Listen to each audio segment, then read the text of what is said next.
Arttorius eligo, praesentient co propest.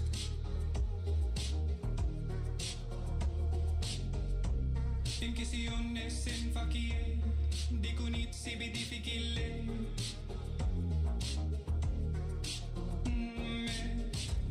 Motor est efficunde nuo, simulatio habet fines.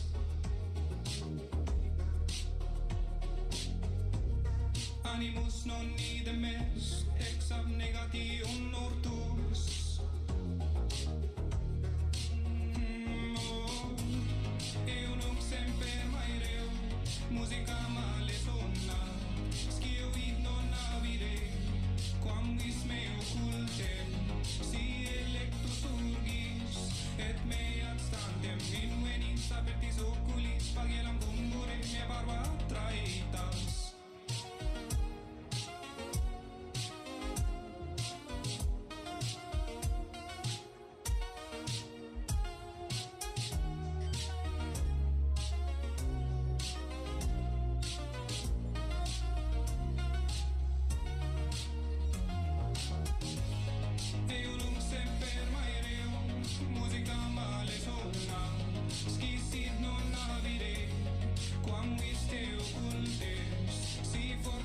Surgo, stupendem, et solum in proscaenium me invenis me barba traitas.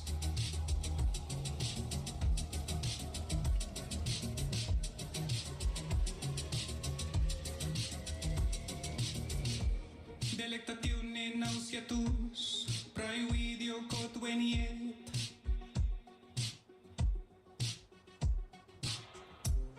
Imago morturum in mente mea manet.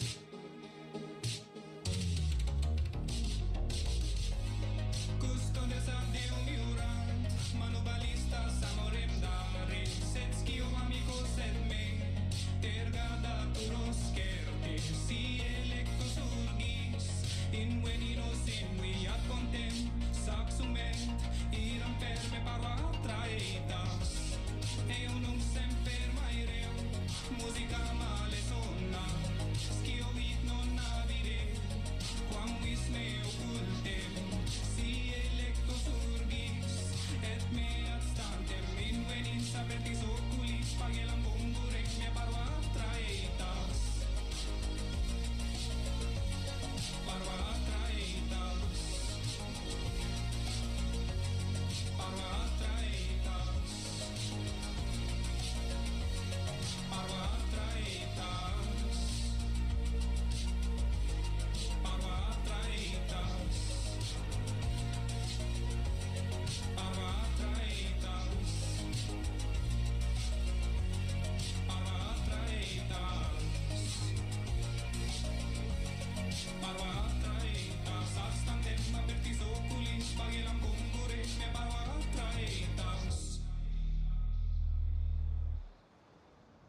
How's it going, everybody? My mic is weird today. Do let me know. I think I fixed it and I know what was going on, so it should be all good. How's everybody doing? We did not have a stream last week due to me being unable to get the save working, and I have figured out how to get around it. And it's the weirdest thing ever too. I'm using the Irony mod manager to play, basically, so I can keep all my mods downloaded so they don't get updated. And if I use it to launch the main menu and then try and go into the save, it will break every time. But if I do resume game from Irony mod manager, it will work and load within like 5 minutes. So I have no idea what is going on. I'm not gonna question it. It's working for now, so let's call that a W, honestly. Turn music down a wee bit here. Obviously, we have a very interesting situation to kind of go over, given the last stream, which I did not think would go down as it did. I'm gonna be honest, like, I knew there was a chance he would die, right? But I wanted to kind of, I felt that that moment was kind of deserved and something like that would happen. I thought he was gonna kill Cadwallon, so, but it's fine, we roll with it. It's been a interesting few weeks for me. I hope you guys are all doing pretty well. It's full on summer now for me. So school got done almost a month ago now. Moved, which I think I talked about last stream. I've been very busy. Very busy. I haven't talked too much about it. I'm working on AI. I'm working on like custom AI agents. I got like really into AI this semester, which was awful in the sense that like I was working, I had classes, I was writing a research paper, which came out pretty nice. I'm pretty proud of it. And then I started like teaching myself Python and also like reading just enormous amounts of research papers and studying on how AI work, because I realized that anywhere I didn't understand how the world worked, which was really shocking. This is gonna sound very egotistical, but like, for the large majority of my adult life, I've been pretty well educated on how the world kind of functions to a degree. Not perfectly, many areas I just don't understand, of course, but like, I like to think on a good day, I have a fairly good understanding of where the world is at, like politically, economically, technologically, and stuff. And in the middle of last semester, I looked under the hood of AI and I was like, I don't understand where the world is right now. So I've been kind of trying to catch up and understand it. So I've taught myself a fair amount of Python, a fair amount about that, and I've just been like, this summer, just coding nonstop. Like, if I'm honest, probably 12 to 18 hours a day. I can get a little obsessive. This is the good kind though. So that's where my life has been for the last month. It's been a lot of fun. It's been a little terrifying to see. It's really weird to kind of like see a new technology kind of like being born like this and realize that no one knows what they're doing, not even really the AI labs. That's what blew me away. It's like, you know, you walk into so many sorts of like areas and like it's so well trodden and stuff, and sure, this area definitely is too, but like when you start to really look into it and realize even the experts are kind of winging it half the time, it's like, oh wow, okay, that's shocking given this technology is so powerful. So anyway, I won't go too much into that, but if I ever start streaming and I just look very sleep deprived or like, you know, just slightly disconnected from reality, that's why. I've been extremely obsessive.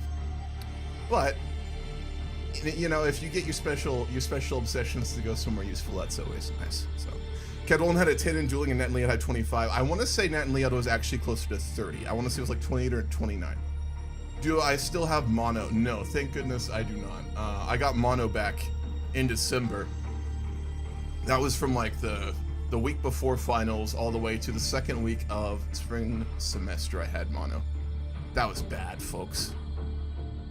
Did I ever really talk about how bad it was? I think I kind of did. I got diagnosed for it.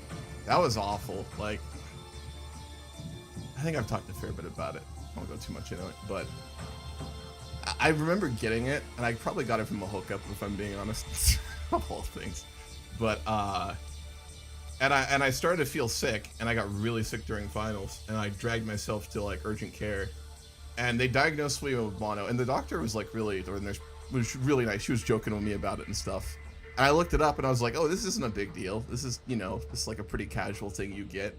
And then it got worse and worse and worse. And I was like, what I've read suggests that like it should not be this bad. What the fuck was happening? That was awful. That was a bad month.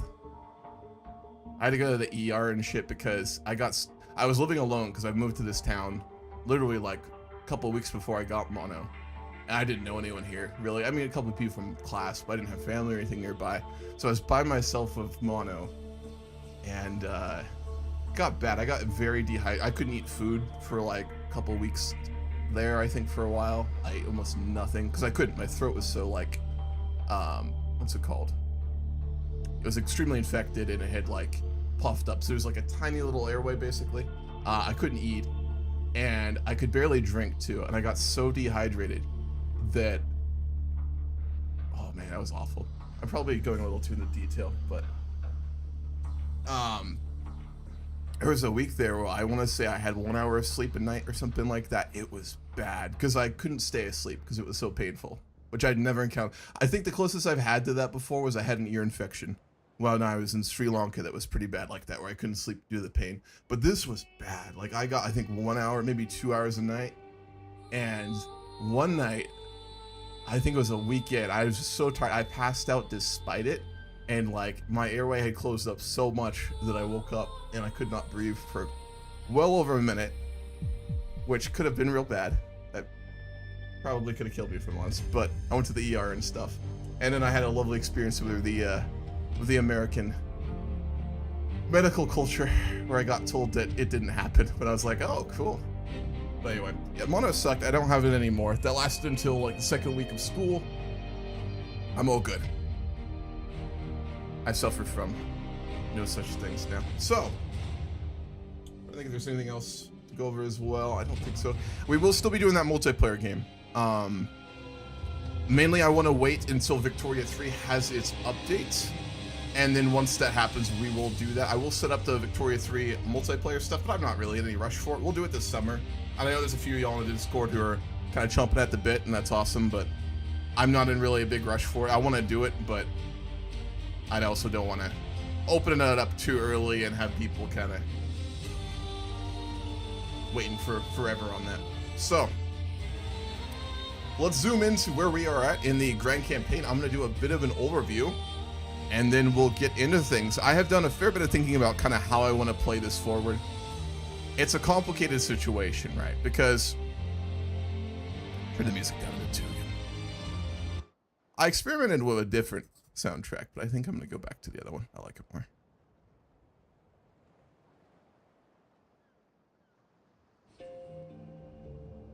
Alright, a bit more chill.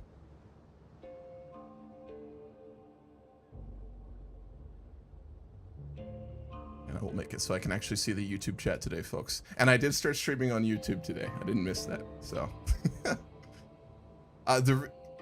Dark Noob, I think kind of say at the start, the reason I couldn't get it to load, I still don't know what the issue is. I'm going to be honest, which is probably not a good thing, but I just don't want to spend the time sitting down trying to figure out unless I have to. I'll be reactive this time around. And I have a workaround for now, which is that if I just click resume game on the RNE mod manager, I get in. So until that is no longer an issue, I think we're just going to run this. Yeah, I've thought a fair bit about how I kind of want to run things moving forward with this.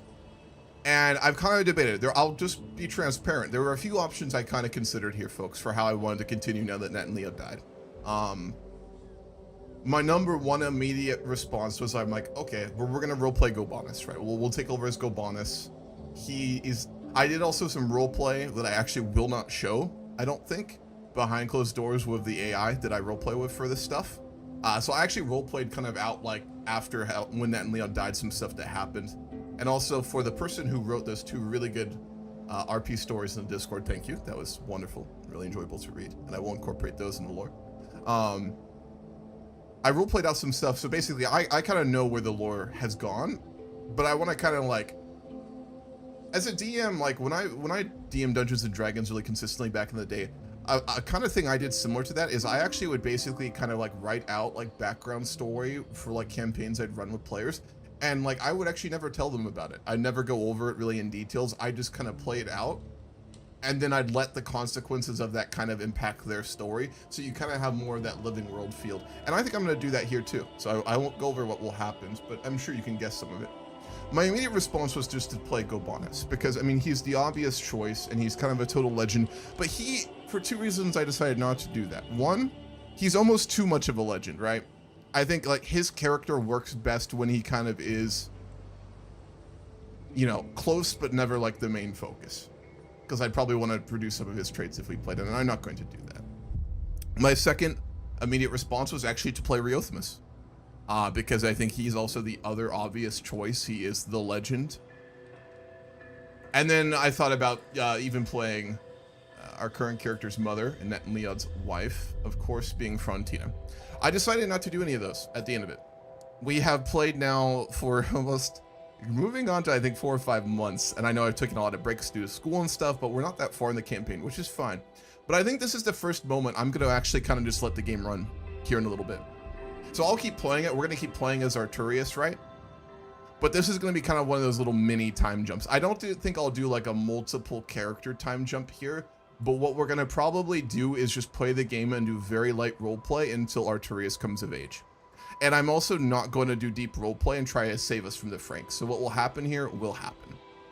I thought a lot about that. And part of me was like, okay, sit down, really get into detail, roleplay Gobanis, try and build alliances, try and fight the Franks. And then I realized I was kind of very biased doing that because I think it was me trying to get an outcome I wanted, which was more like the Franks losing, or at least not outright winning, and kind of an attachment to the characters, which is a good thing. But folks, we're going to run 2,000 years of story here, right? So at a certain point, so I think the way we do it today is I'm just going to talk kind of a little bit about what happened, kind of go over things. I won't be afraid to stop and do role play with certain characters and scenes if they kind of naturally appear and make sense. But like, what I realized and I didn't want to accept is like we kind of had a bit of an end to the story arc, folks. Right? I mean, we did. Then Leo died, and I mean,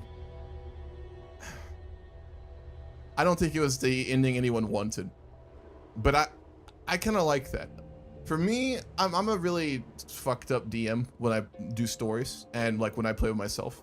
Like, if things go bad, I've talked about this before, it hurts, but I really try and not save it. Because for me, it's like life itself. Like, oh, I'm gonna tangent here, but just for a moment. I think we all have a very complicated relationship with death, for example, right? And the concept of it and how it's gonna happen to all of us, right? Every one of us, at some point. And that's kind of a hard thing. And for me, I experienced a lot of death when I was young, with family and people I knew and stuff like that. So it was a very complicated relationship for me. And as I've grown older, I've started to look at it very differently. Not perfectly, it's still terrifying, it still sucks, but I realized something very important in my late teens and early 20s, and that is that death is a horrible burden and an awful thing, but it's also a gift in a way. Because if you look at life, whether your own or that of others, death allows you to have a story arc that matters. And your story doesn't need to be incredible. It doesn't need to be the Napoleon or a Kaiser or an Isaac Newton, right? It doesn't need to be that. Everyone lives their own lives. They're incredibly intricate and very beautiful. But death, despite its horribleness, allows it to matter more, in my opinion. Because when you have a hard ending and a hard cap on anything, it means every part of it matters more. And that's kind of the case with these characters as well, right? I mean, the fact that they have endings, the fact that they die, it makes them matter more. And so as we play this grand campaign, I really want to try and have that mindset where I especially will try to not intervene to stop those sorts of things. And it's hard because I like these characters too, and I get very into them and biased, and you know, you kind of want them to not go out bad, or you want them to last a while, because why wouldn't you? But that not only, I think, takes away from my interaction and your interaction with it, but I think it takes away from the characters too, you know? Because if you try and force something to continue when it needs to not, I think you do it a disservice. This is a long-winded way of saying that we're going to move forward here, and I'm going to keep doing these sorts of things. And I spoke about it last stream as well when we had those votes. I am always going to give y'all, and I will always encourage y'all in these grand campaigns to fuck around and find out. It's fucking fun, right? I really encourage you. And I mean, I hope some of you who kind of remember what happened here will not shy away from like the more dangerous choices when we do polls or when you suggest things. Because I think the dangerous stuff and the kind of out there stuff, it's what will make this grand campaign so fun and has so far. But I mean, there's going to be consequences, so it's just very important to remember that with kind of how we play this out and stuff. And if y'all don't do it, I won't do it. So we're going to kind of talk a little bit about where the Alliance of Logres is today. We're going to talk about a little bit where our character is at and where our characters in the story are at. And then I'm going to just play the game for the first time probably in the grand campaign. We're just going to play the game. I'll keep it on speed too. We'll read out events. I'll roleplay things as they are. I'll roleplay out character interactions if I feel the need to, right? But we're going to play the game. So to kind of sum it up, this was like the ending of our big arc of the grand campaign. I remember when we first started as Nat and Liad, and I didn't think very highly of him in the beginning. I remember looking at his stats and being like, oh Christ, okay, we're game over, GG, goodbye, Constantinus Britannicus family, you know? And I remember a lot of y'all were also like that, like, oh fuck. Who would have guessed that he would have been such a far more interesting character than both Uther and Arttorius put together? I mean, or Ambrosius, I apologize. So, and he has been my favorite character of all the grand campaigns. Tell your brother, hit me up. Job, do not, if you are who I think you are, don't put personal stuff in my Twitch chat. I appreciate that. Thank you very much. If you are who I think you are. You can DM me if you like on Discord or anywhere else, but I would ask that for privacy reasons. Where was I with that? Yeah, so Nat and Liad was my probably favorite character of all my grand campaigns, both personal that I have not streamed and that I have played. And then also, I mean, just such a fascinating story. And the ending, I think, is going to have such dramatic consequences. And I will not do that at disservice. Now, he talked about like kind of a post-Roman culture, right? That's the first thing we kind of need to really underline here. Before he died, he didn't lay out a vision, folks, and that's very important to kind of discern here. He never really said what he planned to have kind of be created as like an identity for his people after he kind of realized Rome was dead at the ending there. But he said that something needed to change and something should come out of it, and it shouldn't be passive. And that's something that everyone there will remember, right? Gobanus, Riothamus, I mean, stories of it will be told to Arttorius and our other, kind of descendants, right? That's not something that will be ignored, and I fully intend to honor that going into the future without forcing it, right? So it was a situation where Roman Britannia kind of didn't come together entirely, but enough of them came together that is now set, I think, a bit of a precedent. Because it has shown that when like the kind of divided peoples of what we would view as like modern day England and Wales kind of work together, they're able to do a lot more than perhaps they thought. And it's not like Roman Britain was never not powerful. I mean, one of our ancestors in this game who was a real person, Constantinus III, I mean, he more than anyone else showed the power of Britain when it really worked together, right? I mean, the Roman soldier and people of Britain for the most part supported him, and he almost became the Roman emperor. But it's been generations since then, and the chaos, I would think, has kind of led to a dispersal of that Roman identity in Britain, whether that was like pro-Roman or just like their identity was based on being against it. That's kind of started to melt away. So I think this is a moment where I'm going to basically let this war play out. We'll let the consequences of it play out. If he wins, we're going to basically have like kind of a puppet Franconian kingdom in the south. I won't make it all of England and stuff, but it'll be a large degree of the south.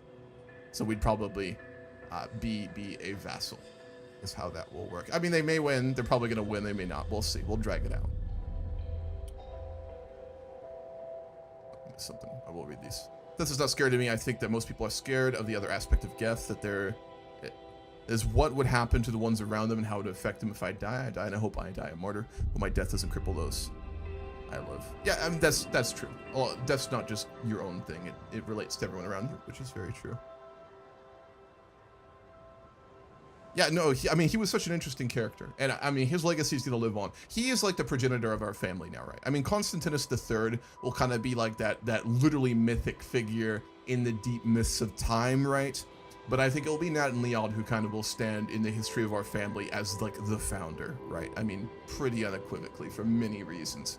So he's going to get kind of deified, not deified, but he's going to be kind of, his own legend will kind of change how he's viewed into the future and stuff, which we've already talked about a fair bit. So let's talk about kind of where the characters are at right now. After obviously that duel, Cadwallon left immediately. So, I mean, he won the duel, he killed Nat and Leod, no one stopped him, Gobanus included, and he just immediately went home. I can't get people out of the war, so his soldiers and Budic soldiers are going to be here, but I mean, they're probably going to get wiped anyway. And the other person who immediately left too was Gwurst. Gwurst also did leave with Cadwallon, so they're out of the alliance of Logres. That means the remaining members are pretty sparse. At this point, it's going to be Argyll, it'll be Tudwal, it'll be Riothamus, it will be Gobanus, who's running Britannia Prima right now, it will be Arttorius, and it'll be Romitra. Those are the ones who like really remain for the most part, and I don't think they will kind of stick together in this alliance system after this war, regardless of the outcome. They're almost certainly going to lose it, but if, let's say, by some miracle they actually do win, it will disperse, right? There's no one really holding it together anymore. So that will happen. For Riothamus, I mean, this was tragic. I think he kind of had started to act, obviously, as both a mentor for Nat and Leod and an advisor, but also, I mean, he was like kind of, you know, he did use Nat and Leod to project his own influence into the Alliance and into Britain, right? There's no doubt about that. But I think he obviously, since he was his son-in-law, and I think there was mutual respect there, he'd be pretty broken up over this. I mean, I think it'd be very complicated. He'd have mixed feelings, kind of resentment or sadness towards Nat and Leod probably not talking to him about what he said before that meeting, but also perhaps even regret for not having supported him more outright. So it's kind of a complicated situation. There's no right or wrong there, and for a man like that, that's brutal, right? For Tudwal, I mean, he kind of outright said that he would not support it for his own sake and people, but he was not against it. Again, another situation where I think Nat and Leod and him had kind of, you know, a fairly good relationship ongoing. And given Nat and Leod's gone, I think probably Tudwal's very sad and perhaps even scared. Not in like the literal sense, but like existentially scared, because he knows that without Nat and Leod kind of there holding that alliance together, it will fracture very quickly. And I mean, Tudwal is like a product of like, you know, the druidic, real like Britannic people, right? I mean, Cornwall is their own culture, they have their own language, and his people's identity has been built obviously on resisting the Romans, which made it a complicated situation. But now that he sees a new conqueror kind of coming in with the Franks and with Childeric, and without kind of a firm alliance to stop it, I think he's probably just, I don't think it'd be acceptance, but it would be like existential fear that everything he's kind of done his whole life to keep his people sovereign and, you know, their identity and their culture kind of safe might kind of all come crumbling down, and he's not in a shape. I mean, he's 91. He knows he's close to death. He knows, I mean, he's already infirm, so there's nothing he can really do to stop it. And his son is not competent enough to do anything. For our wife, obviously, Frontina, that was a really interesting situation. Because her and Nat and Leod, I mean, they definitely had a few years there where they had a couple months together, but they never really had the opportunity to become very close, I think, which is interesting, because there was clearly a great deal of affection, perhaps even something bordering on love, right? But it was more kind of mutual duty for them. And I mean, she has made a very big impact on Britain, right? I mean, she had Nat and Leod convert to Pelagian Christianity in order to marry her, and the effects of that are quite dramatic. The religion has spread quite a great deal, and her children now are going to, assuming they survive Childeric's invasion, be ruling a large chunk of England. So she's a very influential person. She probably did hold Nat and Leod in very high opinion, but I imagine it's kind of like one of those cases where there was just like so much kind of left on the table and undone and unsaid, right? I mean, they were kind of both victims of circumstance and time, which is just how that is. They both had their own duties and responsibilities. So I imagine that would be kind of a very complicated situation, especially now given like how the raising of Arttorius and the other children are going to go. Because obviously she wants to stay close, I'm sure, as a mother and raise them.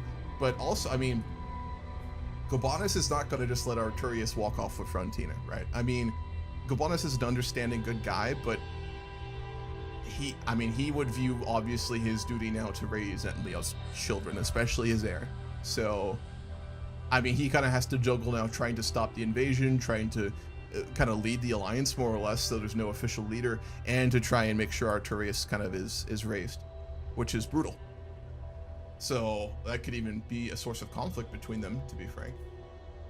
And the way that we're going to kind of roleplay this, folks, is, before I go over Gobanus specifically, is we're going to roleplay Arttorius. So we are currently 4 years old, we are a child. As much as you can, right? I mean, I think we all remember our youth to a degree. You don't become a real human until you're, you know, maybe like 7 or 8. I don't know about y'all. When like I realized there was a conscious like being that existed with like an inner train of thought, I want to say like 6 or 7. Like really, I mean, bits of it before, right? But 6 or 7 was the first time I kind of had that moment where you're suddenly just conscious and you're like, what the fuck is all this, right? So we're not quite there yet. And then obviously in your young years, things are very complicated. But he's going to grow up in a very serious situation very quickly, right? So, 5 for you. Nice. Hell yeah. So I'm going to do my best to try and roleplay from his perspective while also roleplaying a tiny bit of Gobanus. I want to try and do this almost in a decentralized manner, right? Where I'm going to kind of let things play out and let kind of Gobanus, like the AI, do things. But for certain moments, if necessary, I'll kind of step in and make decisions and roleplay out what Gobanus would do if it really requires it. But I want us to actually just try and roleplay out like our dynasty members, right? I mean, these grand campaigns are about many things. They are about like the changing of history, the repeating themes you see it throughout time, looking at how the world could have gone differently, different cultures, 101 different things. But the fundamental, like kind of the core, the spine of these grand campaigns is always our family and the people we play within it. So I am going to play Arttorius. Now I will also say, if we get strong for different periods of time, I also may like play an adventurer member of our family and then let our main branch be ran by AI. It's one thing I do plan to do in the future. But even within that, we're going to be playing kind of the narrative of one of our family members at all times, right? So I will do that for Arttorius. I don't know how that will go. We'll see. And it will not be as detailed roleplay as the last sessions you guys have seen. So for example, I will not be roleplaying out the peace conference between the Saxons and the Alliance of Logres. We'll just kind of let things run. So if I have to step in, I will, if not. And now lastly, let's talk about Gobanus. This is the most complicated one. Because, I mean, he's an exceptional human being. Obviously. And he's young. He's only 32 years old, raised by Merlin. He has now cycled. This will be his the third member of our dynasty he served, right? First it was Uther, a complicated relationship. Uther was a very imperfect person, but he did have good intentions, and Gobanus had a working relationship with him, and there was respect there, right? Uther died, the Net and Leod. Gobanus almost took over. I mean, everyone had basically been encouraging him to basically like kind of supersede Net and Leod, and for the good of the realm, his own and the others kind of take control. He decided not to. He placed his faith in Net and Leod, and the result was, I mean, not perfect, very complicated, of course, but overall, I mean, his judgment was good. It's just, you know, your judgment can't stop someone from being killed in a duel, right? So, and now, I mean, he's technically serving Arttorius in a way, but he also would know he's in charge, right? And he's not the type of man who will use that to his own gain or kind of consolidate power or take that away. I mean, he's a man of great bearing. I mean, he's content, he's patient, he's gregarious, he's brave. His number one kind of priority right now is obviously going to be to stop the Franks, but it's also damage control. So I will say also, out of roleplay, I will give you guys one spoiler. I will roleplay out basically the ending with kind of how the end of the war with the Franks happens. If our family loses all our territories, we're going to go as unlanded adventurers.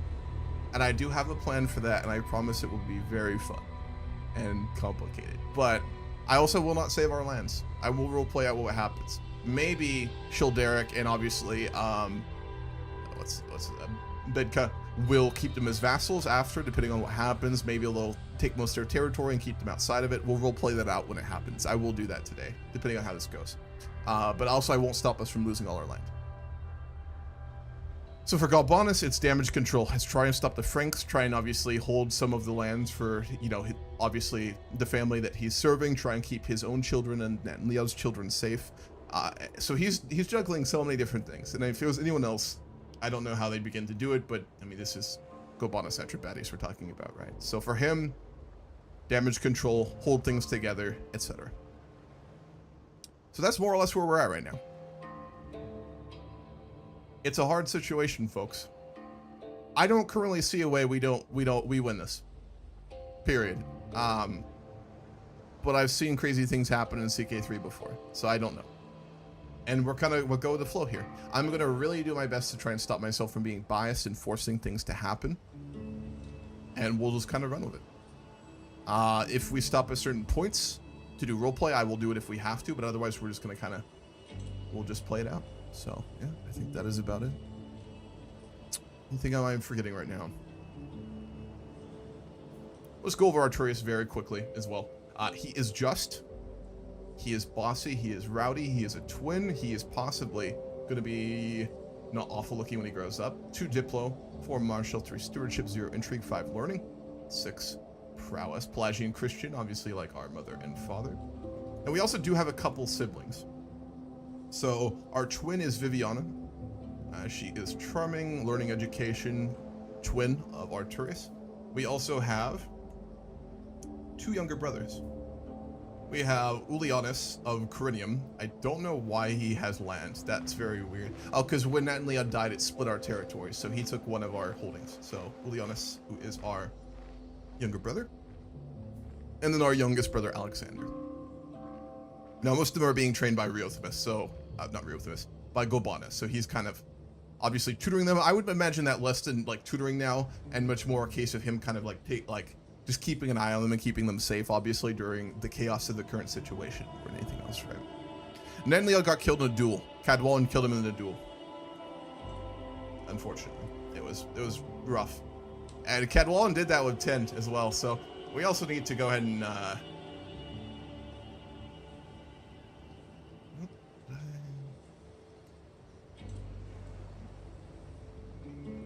there should be a pin button. I'm not sure why we're not able to do that unless he's already pinned. He's already pinned. So we'll probably unpin all these people so we can actually have this clear it out a wee bit here.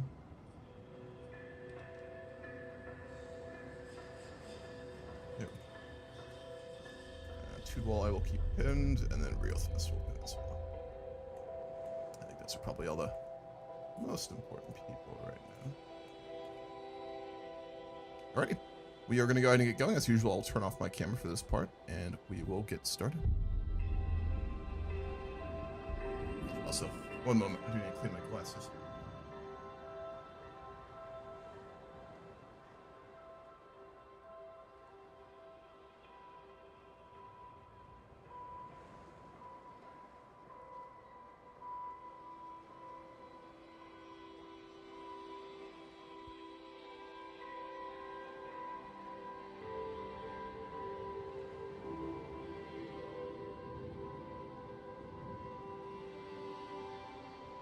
Bed cup in? Yeah, that's a good idea.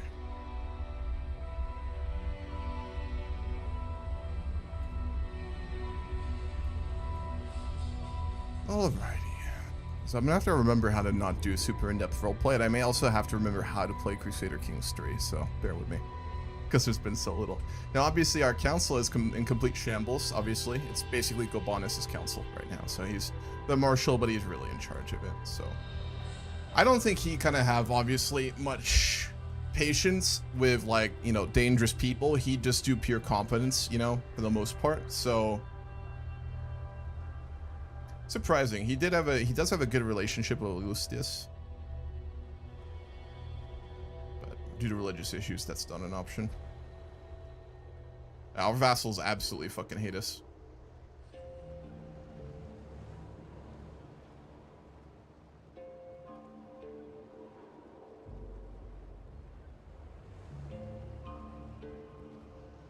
Unfortunate. We will do. So Lustius, he was the old one as well.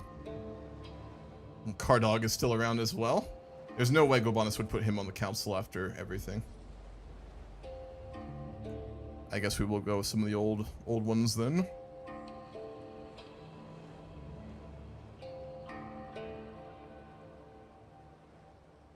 She appears to be actually one of the members of our court from the past, so I will use her. We need a spy master who's just not going to immediately murder us. That looks pretty good. Not right now. We'll keep them in prison. Any positions we need. Obviously, we're losing money pretty quickly, but we have been for a very long time with our army raised, so make sure there's no other really important stuff we need to do. Doesn't really look like it. Grand winemaker.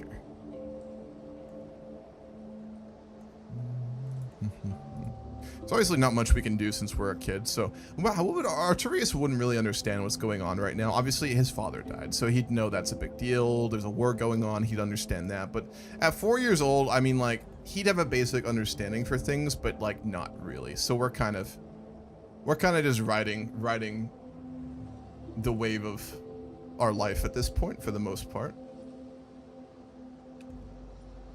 Really much else that can be done. We are being trained by Gobanus, which is what we want. I don't think there's really anything else we should be doing right now. Obviously, I will have to play out the war myself, so I will just kind of take over as Gobanus, and we'll do our best. But I'll take it slow, but I'm just going to play this out like a normal CK3 games, folks. So, I mean, what happens, happens here. Forgive my quality here. And since we are in war, I will change the music up a little bit, because I think that is quite warranted, given this is a very important moment here, actually.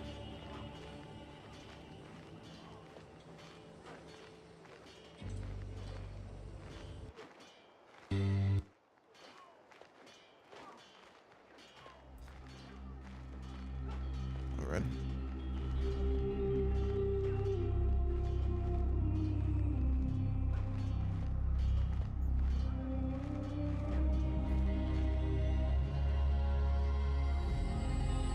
We do not have a lot of soldiers, so I guess we'll kind of like go in the war with Kent. I mean, we had 100%. I didn't click the button. That's fine. Well, we need to win one more battle, and we should be good there. We're not going to run into the coastline and get hit by the Franks, obviously. That's the immediate thing we do not want to do. Double check this too.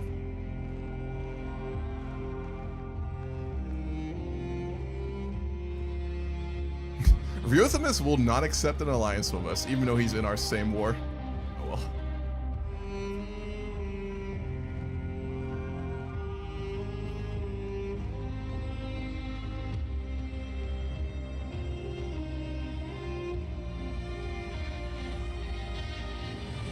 I mean, I think our one hope basically to beat the Franks is we have to hope someone in Europe attacks Childeric. I think that's the only way we don't get just stomped into the ground here, frankly.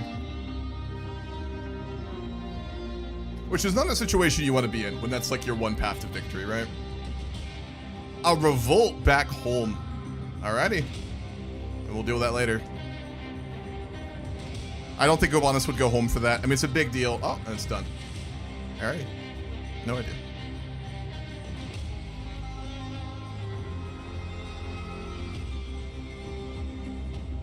The Franks are going to go straight to Glevum, I think. They're going around Cornwall right now. That is surprising. Oh boy, they actually did get their shit together here. God, are we going to have to raise troops on this fucking battle?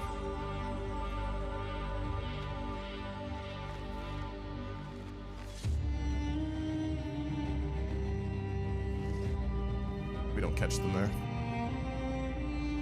This is a tough situation. And if we don't win this battle, we also wouldn't be able to say roleplay-wise we would decisively beat them. So we kind of actually have to collect our army again here. Goddamn Saxons are not out of the game.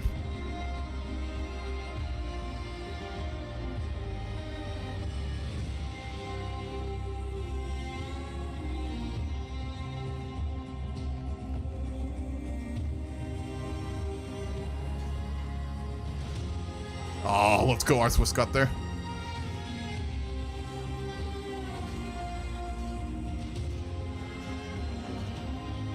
So let's give our boy a haircut so he does not look like that. I also may not talk much here. I gotta kind of lock in because I do want to role play like us not being incompetent in this war. What's like an Arttorian looking haircut here? There we go. Let's go for classic basic bitch look.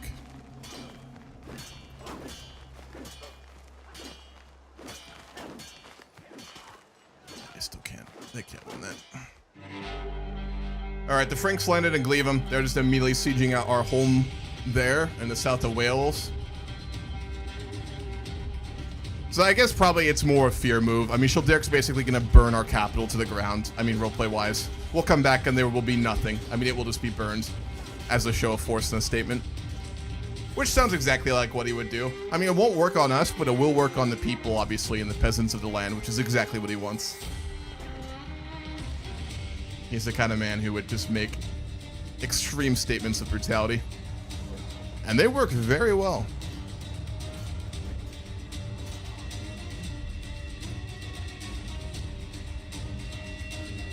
Fenner army did win a battle there.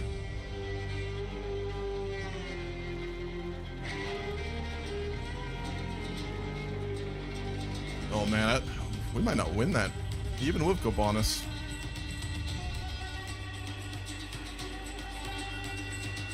The danger is if we engage the Saxons here, we might actually get hit by Childeric's army. He's almost done sieging Glevum.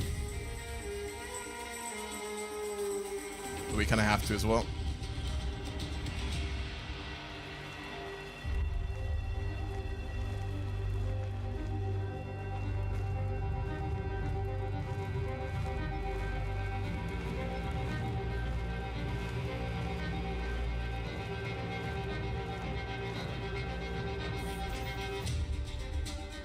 How are we in Glevum? Alright, I will do a save edit here. When he sieged out Glevum, he supposedly took us as prisoner. Obviously, Gobanus would have had us with him. So I'm not going to accept this. I will do a little edit here. There's no way that would be happening. I'm trying to think how to do this.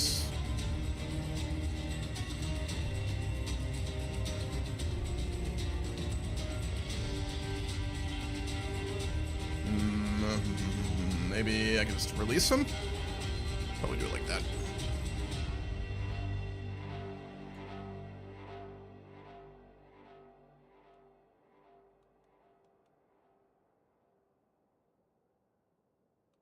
He's traveling to his prison location. Okay, well, that's just gonna immediately... That's really annoying. That might just end this war. I wonder, is there a command to just instantly get freedom? There must be.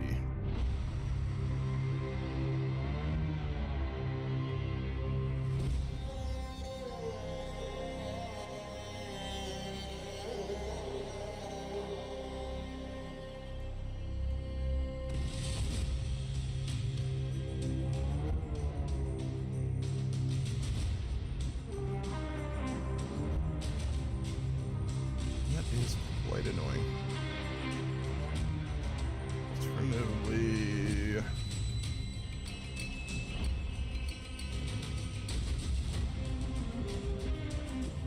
we can just immediately imprison Childeric back. Not quite what we want.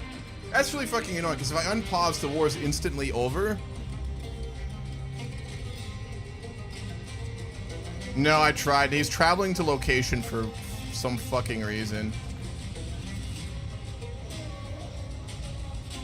See if there's a command. CK3 cannot be that monkey brain. There must be.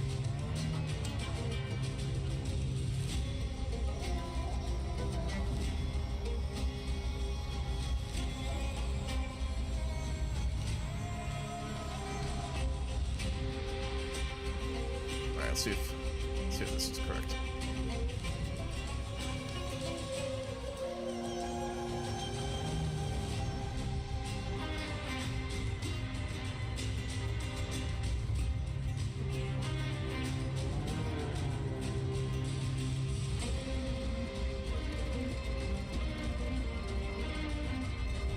Spell that right?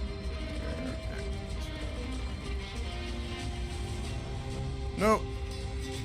Alright.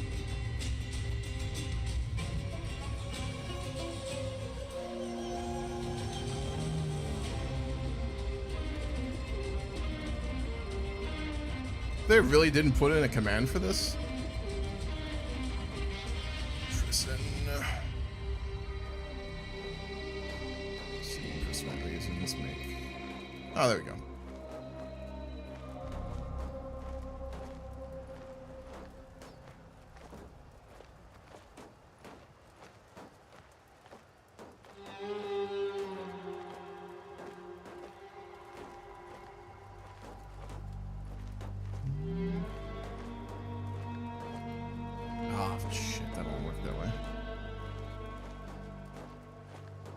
Oh, I love CK3. Is this ransom yourself option?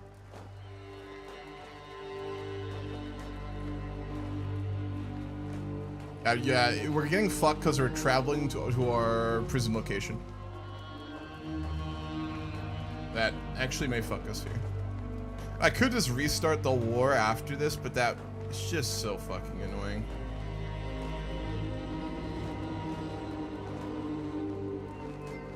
Monkey Brain CK3. God damn.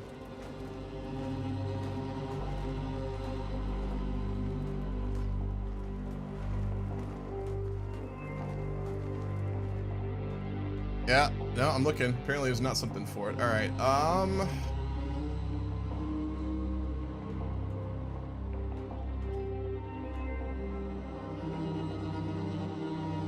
maybe there's a divine intervention sheet for this. Let's see.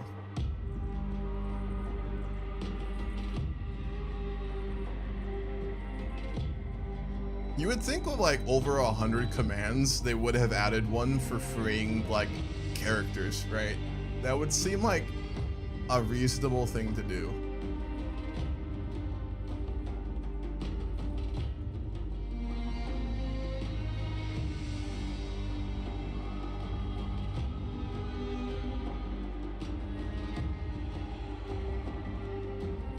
We can imprison, we cannot unimprison.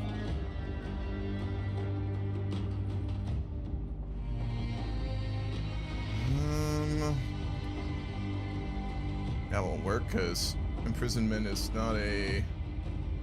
Could we remove prisoner travel, perhaps? That might break the game, though.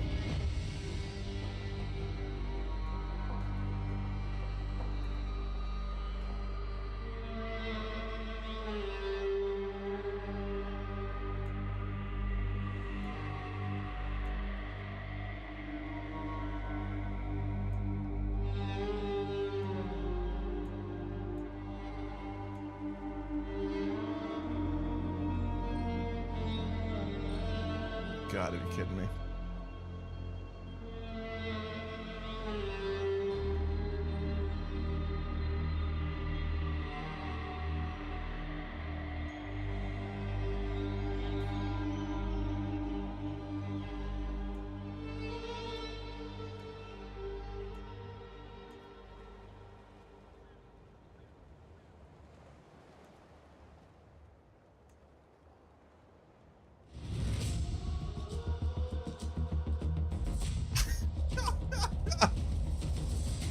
I'm just like struggling to like comprehend the fact that there's not an option for this. Okay. Fuck. I mean, we'll have to just unpause and let probably the war will end, and then we'll have to deal with the consequences and restart the war. That is so dumb. That is actually so dumb. I teleport him to the prison location.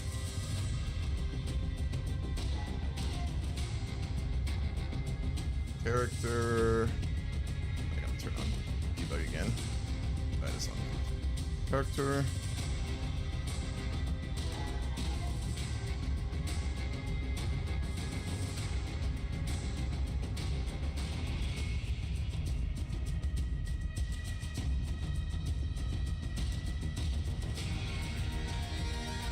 Nope.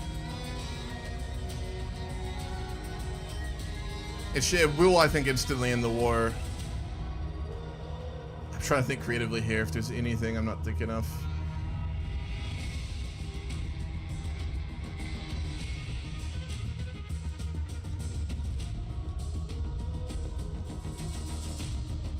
Yeah, I tried that one. That did not work. Unless I have his ID wrong, which I don't think I do.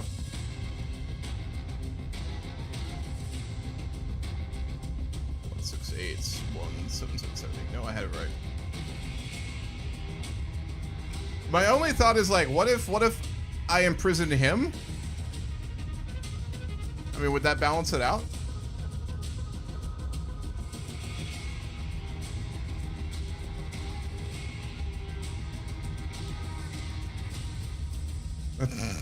Can we exchange prisoners? No. Alright, yeah, no, it's balanced though. Okay, if we unpause, we might be good? Is it gonna be this dumb? Oh my god, it's gonna be this dumb. Alright, we're in our prison now. So... That is so dumb. Okay, now let's see if we can release him. There's no way it's this dumb.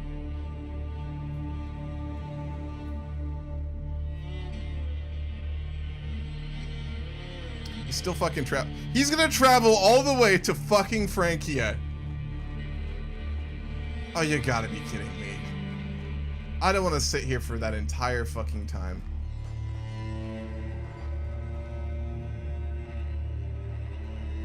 Jesus, man. This is such a glaring issue in the game.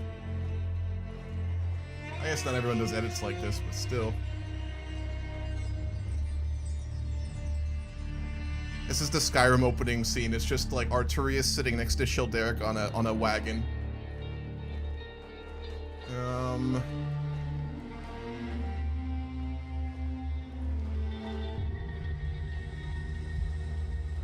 Okay, I'm gonna go to the bathroom. I'll be right back. I'm not gonna rush this, because if we fuck this up badly, like ended wars or like wasting time will impact the game, right? Dramatically in many different ways I can't foresee, so I'm trying not to just hit a W key here.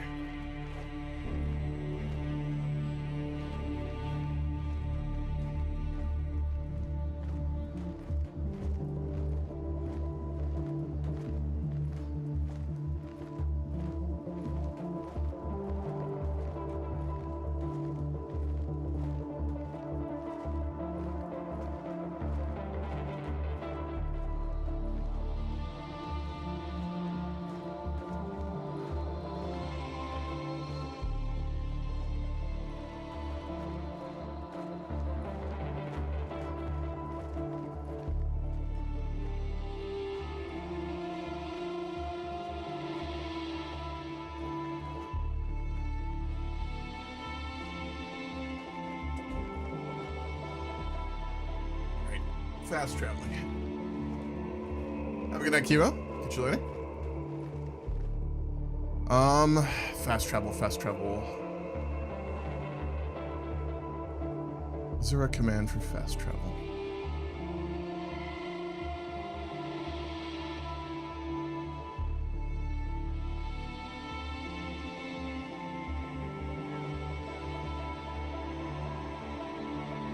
I hope this doesn't break the game, but I'll try this.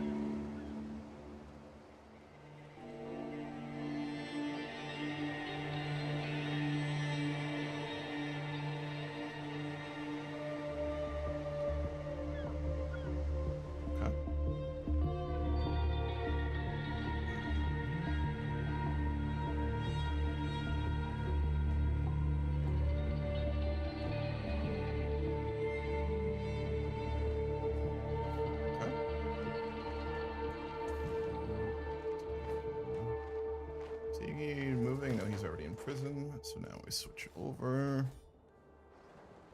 And then we just release him. Okay. Problem solved. By the most inefficient, dumb way possible, but we're there. So it's good. Alright. So like I said, he would not be there. He would be with Golbanus with the army. I guess just kids cannot travel with the army, which is a real pain. Another CK3 issue, or I don't know. Could be something else. Turn off Yes Man. Let's turn it off. And then we're going to turn off debug, and then we'll keep going with the war. Cool. You know, as it goes for Grand Campaign, like, problems and save issues, that was really not bad, so that's fine. Childeric is splitting his army. There's no way he's going to be that dumb. If he splits his army and gets too far apart, we actually might be able to win this. We're a little overextended, though. Let's move back towards Londinium. We've lost Glebum, but we weren't going to save it, right? I mean, it is a burning wreckage. We'd know that, but Gobanus would give that up. I mean, he would not throw away the war or his army just to try and stop that. They're going in deep.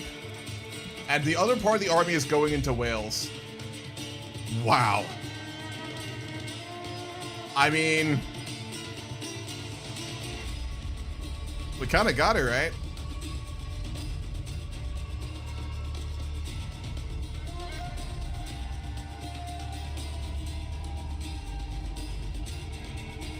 You kind of have to. No, they're turning it around. We don't do that.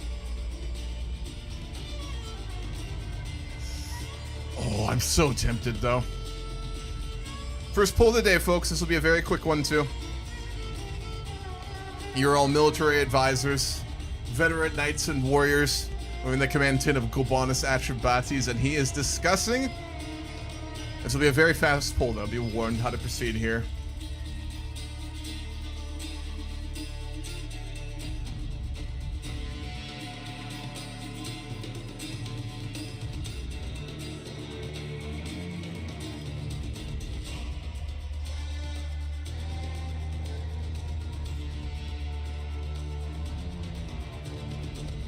One-minute poll, 3 options. I will throw them in the YouTube chat as well for you guys. If you want to vote, I will add it to the final vote as usual.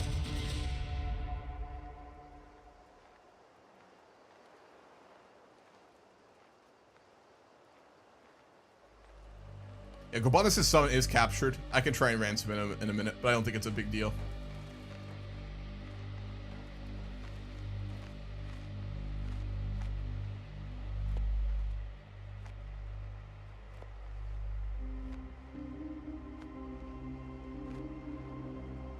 So 3 options, just a reminder, our march on Stonehenge, so we'll take the battle of Childeric's southern army, wipe out the Saxons, because they're holed up right now to the north in, what's his name? Vigobert's lands, or we can go hole up in Londinium. Try and get some of our soldiers back.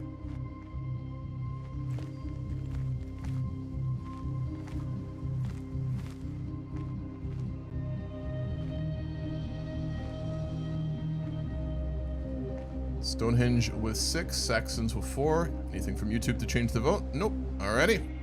We'll take the battle.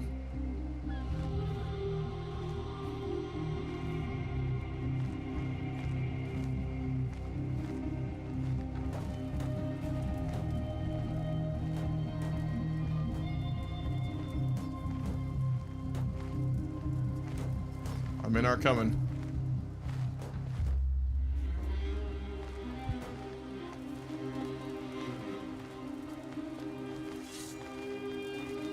We make that actually? No way, are they not helping us?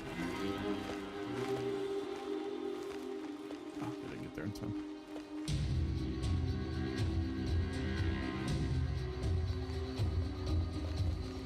Here we go.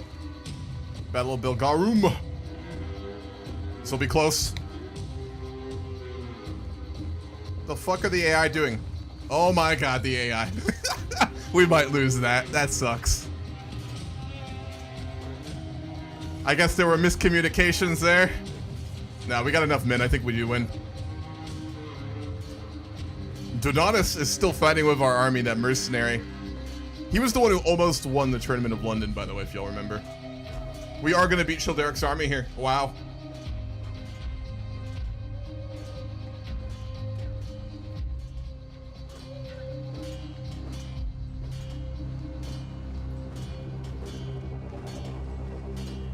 Castra Sturus declared war on us in the middle?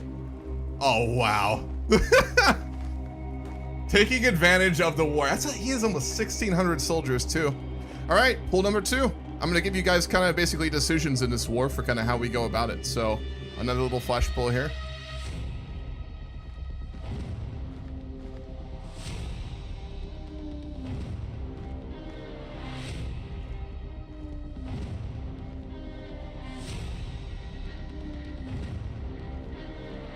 1 minute poll.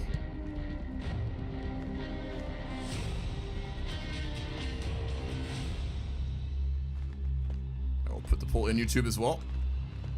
The options are either march on Londinium and try and break the siege of the city so it does not get sacked yet again, folks, which it will, and fight the Saxons, or we go north to fight Childeric's main force.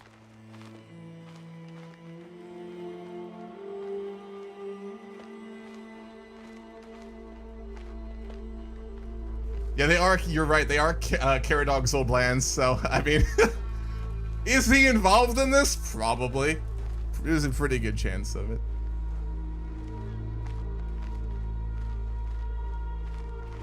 Alright, where's the poll at? Yeah, break siege of London with 7, march on Childeric with 2. Alright, we will maneuver on over to London and try and break that siege and relieve London so it does not get sacked yet again. We'll have to do a bad engage. I don't think we get there in time though, because I'm not going to cross a river. We're not going to cross the Thames. We'll get slaughtered if we do that. And we're in debt, which I kind of can't allow. Can I do a loan? Because mechanically this will break the game and I don't want to let that happen, but I want us to have consequences for it, so...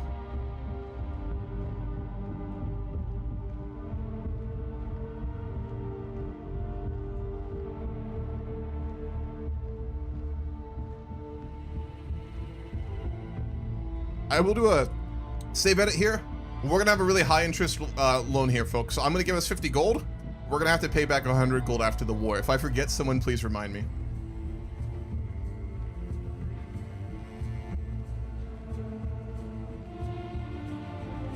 I don't normally like to do those sorts of things, but given the fact that like it just, and I understand why having negative gold obviously would hurt your army so much, but I think in the roleplay situation right now, due to this, like, kind of the loyalty of the troops and all sorts of things like that, we'll get gold. Probably from Riothemus is how we'll say it happened, but we'll have to pay him back a lot. I don't think there are shortages of people who would give us a little bit of gold if we need for, like, replacing armor and stuff like that. Alright, I guess the main force is just going to completely ignore us.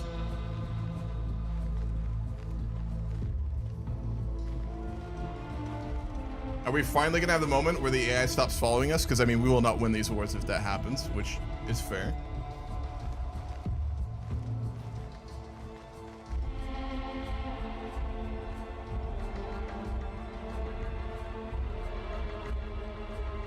We can still make this, though. We can get there before they break London. But we need our army with us.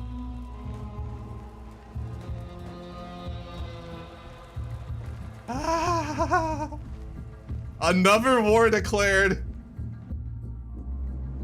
This time by another of the Welsh kingdoms. One of Argyll's neighbors actually declared war on us. What is the war for? It's fucking Caradog. He revolted. Caradog fucking revolted. Wow. Smart kid. You gotta give him that. Bold and smart kid. I mean, credit where it is due. But taking advantage of the Frankish invasion, I mean... That's a little low. I'm not gonna lie. We gotta break the siege. I'm gonna go in. Consequences be damned. We go in. Oh, we got there just before the siege ended. We're alone with 500 men. Do our allies get here? Come on! And here comes Childeric. Fuck! Oh boy, this will be tight. I don't know if we get this. He's gonna cut off those fucking stragglers. Oh, come on. So close. Hengist is commanding them. Oh, we might not win this. What are you doing? Cadwallan's army is getting slaughtered. Fuck. High casualty cost, but I do think we win this.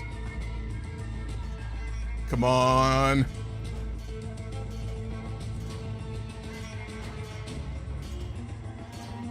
In the middle of winter, too, now. Sure.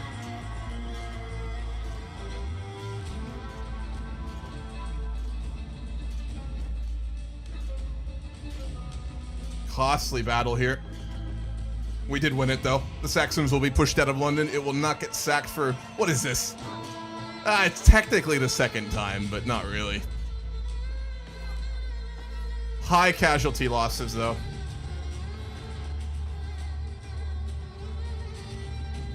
We lost 1,000 men. I mean, we killed 3,000, but we lost 1,000. That's bad. We do not have those men to spare. We also need supplies. We actually have a good amount. We can't take on the Frankish army right now, though. We kind of have to leave Cadwal. I mean, Cadwal's not losing, to be fair. It's Ergol, actually. Oh, do we go and save him? That's the question. I don't know why they're letting, like, that happen. Their main force is right there. It's probably, like, in the roleplay, a ploy by Childeric or one of his generals. Childeric's sick? He's fucking ill. To probably pull our army into this battle and try and, like, slaughter enough of our forces that his remaining army can basically do it at once. That's what I would imagine this would be, which is smart. So, pull number 3. Do we go in? And I know this says it's Cadwal's army, but since it's being led by Ergol, we're gonna say these are the troops of Ergol, so you guys aren't biased and, like, you know, oh, fuck Cadwal, and we're gonna say that's Ergol's army, so... It would make sense that we would want to go save him, but it is winter. We just lost 1,000 troops in a brutal battle to break the siege of London. So, I mean, there's no clear-cut answer here.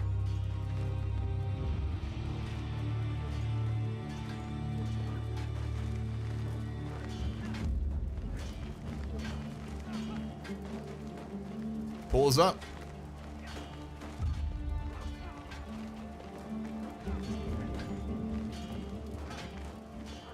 Throw it onto YouTube as well. As you guys want to vote on that?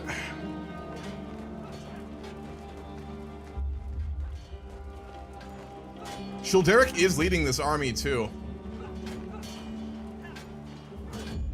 I wonder if one of his counts are like betraying him right now. I mean, I don't think that would make sense. We'll probably just go with it. This is like just absolutely a bait for our army, which we would probably guess at, but I mean, Gobanus and our troops would not fully know. I don't think. They'd be aware it's probably a bait, but I mean, this is not a time when we have perfect information. They don't see the maps we do, right? So it would be very uncertain. We could already think that they're all dead, so. Go in. Hold Londinium at 6, save Ergol at 3, or 4 total, I guess. Hold! We're not gonna go in? Alright. We'll winter here in Londinium then, and we'll proceed and try and knock out Childeric's remaining forces when the spring comes and winter recedes. And we gotta siege London back. Who sieged it? I guess we're not wintering, we're sieging. Oh, it's fucking Hengist.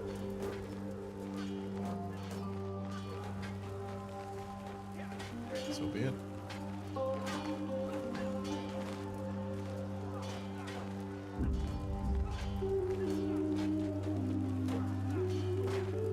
So I guess London did get sacked yet again. Hengist army did manage to siege it before we get there, I guess. So so London did get sacked again. I would say since we got there that day though, they had just like gotten through the walls. So would there be damage? Oh, certainly a lot of it. There we go. Now he's gonna lose. But it would not be like, they didn't have time to really burn the city down, right? They probably sacked it more. It's already in such a sorry state. They couldn't have done that much more. Gobanus would abandon him if it meant regenerating the main force. I agree. And to get back London. I mean, we do need a seat here. We need somewhere that's a bit stable. We'll Childeric right now. No, I don't like that I don't see him. God, our main lands are just completely toast. That is so bad.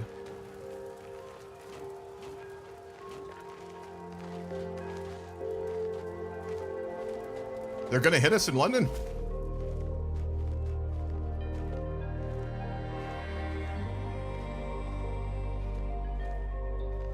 Oh, wow.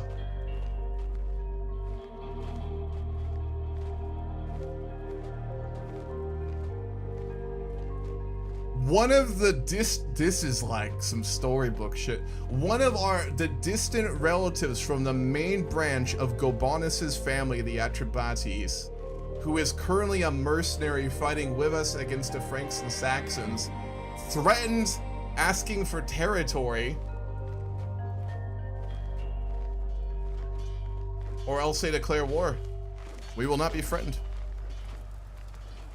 That's half our vassals. Almost all of our vassals are rebelling right now, folks. By the way, Caradog is, the Atrebates are, Sallustius has. Almost all our vassals are currently revolting. This is falling apart so fast. Wow. Okay. Gobanus is probably like, he's a pretty chill guy, but I would imagine there's a lot of bloodlust in his eyes right now. You know? A lot of desire for murder.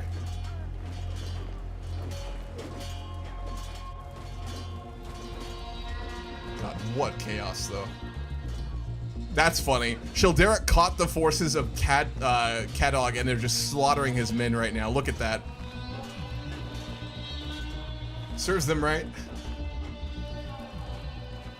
I will shed no tears for that. God, this is brutal. We're just bleeding soldiers so bad. We need to try and get some back in London, but every time we get a moment's respite, another fucking army hits us. Hold! We hold Londinium. Here comes Childeric. Oh god. Or not. No, he's just sieging our lands out meticulously, maybe? He's chasing down the Atrebates. No way. Mar is throwing himself at our walls with 400 soldiers. I don't know what that is about, but okay, buddy.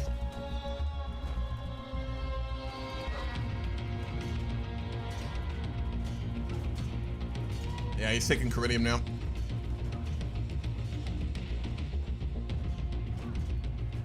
We fucking hold. Not a single man lost. Wow. Come on.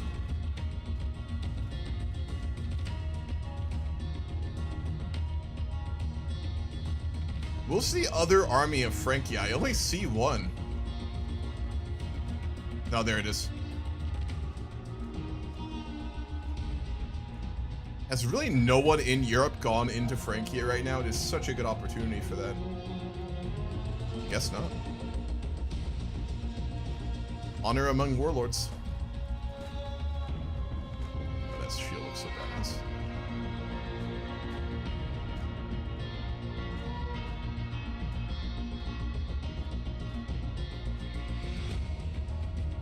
Is there anything else we could do for soldiers here? Nope. Not really.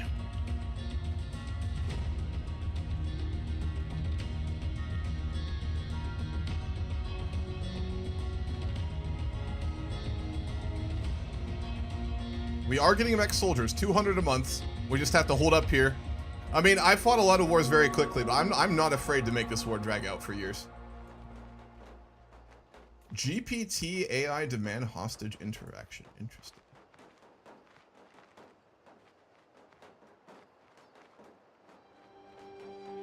Absolutely not. I'm not gonna... Oh, he wants...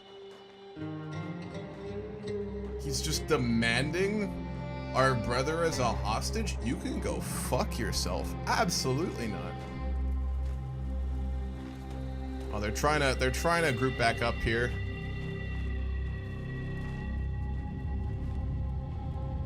No, we hold. We can't. We just hold. Fuck. This is so brutal. I don't know if holding is the right call, but I mean, it's our only option. We're just so low on soldiers.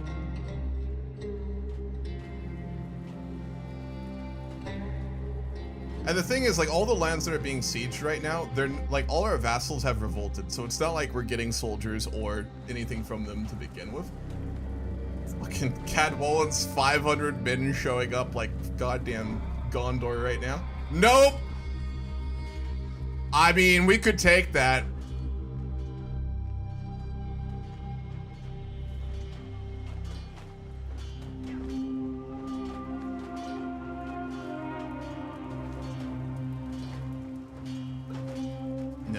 We hold. They can't break through. And again, I mean, could we even get there in time if we wanted to?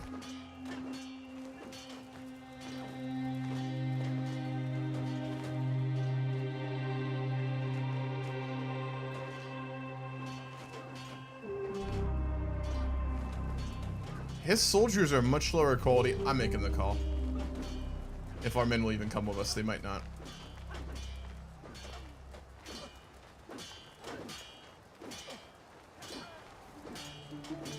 No, we don't make that in time. Damn it.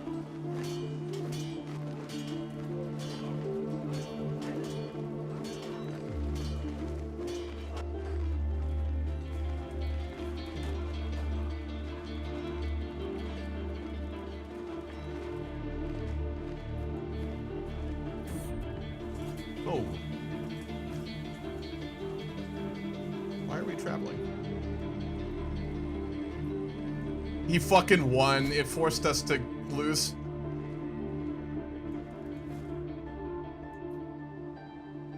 I mean, our army's not gone, so... We still have our holding of Latositon. Is that what it is? Or do we have no lands?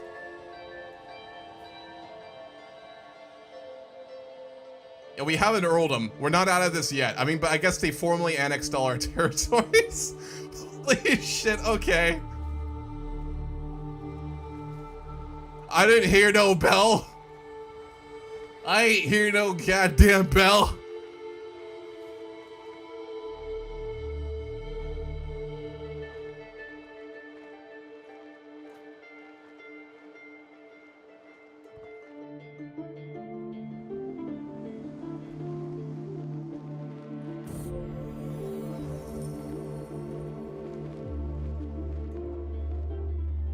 I mean, I'm gonna go if they just basically burnt and leave them to the ground.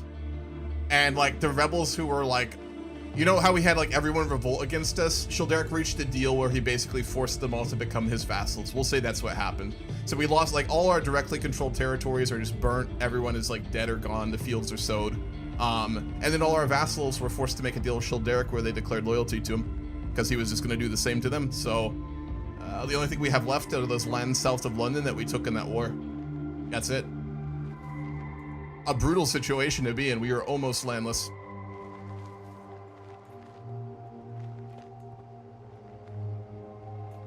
Why are the Atrebates still at even war? I mean, I'm just gonna...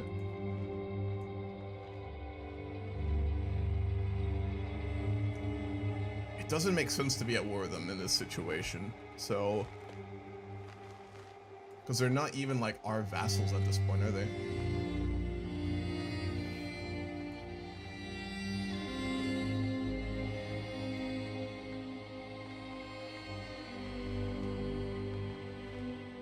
We'd lose the legitimacy. So I'll surrender these wars. I think that actually does make sense. For him, not so much. That's a bit more complicated. But then again, he'd be at war. I mean, he declared on us. That's for Caradog. Caradog made the deal. I'll surrender that too. Okay. Yep.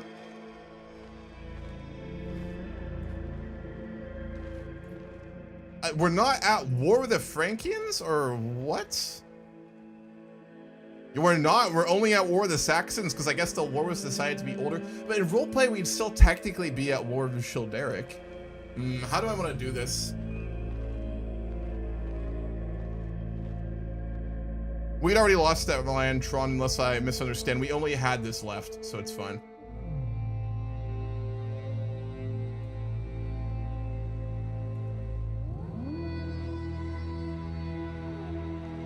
Oh, because they're still at war with the Saxons as well. That's what's happening. All right, let's go relieve Comolodonum. While Childeric hits Hengist in Kent. Oh, his whole army's there, though. We have to be so careful right now. I'm hoping the Saxons will group up and try and knock out some of his forces, but they may not.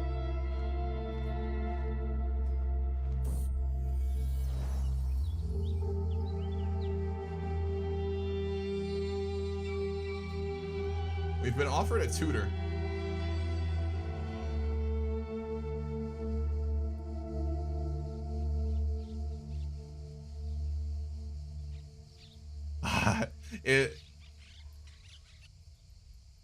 She's offering a woman to teach us the language of the Franks. Absolutely not.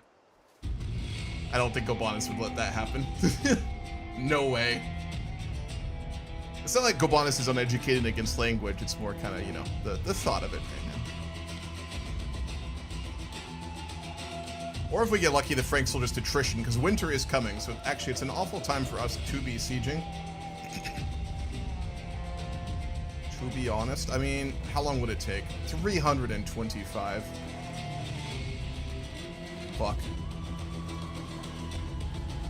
We will attrition soldiers. 1% a month.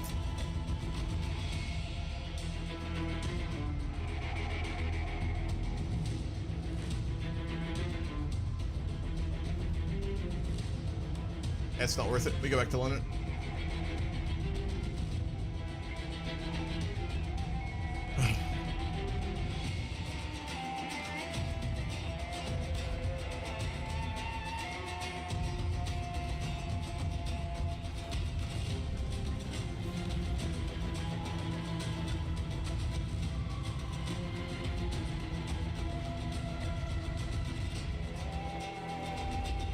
Guess they are gonna siege.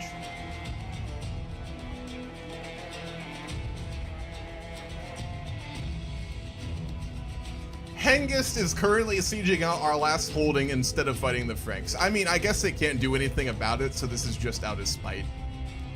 Can't say I blame them, I guess.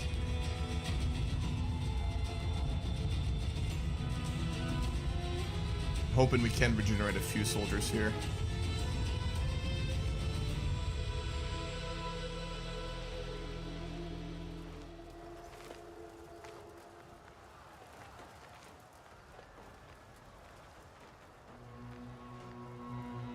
Yeah, Bedka is the one who's currently at our capital. Oh boy, he's trying to wipe us out. Smart cookie.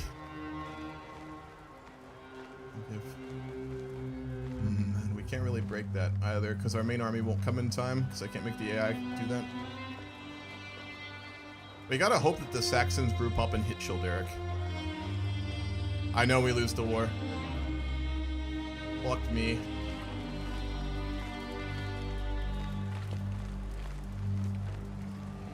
They're gonna come. We have to take this battle. We have no choice.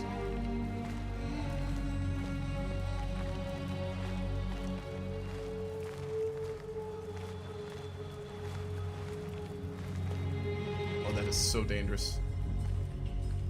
Oh, the main army is moving. Careful. They're gonna probably try and hit them. Which, if they get that fight... Oh, this is gonna be tight. We want them to hit Childeric, but I think they're going to loop around and try and hit our main army. And if we have to face them first... Oh, that's bad. Or they're going to go to Kent. Oh god, here they come. Fuck! This is such a bad position. They might get away in time. Oh god. Riothamus!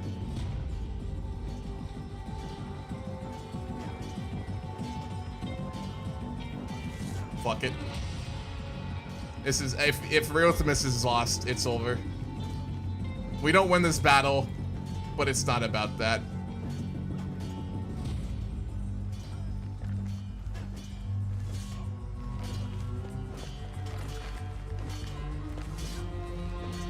They're running.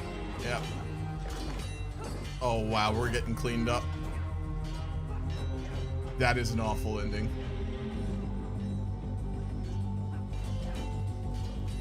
It looks like the Saxons and Childeric might have been cooperating at the end. I mean, roleplay-wise, you know. Which makes sense.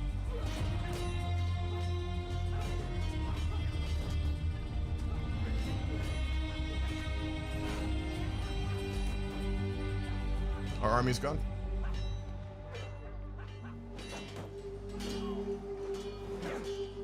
And so, ladies and gentlemen, ends the Alliance of Logres.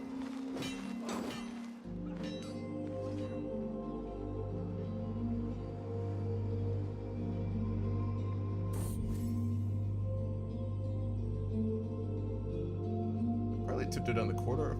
my nighttime treat in my hand.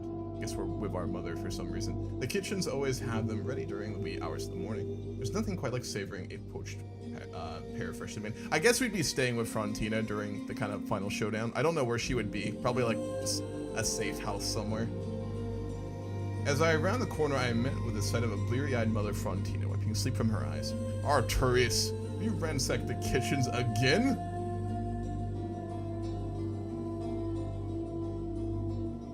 Yeah, definitely kind of our vibe. We're rowdy, so go against what we have to say. Actually, I won't force this. I'm going to roll a 1d3.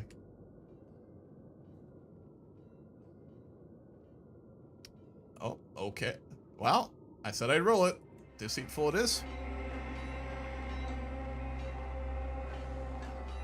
We're going to have a very interesting Arttorius Aurelianus here.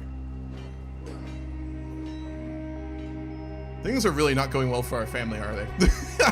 We had a brief period where we beat the odds and overcame some pretty incredible stuff, and now we're just like right back to the usual.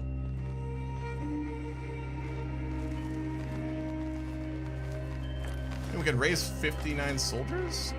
Where can we even do that?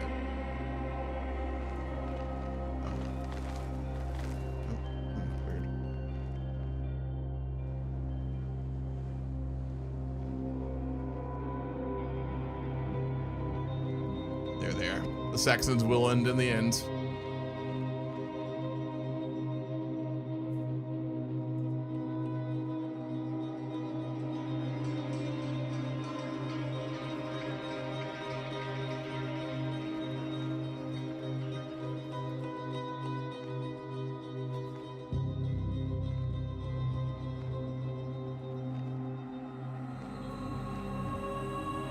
You're now 7 years old, by the way.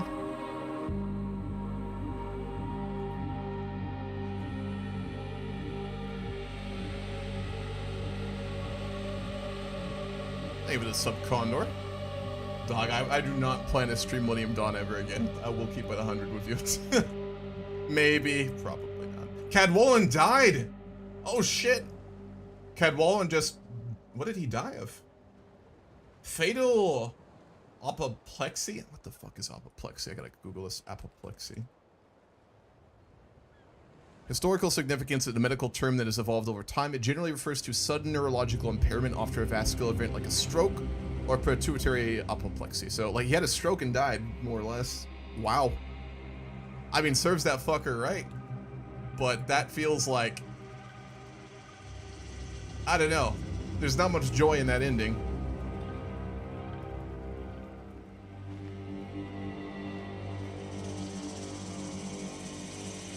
No, we have lost Tron. We don't come back from this. I mean, like, we're gonna be unlanded adventurers after this, and we'll basically have to like flee, right? But like, we will lose all our titles here, and that's fine.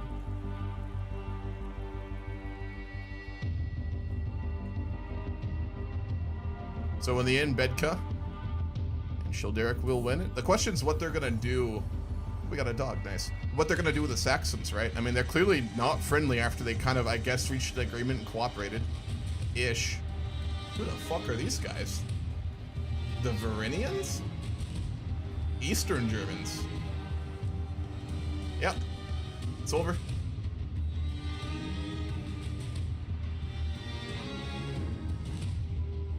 It is over.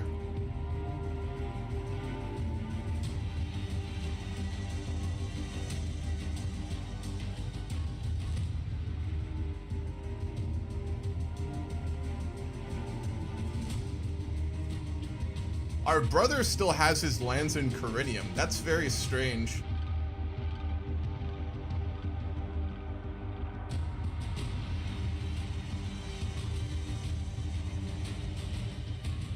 I guess we can just roleplay that he's kind of under the influence of a bishop who has him prisoner there or something, that's kind of using him for power. So we gotta figure out what we're gonna do at this point. I mean...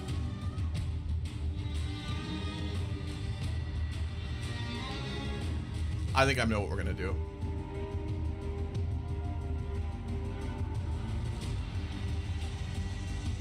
We're going to take a little break here, folks. I'm going to do a save edit. When we come back, I'll explain kind of how things have gone and how Britain's going to look from here and how we're going to play from here. I will keep going today, of course, but we'll do a little break so I can make some edits, and we will return. A very brutal ending to everything. I mean, I had a little hope there for a moment when Childeric split his army, but I mean, in the end, we could not win that, so it is what it is.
Alrighty, folks. I'll also turn my camera on for this part because I will take a moment here to kind of talk. This is a very big moment in the Grand Campaign, so I'll kind of talk about kind of where we are and where we're going to go from here. There are a couple ways I kind of figured this might go, and this was probably the most likely one, despite me having some hope. So let me explain the political situation and aftermath. Let me explain where we're going to go with Arttorius, which you can probably see right now. We're going to go adventurers, but a little bit more complicated than that. I'll describe it. So let's start with the obvious here. This was a situation where we've gone very alt history in a very weird way with this, because although it is true that historically the Saxons did win and got much of the lands that, you know, it was kind of in England and stuff like that, that hasn't really technically happened. So I'm going to kind of keep it in a very weird position. So if you want to look, obviously, Childeric won. He now owns most of southern England. I didn't give him all of it because I don't think he would have taken all of it. His army took a ton of losses. He built treaties, obviously, with the local lords who revolted against us. He kind of forced like his soldiers in the south and took those lands. Could he have kept marching? Yes. Could he have held it? Maybe. But the way I see it is his armies kind of went home. He got what he wanted, right? He got the heartland. He didn't want London because it's a burning fucking wreck, right? And as a result, he took kind of like the core southern lands that he wanted. He's consolidated that. He's, I'm sure, was worried about kind of people around him, and he's kind of got it. Will he expand more in Britain soon? Probably. I think the AI probably will do that. But for now, it's just kind of where it's at. So let me explain who's in charge locally for him and kind of that part, and then we move on. So Bedka got what he wanted. Bedka was given basically a petty kingdom in Huis. He basically got all our lands, all of them. So he kind of rules there. He's not officially a king. He'd be the equivalent of a duke, though it's kind of complicated in their culture in this time period, but he has a lot of land. And then the other group I actually gave Kent, which is Hingisold lands to, with the Atreides family. So those were the ones that revolted against us. They obviously kind of made a deal with Childeric, and in the end, they're a very well-respected, famous family. Like if you look on Wikipedia, you'll find pages about this tribe. They're very famous. So the way I see this, Childeric kind of made a deal with them to kind of give them lands as well, and the family lands to kind of consolidate his legitimacy with the local peoples and stuff, and then obviously Bedka as well. So those lands were taken by him. Tudwal died. I didn't do that. He just died. And as a result, he has kind of left them be. Cornwall's not like the hardest to technically siege out and stuff, but the way I'm kind of going to look at this from a roleplay perspective, and the AI can do it at once later, is he took the lion's share of the southern lands. He lost a lot of troops. He went back to consolidate his court in Francia. It's been actually, I think, at least over a year, and he may come back for other invasions in the future. But I mean, much like the Romans, a lot of people say they'll do that in Britain, but it turns out to be much harder or more costly than they would like. So that means Reothimus obviously will kind of hold on to his territories, but I mean, like, his max soldier count's going to be 500, right? I mean, London's a burnt wreck. It's barely a city. I mean, there are walls. What's left of them are still there-ish. Most of the inside is just ruins, so he's building back from that. Our mother still rules over in Castris Sturus with most of the children. But the way I'm going to take it for our family is basically Gobanus, after losing the battle, losing the war, going home, would kind of sit down with Reothimus and with Frontina, given the other, you know, members of the Alliance of Logres basically scattered and just went home. There was no formal final sit-down ending to the alliance.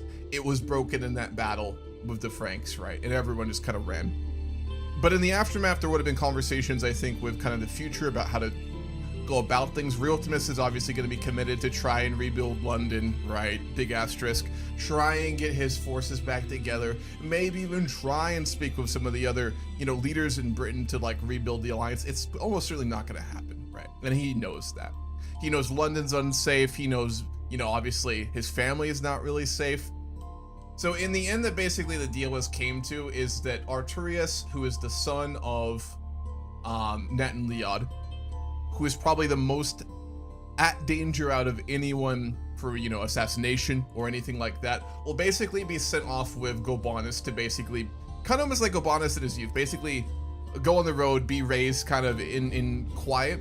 Kind of like how actually Arthur was. If you read any of the histories or the myths of like Arthur, King Arthur, most of them suggest he was kind of raised like not with his parents and in secret. I mean, that is there's a lot of different Arthur stories, but a lot of them actually have that theme. I didn't expect this to kind of go that route, but since we're kind of there in a reasonable manner, I see no reason to stop it. So Arthur oftentimes is basically raised without his parents by kind of like a knight, or by like, you know, like someone who's a distant member of his family or something like that in obscurity, and he kind of comes back one day. Will he do that in the story? Who knows? Maybe. Or he'll just, you know, die of dysentery when he's 9. So we don't know that. But we're gonna role play out basically Arttorius Arthur on the road with Gobanus. So Gobanus is gonna kind of keep him safe, keep him away from the danger of the south, raise him, teach him, that kind of thing. I think that's an interesting route to go with this. I don't know if he'll survive it. If not, we have other siblings to play. So I think most of them we're gonna role play are going to be with Frontina, our mother. So Frontina will basically have our sister, our twin sister, our youngest son as well, and then our other brother. Basically, I've thought about just like breaking him off of this title, but I'm gonna just go with basically he's almost a political prisoner right now. So he's under the control of this like bishop, right? Ambitious, arrogant bishop who's basically using him, and really he's kind of a political prisoner of Bedka and Coronium, right? So he's a family member kind of kept hostage, our estranged brother. Our youngest brother will be with Frontina. Our twin sister will be with Frontina as well. But one of our brothers is basically a hostage. If that explains kind of my thinking on the aces, I just described that. So it's an awful position. I mean, our family's broken up. Netanliel's dead. The alliance is broken.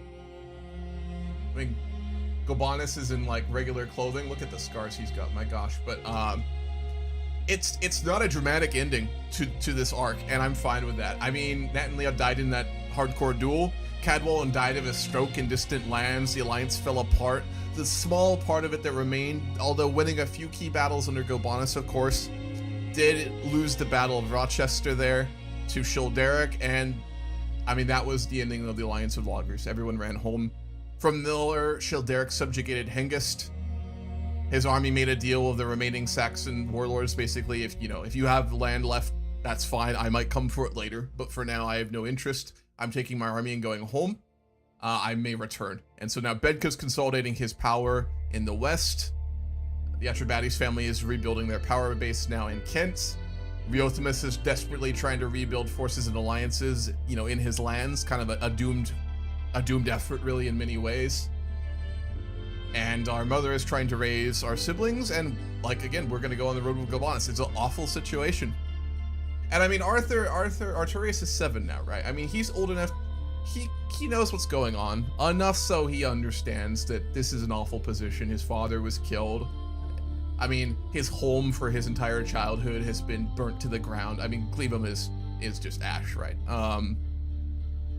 Every kind of like parental figure besides Gobanus is either gone now or dead, and he's basically just kind of, you know, after probably spending a little time with his mother and family, left to go on the road with Gobanus, which is brutal. No way about it.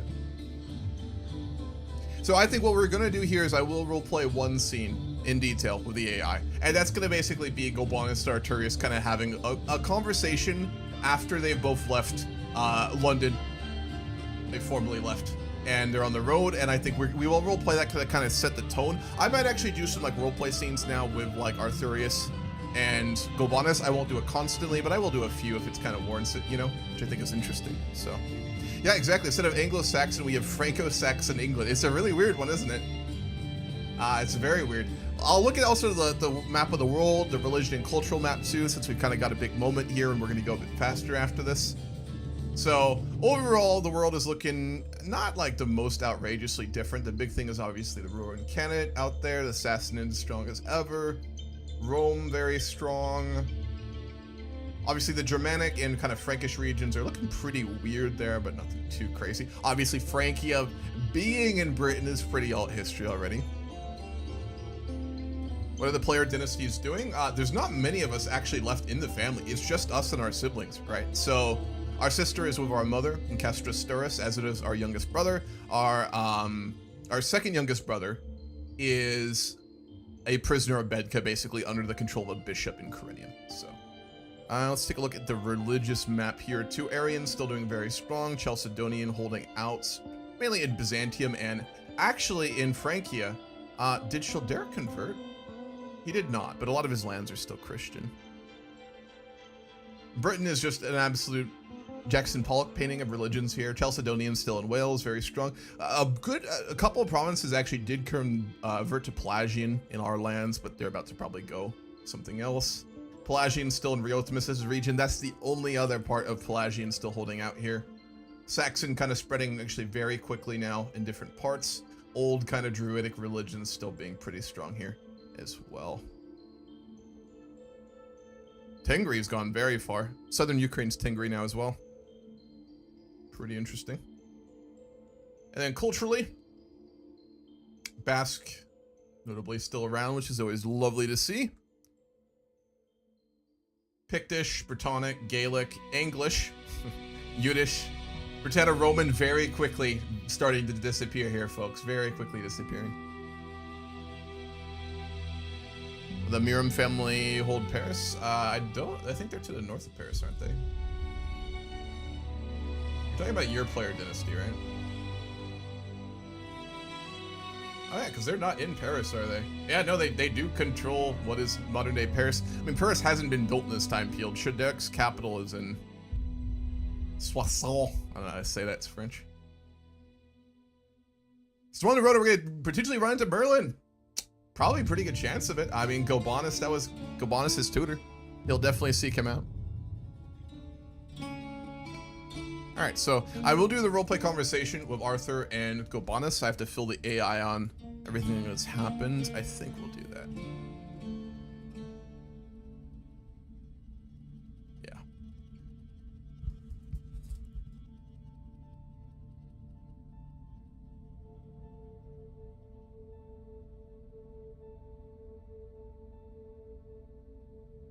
What are the viewer dynasties doing? I don't remember all of them, so if you are here right now and you remember where your dynasty is, I will check a couple of them. I'm not going to spend forever on that. I don't keep track of all of them. I mean, I have a doc with them all, but I don't actively keep kind of in my mind. It's more for y'all. If you would like, I will take a look at them. All right.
This will be a minute.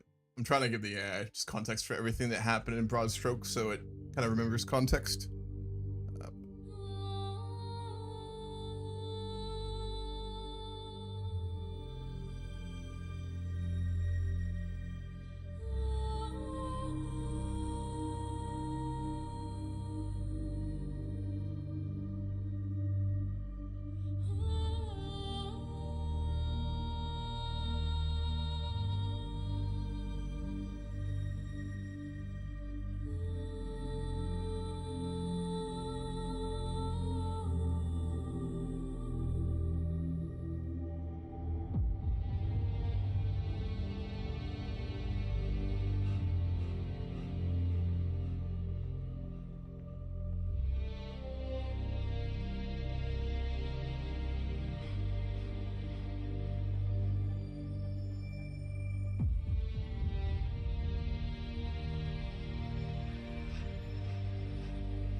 Yeah, he did get lost in the wilds that one time. That was him, wasn't it? I forgot about that.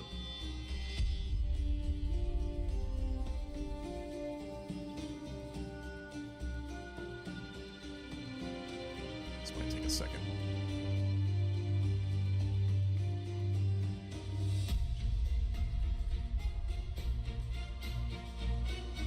You said check Frisia?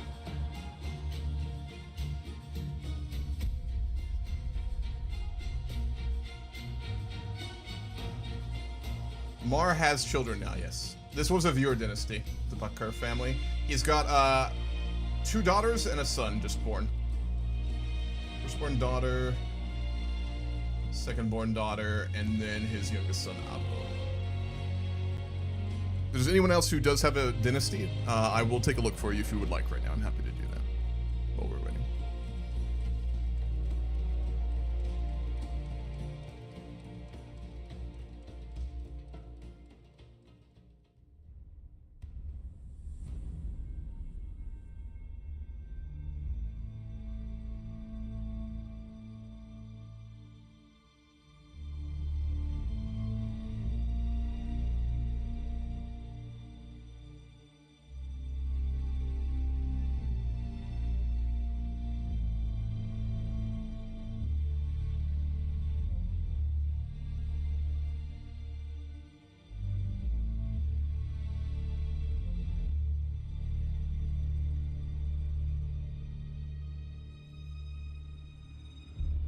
Alrighty, here we go. It accounts in Catalonia. Catalonia. What, the island? Catalonia. I'm completely tripping. Where the fuck is Catalonia? Oh, it's Barcelona. Okay.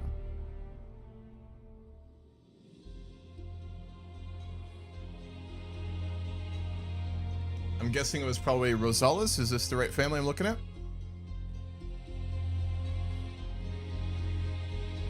I think I remember adding them. I might be wrong, though.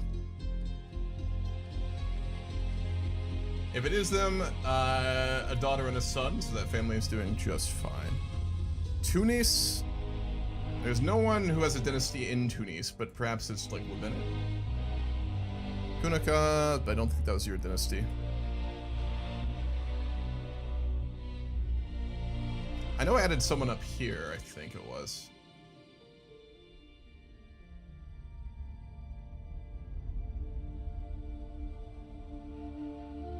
I'm not too sure.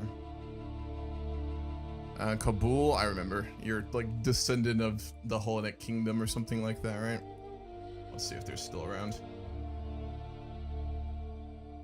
Never remember where they got put.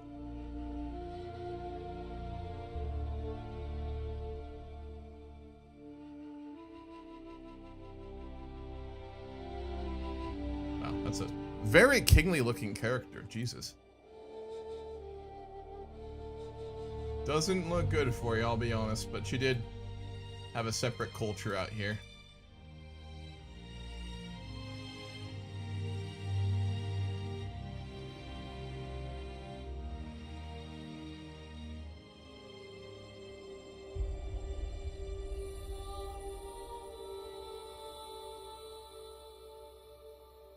Zunism. Huh.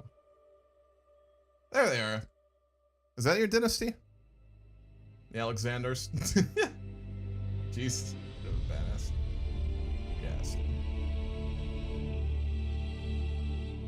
Bro has multiple spouses. He's Buddhist. Alright. Yep, still around. Alrighty. I will do the roleplay scene. Not that one. Then there's no one on Kabul. So I'm not too sure about Bombadil. They might have gotten annexed. Pretty good chance of it. I know there were a couple people who put stuff over there that was like different religions or cultures. I don't remember if yours was or not, so.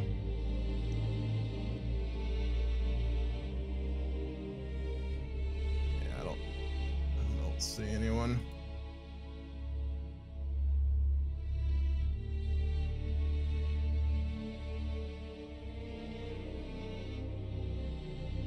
Unfortunate.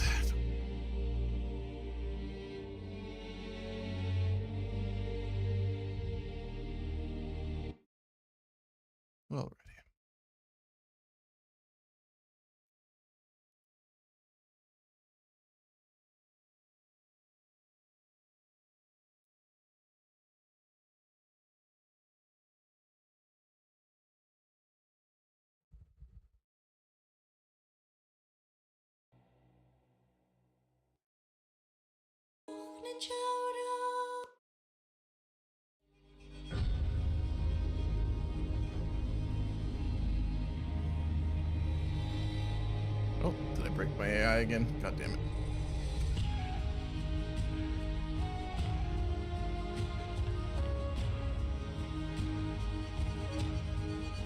The Duke of West Tunis. Take a look there.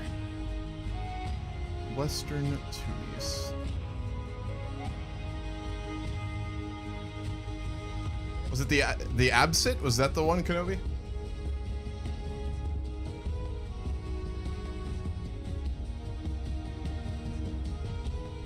Nice. Yeah, they're doing just fine. Got a couple kids there as well. It's the barony of the county of Badakhshan? Badakhshan? Badakhshan?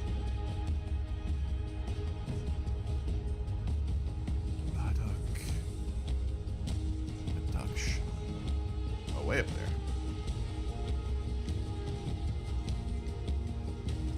there. I don't know. Does that look right? Kutil Shah? That doesn't look right.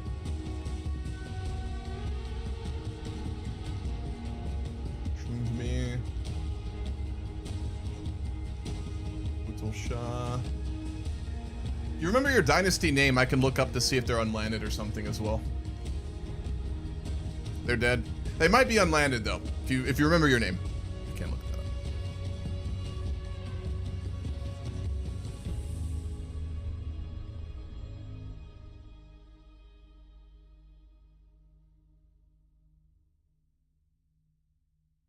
Possibly broken the AI. One moment. I believe.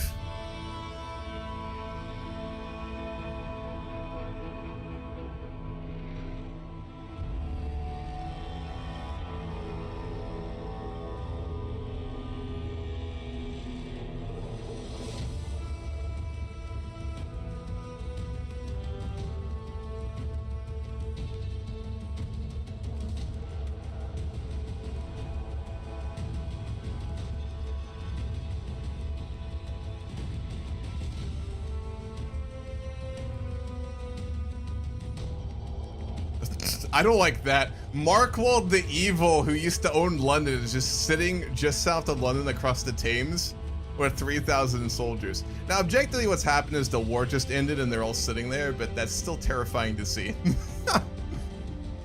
He's just creeping. Crassus is the family name.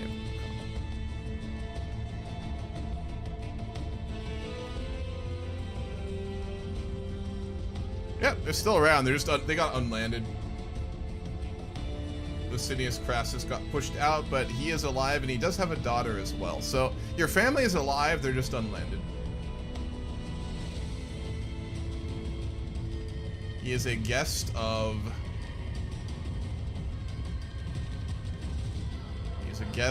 He's in the middle of the Sassanid Empire right now, actually. He's a guest of this guy. Marzaban Isid Gushnasp. But he is alive. Alrighty, we actually have dialogue. So, folks, this is going to be the start of this portion of Arttorius' life and our next kind of main character. This is a scene where Riothimus is speaking with Gobanus before the two of Gobanus and Arttorius leave. So we'll be set in like the ruins of London. I'll do a little bit of a role play. I won't drag it out, and then we'll play. Probably until he's grown up, and then we'll kind of go from there. So, alrighty. The moon hangs pale over the broken husk of Londinium, its shattered gates and blackened towers, silent in the wind. On the ancient wall, worn stone, warmed slightly by a dwindling brazier, two men sit side by side, one wrapped in the weight of too many deaths, the other carrying something that feels heavier still, the life of a child who may yet matter. The meat is strong, warmed with cloves and bitter from old stories. It cuts the chill in the air, but not the one in their hearts. Riothimus takes a slow drink, then sets the cup down between them. His voice when it comes is low, tired, and far too clear. You know, I thought we'd win, brother, I mean that. I thought Netanyahu's death would harden the men, not hollow them out. I thought holding the line would mean something. A and all it did was make the Saxons slower to bleed. He leaned forward, elbows on knees, staring down at the rubble-strewn street below, as if it might give him an answer back. I keep looking for a sign that it wasn't all for nothing, that holding Londinium, losing Glevum, watching Bedka bow his head till Childeric like a dog, all of it still means something. That Arttorius is not just a boy walking into a world that no longer remembers why his father died. He picked up the cup again. It sloshes, and a moment passes. Tell me I'm wrong, Gobanus, or lie to me well enough that I may sleep tonight. The wind shifts from somewhere deep in the ruined city. A bell rings once, old iron twisting in its mount. Its sounds are like that of morning. Alright, so I'm gonna roleplay Gobanus, so... Where would Gobanus be right now? I mean, just... about as broken as a man like him can be, right? I mean... he served two men he would have had incredible respect for very different reasons. Uther was a warlord through and through. A brutal warlord. But he got shit done, and he had a real shot at pushing out the Saxons. And for that, Gobanus gave him his loyalty. And he died. He served Nat and Leon, a man who, at first, he trusted in his nature, but wasn't sure he could be capable. The two of them beat the odds over and over together. And in the end, it wasn't even on the battlefield they lost. It was due to a silly duel. Gobanus, I'm sure, wanted to probably go get revenge on Cadwallon, but, I mean, by this point, news would have come that Cadwallon died of a stroke. I mean, he's dead, so there's no revenge to be had. I'm sure he would hate and want revenge on Bedka, but there's nothing he can do against the Franks. I mean, he'd be in a pretty low place in many ways. But at the same time, I mean, a man like that doesn't break. Not really. I mean, parts of him do, perhaps, but his core will is just too strong to not keep going. But at the same time, how do you look for a silver lining here? I mean, where is the future? How do you even approach it when you had hope, you saw a path to not just your own or your liege's or your friend's survival and victory, but I mean, we're talking cultural warfare, we're talking religious warfare here, right? And to be in a place now where you probably, I mean, Gobanus is a smart man. He knows his own abilities. He understands, you know, the political and military situation in Britain. I'm sure he doesn't really see a path forward where the Franks and the Saxons don't just slowly creep in and win. I mean, for now, Reothimus has the ruins of London and parts of like eastern England, but both of them know that won't last, realistically. I mean, whether it's Childeric who comes back with his men or whether it's Mar with new allies, I mean, these lands are not long probably for them. And I mean, he's sitting having one last conversation with Reothimus, a man who I wouldn't consider them probably to be friends, but certainly close. Huge amount of mutual respect. Gobanus is about to leave with Arttorius. He probably if we're honest, thinks there's a good chance he doesn't see Reothimus again, right? I mean, there's a good chance Reothimus gets invaded. I mean, he won't run, so he'll probably die with his men. So there's a good chance this is the last time they ever speak. And I mean, despite anything, Gobanus probably knows this is about as much of an ending as there will be for the Alliance of Logres. It's just the two of them. Everyone else is gone. Nat and Leon is dead. They lost. But they haven't lost like in that kind of way that gives you a sense of finality. That's the brutal part.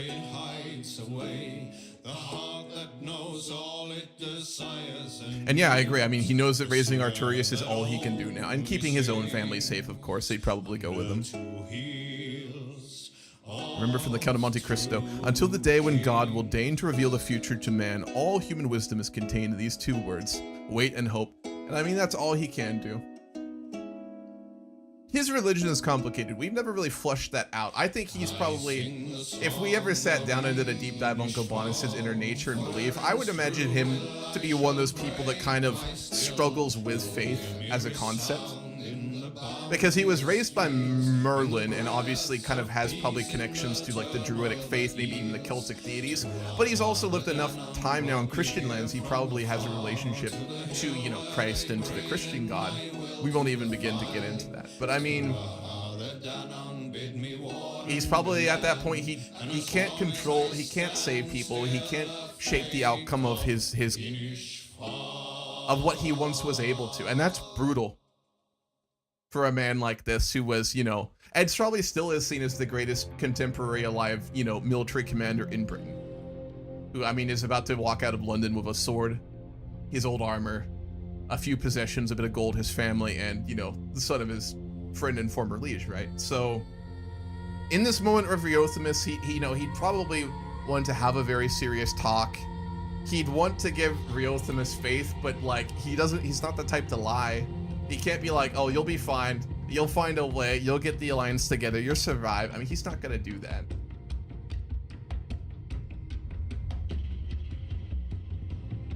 Bonus stares up at the night sky. The stars were infinite. A few clouds drifting in the distant sky. Below him, the city he had seen many times in his life was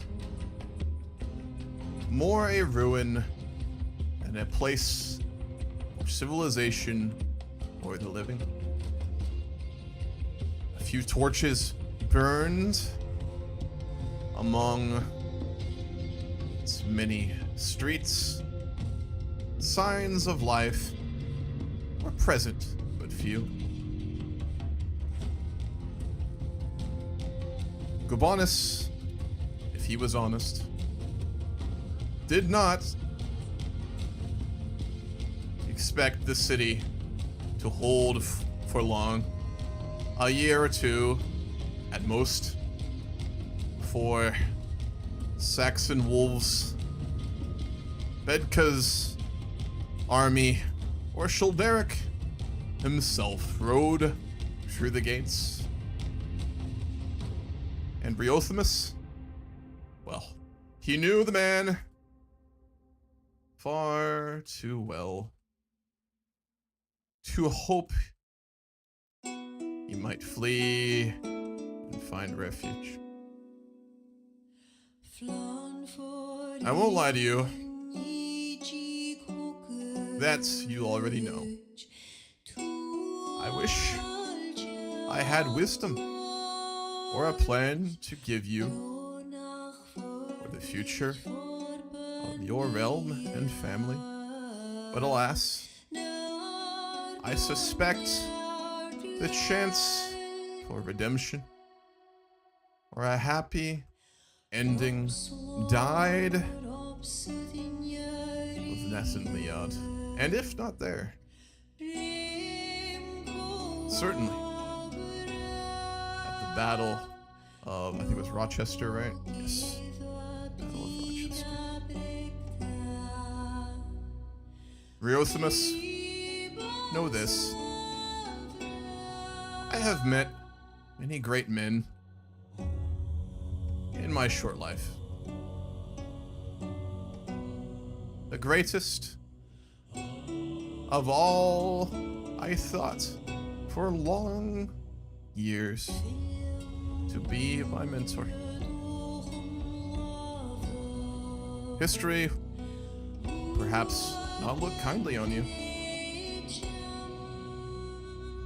Promise and hope dashed to the crushing whims of fate as a way of marring even the greatest. But I have seen who you are, who you tried to be, and I will always remember the man It was known as the Dragon of Londinium. And until my last breath, for what it matters, that is who you shall be. So he's probably trying to kind of... I mean, Reothimus is also not the type of man to break down, but I mean, he's about as low as you can go for someone like that. So he's trying to, I guess, kind of reflect and be as supportive as you can as someone you probably view as whose days are very numbered, right? I mean, realistically. Gobanus is on his way to our camp. Kenobi, I sent him an invite with Yes Man, so he will join our camp shortly when I unpause.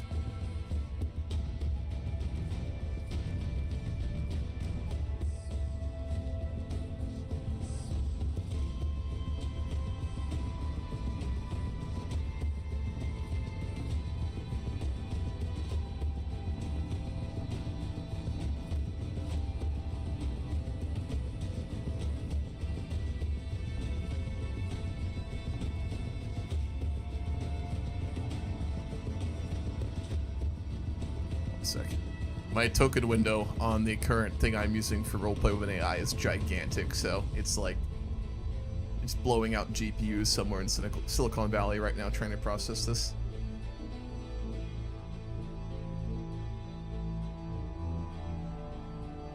I appreciate it though. Yeah, so the only one who will be in his camp is Gobanus, which let me double check, but I did invite him. Yeah, Gobanus is already considering a proposal. Shilderic has Gobanus' daughter prisoner too. Or no, son. Jesus. I think we'll just run with that though.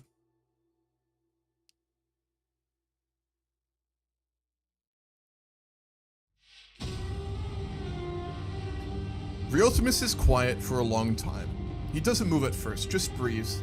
Kind of slow, deliberate breathing a man does when trying not to break in front of someone who still believes in him. Even if the shape of that belief is jagged now, like a ruin, you build a shrine atop. A wind stirs the edge of his cloak. Below them, one of the torches guttering in the streets. Below winks out. They used to call me that, didn't they? The dragon. Gods, what children we were. Nat and Leod with his sword raised to the heavens, me roaring speeches atop this wall as though words alone could keep the Saxons from our gates. He finally turns to look at Gobanus. There's no fire in his eyes, but there's something else. A cold, steady glow of a man who has lost everything but refuses to collapse into ash. You'll keep him safe, I know that. Arttorius was always meant to carry something heavier than his years, I suppose. I just never thought it would be quite like this. He gestures loosely to the ruined city, to the war, to the ghosts clinging to every broken tower. Tell him for me someday, not now, but when he's ready, that I loved his father dearly, and much more than I could ever say, that I tried to honor that. And when he looks into the wild and wonders if anything sacred still breathes in this land and soil, tell him that once for a time, I did. In Logres, in his father, in myself and in us. He paused, then reaches out, clasping Gobanus' shoulder hard, like anchoring a boat before it leaves a stormy, ravaged harbor. Go, before dawn tempts us both to foolishness. He does not smile, but there's a kind of warmth in his eyes now. Reforge, battle bitter, but real. Gobanus stands. As the night grew long, he himself began to wonder if perhaps it would be better to stay. He had no wish to abandon the few left to him. You could call friend or even family. But Reothimus and Frontina had been clear. It was not safe for Arttorius in these lands. Bedka and his own distant family, vipers that they were, had begun consolidating their new lands and tying up loose ends. Even that bastard Caradog had gone missing. Rumors that Bedka had put to rest a problem Nessun Leod could not. It would have to be done.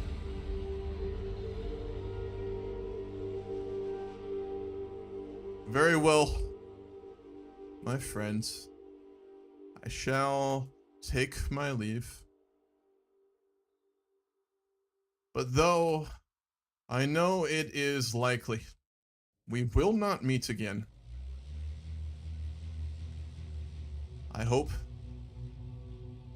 for your safety and that God and whatever else holds power over fate in this world watches over you.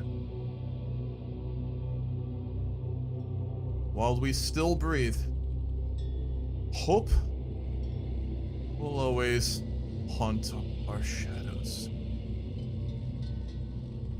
And with that,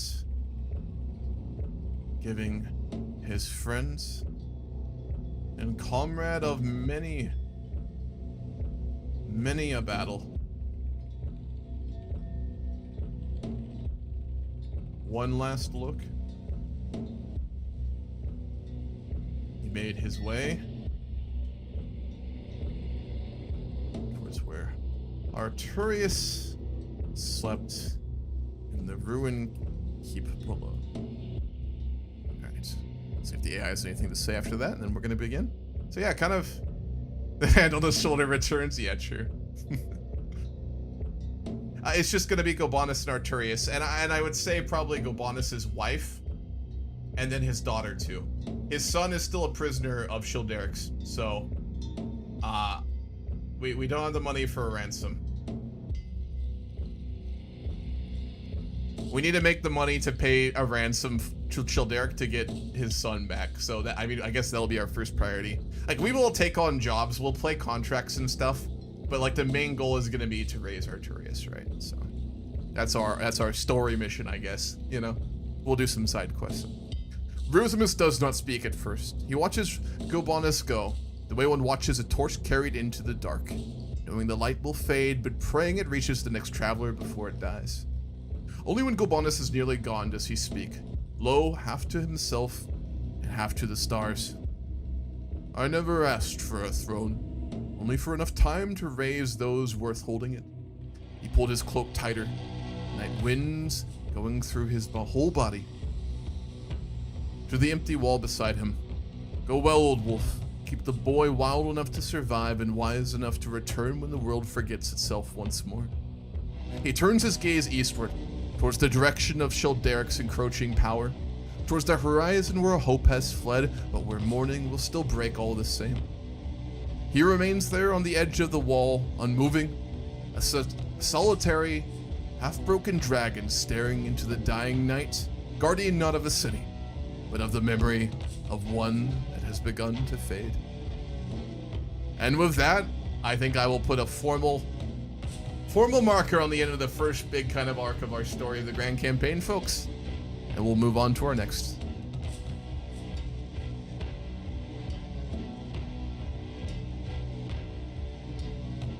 Alrighty.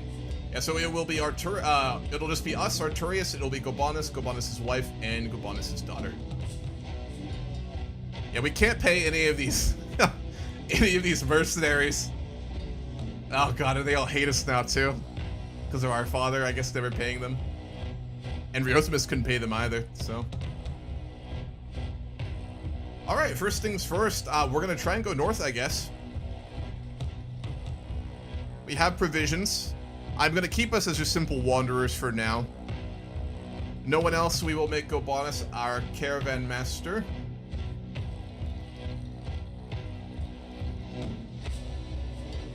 And I guess we'll make Gobanus' wife our second, because those are the two jobs we kind of do actually need here. Be nice for us to get a tutor, but we can't get one right now. There's someone I may bring in to be a tutor. We'll see how things go, though.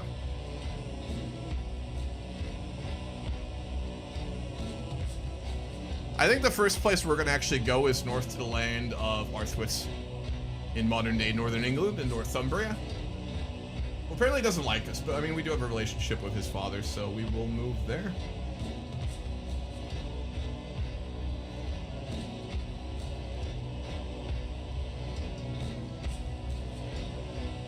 Uh-oh. Hopefully the game doesn't crash. No, we're good.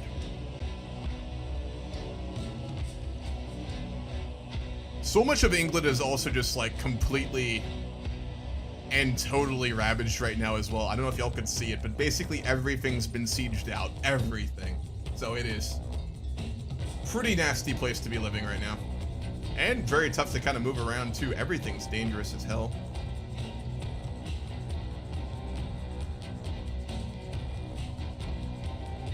I'm gonna see if I can route us there basically in a manner that won't have us murdered.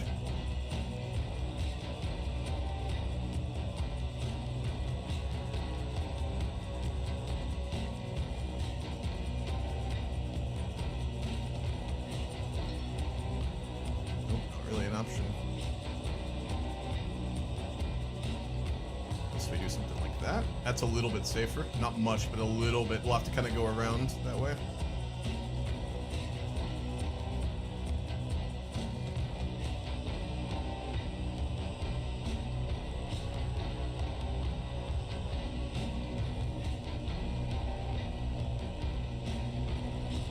Pick up a little bit of XP if we do that too. And then we can't afford guards. That's simply not an option. So I gotta just hope that we make this, to be honest.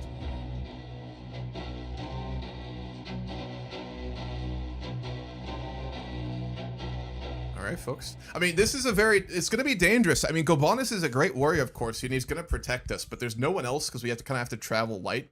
And, I mean, the land, I mean, at this point, Britain would just be full of bandits, deserters, ex-soldiers. I mean, whether they be Saxon, Britannic, Pictish, Gaelic. I mean, the land is just swarming with ex-soldiers from all these wars. And, you know, some of them, sure, maybe still in, like, the official armies. I'm sure a lot of them would just be forging, like, little petty warlord, you know, little pieces of land or outright banditry and raiding. It is a very unsafe land to be walking around.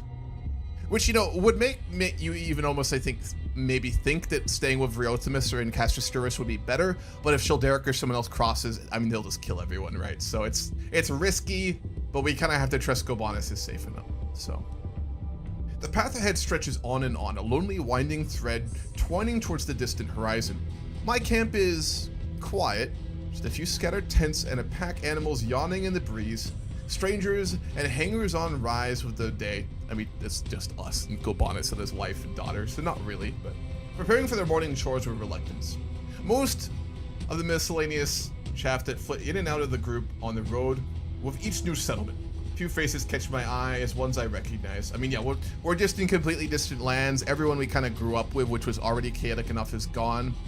The only kind of, I guess, anchor we have is just Gobanus and his family, of course, so pretty brutal. We can look for some people to join us. Some warriors. Let's take a look at them here. I mean, this is kind of important. The evil, but he's a very good soldier.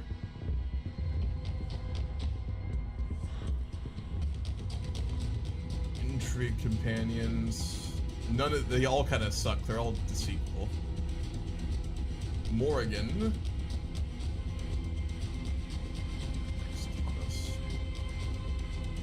I guess we will take the soldiers. Gobanus will kind of, perhaps maybe we'll go like on the road, you know, going north to Arttorius' land. Gobanus got recognized. I mean, Gobanus is very famous and recognizable. He's done his best to probably try and look not as clearly himself, but maybe a couple ex-soldiers from the army, you know, recognized him on the road and offered to join him. And they're not perfect human beings, but Gobanus knows that given the danger, given the amount of bandits, which are just getting worse and worse, he did accept them. They kind of joined us. It's a little precarious, but they respect Gobanus enough, they'll be fine. I'm also going to give Gobanus an overhaul to his appearance, so we're going to try and make him look as unrecognizable as possible.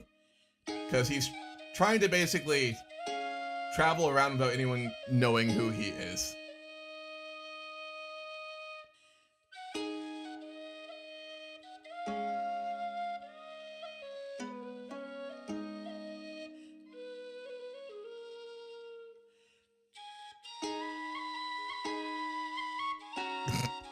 Oh, God. Yeah, why not? He looks pretty... I mean, this is pretty unrecognizable. Gobanis is going to shave his head and his beard. And just try and look as normal as possible. Kind of horrifying, but... I'd say that's about the best way we can make him not be very recognizable to many people, you know? Because, I mean, in the beginning, he didn't have a beard, but he had, like, the beard and goatee for a while during the war, so... I think this is the best chance we have where no one will know who he is.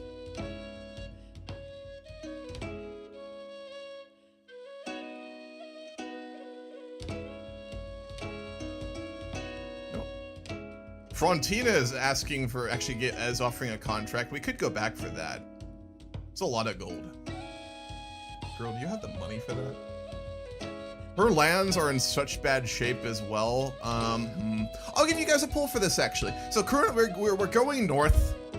We're going north, basically, right now to Arttorius' lands, where we don't know if there'll even be work there, or if he'll even be friendly to us, but the idea was to get away from, like, Bedka in the south to, like, reduce the chance of danger for Arttorius. But we'll say that, basically, we got a letter from Frontina, probably without the approval of Riotimus as well, of course, asking for us to come back and, basically, for Gobanis to work on, maybe organizing some, like, some men to deal with like local bandits and stuff in her lands, partly because she just needs to help, and if there's anyone who can do it, it is Gobanis, and partly because she probably wants to see her son again, right? Which is brutal. So we got a message from her. I'll give you guys a pull here. This is your choice. Two options.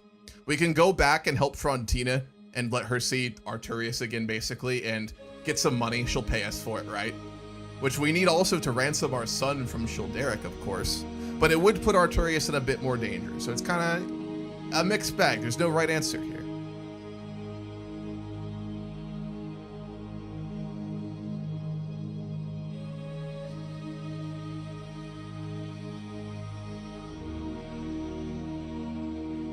I'll do a 2-minute pull for this one. It's a little bit longer. Like some more water here.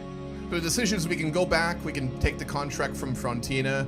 We can let her see Arttorius again. We can actually work to try and stabilize the holdings, which we probably would like to do in Riotimus and her lands. Or we can keep going north, where it will be more safer, technically.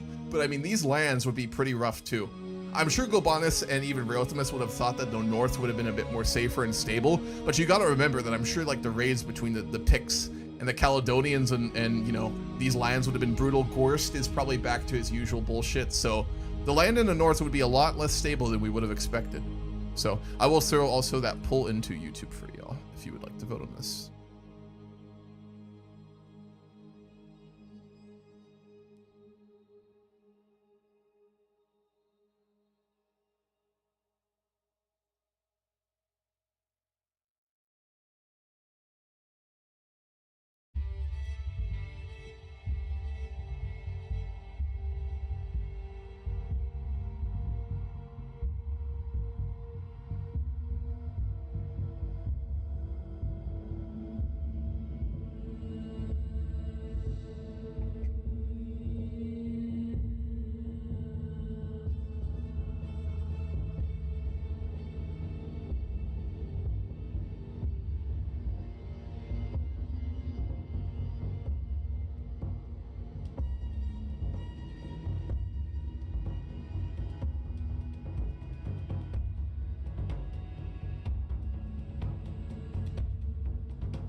It's pretty overwhelmingly we're going to keep going north. Currently with the YouTube, it is 4 for heading back and 8 for keep going north. All right, we will not turn back. So we'll have gotten the letter from Frontina. We'll say that after considering it probably for the night and speaking with his wife about it and stuff, Gobanis, I mean, would like to, of course, but like he made a promise, right? So he's gonna keep doing what he said. He'll write a letter back to Frontina, basically explaining that, you know, as much as he would like to, it's not the right decision, and she knows that. So, kind of brutal, but it's what it is. You can't blame her for doing it.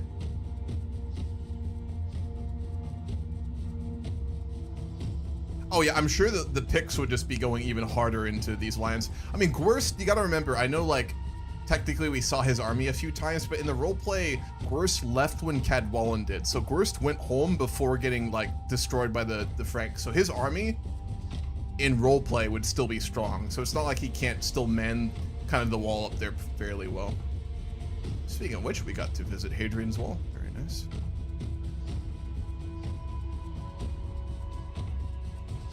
We could also always leave Britain. Like, we could go into Europe or something. I mean, our main goal is to keep him safe, but still. As we trudge down the road, a building hoves into view. I think that's supposed to be moves. The battered sign reads, "The Crown and Anchor Inn." No luck here tonight, we're barely got room for our current lodgers, let alone anyone new. Inside, the innkeeper shakes his head dismissively, especially not your ragtag types. He'd be dealing with Gobanus, but I'm sure Gobanus would be like, you know, letting Arthur kind of basically be involved with everyone he speaks to. He's trying to teach him, right? So.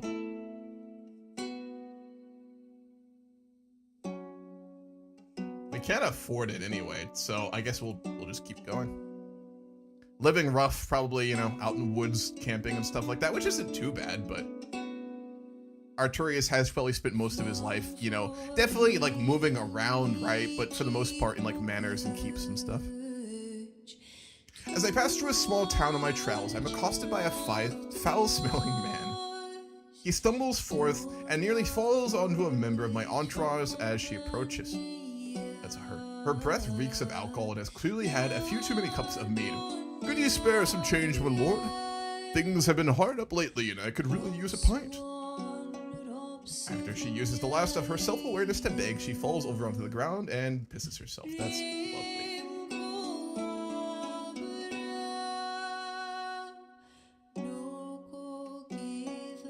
There should be an option just to walk away.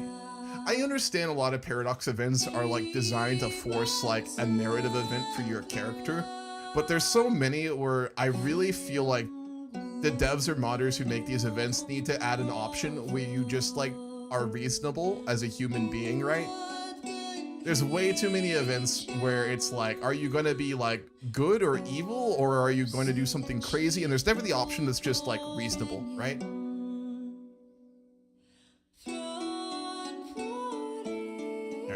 We'll just go with like the goal we lost didn't go to horror, but we just kind of spent it on the road paying for lodging, right? That makes kind of sense. Did Gwurst's land extend? No, I believe this is what he has always had. I could be wrong though. So we went north. We kind of skirted around like the more dangerous parts of England by going up to Hadrian's Wall and kind of seeing it. I'm sure Gobanus would have wanted to see it himself, and he took, you know, Arttorius there and probably gave him some speeches about the Roman Empire. I've actually hiked the Hadrian's Wall. I didn't get the whole way, but I hiked the majority of it from York, modern day Newcastle. I almost got all the way. I hiked it like probably up until here. No, because I got to that part. I got all the way to around here, and then I had this blister that I had gotten because I was forcing myself to hike too far every day. That was so bad I couldn't really walk anymore. It was bad because I was an idiot. And like, I went off course and had to like find my way through this forest down to a road where I could get a bus, and I had to find like an inn to stay. That was an interesting day. Kind of a theme. When I hike, I push myself way too hard, and I didn't have good socks. It's a beautiful place though. If you have never been to Hadrian's Wall, and I know it's probably hard to get there for most people, but if you're a history person like me and you ever get a chance in your life, definitely go to Hadrian's Wall. It is beautiful. There are parts that are just, I mean, not just historically fascinating, but it's just a beautiful place, honestly. I'm not saying do the whole hike, but definitely try and go to parts of it. If any of y'all can in your life, it is pretty incredible. Which I know is not easy, but it never is. Alright, so we got to the capital of Eberacum. We probably would have been received semi-politely by Arttorius with very mixed feelings. He always respected Gobanus, so we had a moment where we probably spent a few days there getting our supplies back. Arttorius would have probably not had any jobs for Gobanus directly, but would have offered him some options. That's why we have contracts, right? He would have mentioned that there's definitely some bandit issues in his lands that are pretty bad, and that he knows that his vassal Enon definitely is looking for capable men to help him deal with some local kind of banditry issues. So he would have pointed us that way, which makes sense. So we'll say for roleplay, we'll stay a couple, like maybe a week here with Arttorius kind of keeping up with events. Obviously, I'm sure the big thing for him would be like the danger of Gorse. You know, obviously they were in the alliance together, but now that it's shattered, that's just gone. So it's kind of, I wouldn't say a cold war, but very frosty relations between them.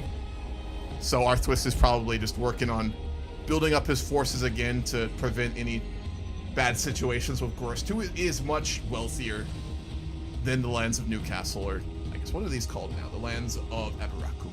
So.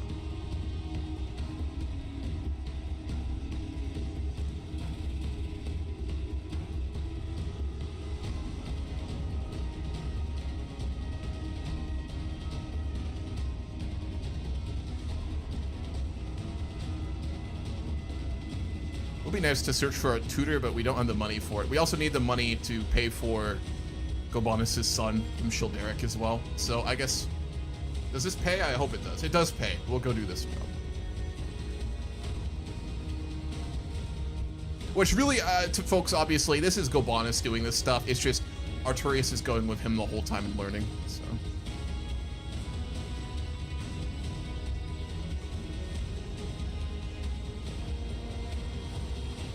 This band of wrinkles his nose distastefully.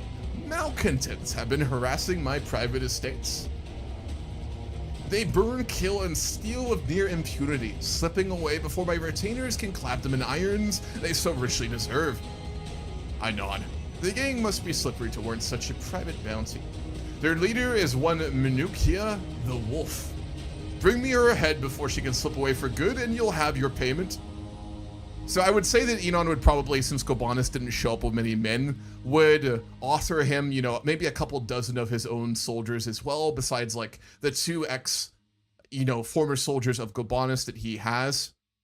We'd probably, would we take Arttorius with us when we go do that, or would we trust Arttorius enough to leave him there? We probably would. Arttorius is a man of honor.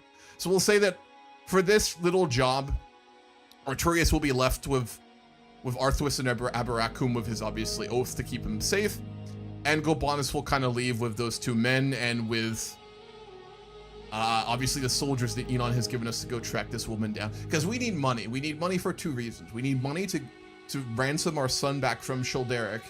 We need money to obviously pay for a good probably tutor for our own children and for Arttorius. Because we're very learned. But where I would view Gobanus' own kind of learning stat as more like natural intelligence, we need to hire someone who's like very trained in like, in like writing and like the classics and things like that, right? Because we don't know where Merlin is right now. So we'll go do that alone. Is it going to be an intrigue event? No, it won't. So we're going to have to go travel.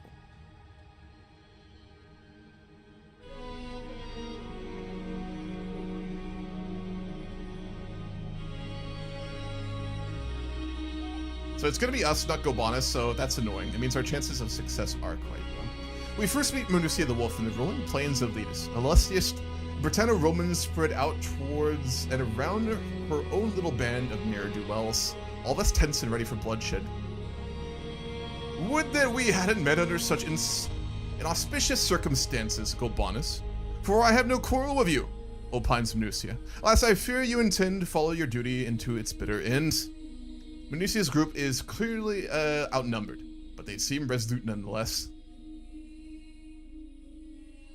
We'll take a shot at it. Yeah, she got away. We unfortunately will have to operate with Arttorius' stats, but I'm going to kind of go more with the fact that, Enon didn't give us many men, and Gobanus, although a great warrior, can't do everything himself and chase them down, right? Is Arthur squiring? Yeah, about as much as a squiring would exist within 491 AD, right? So yes, more or less. He's getting taught by Gobanus.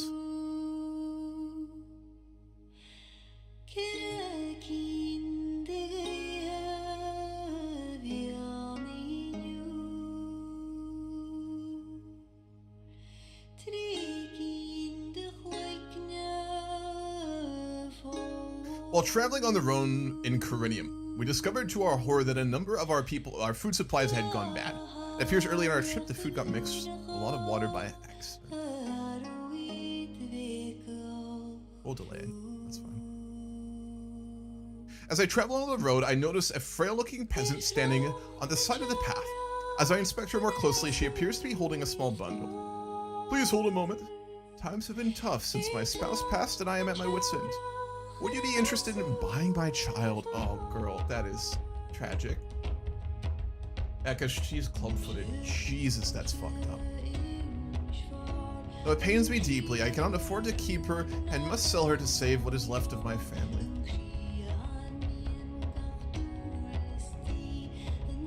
We have no money, though.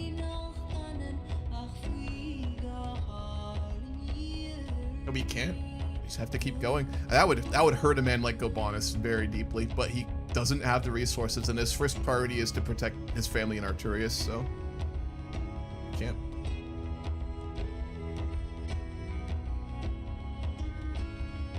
This is a very long trip too. Wow. It's gonna make us go all the way to the south. I don't know why, but we'll say it's Gobanus in the roleplay.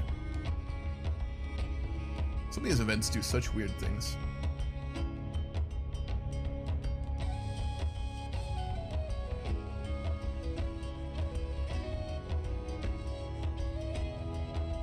We catch up with Venusia the Wolf in the rolling plains of Hamptonshire.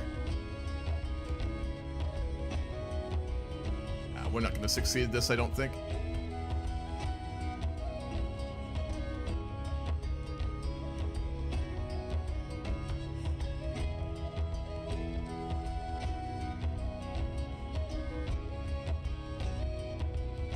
I guess for now we will make her our tutor.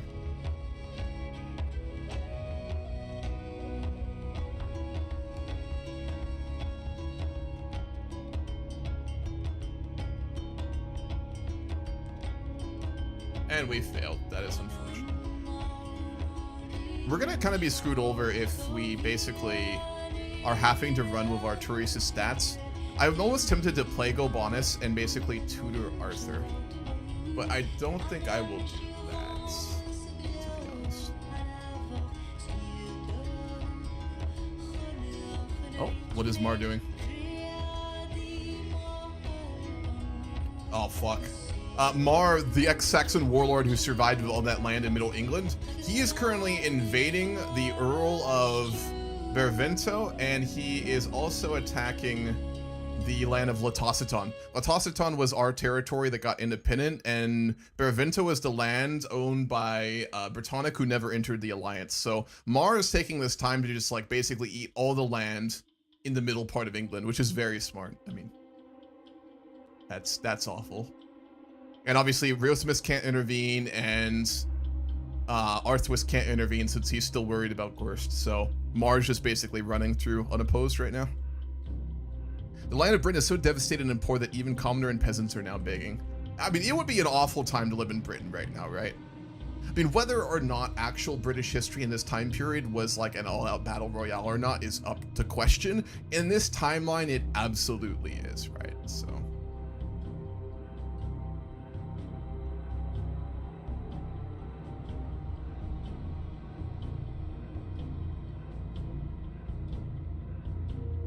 we are a proactive bureaucrat. This noble's character's ambition resolved around establishing order, demonstrating efficiency, and asserting their leadership within the realm.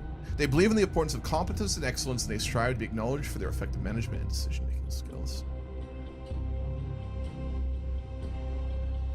I find myself captivated by a growing desire for greatness. My ambition takes hold, transcending the confines of my realm as I yearn to leave a lasting mark on history.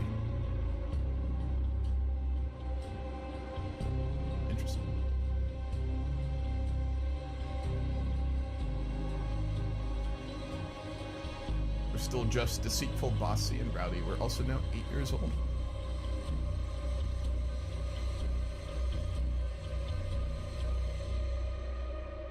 Alright, this is a tough spot. We have no money. The contracts we can get, we're not going to succeed in, right?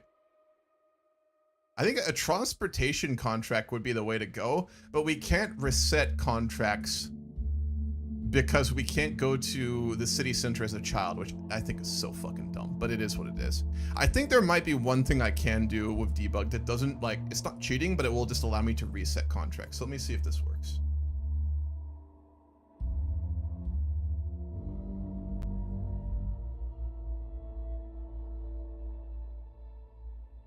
Thought I saw something that would let you do that, but I could be wrong.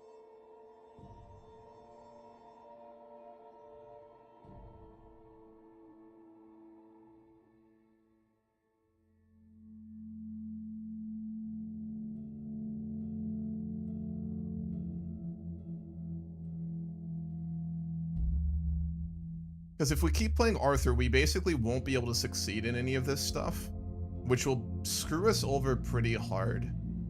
I would really like to avoid explicitly playing Gobanus, but we might kind of have to here, otherwise we'll be pretty kind of... To the point it will harm Arttorius' upbringing enough, I don't think it would be worth it.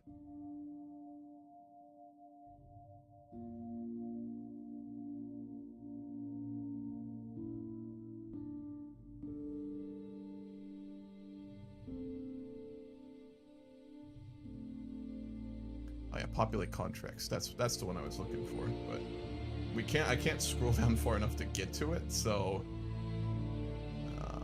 perhaps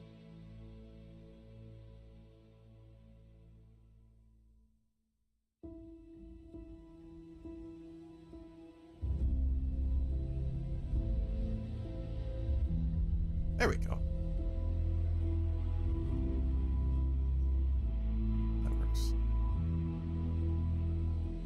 We failed to find his bandit, but I guess he will let us train his knights, so I think Gobanus should succeed in that one. It's over time, if I remember that contract correctly.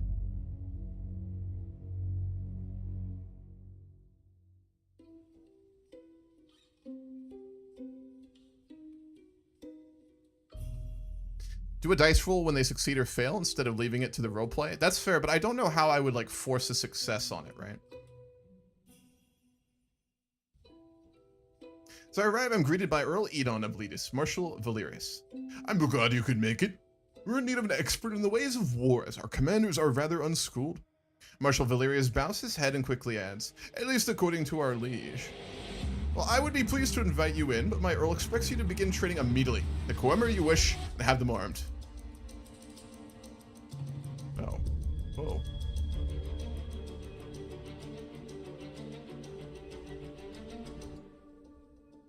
It's gonna let us train him, but obviously this would be Gobanus, right? So...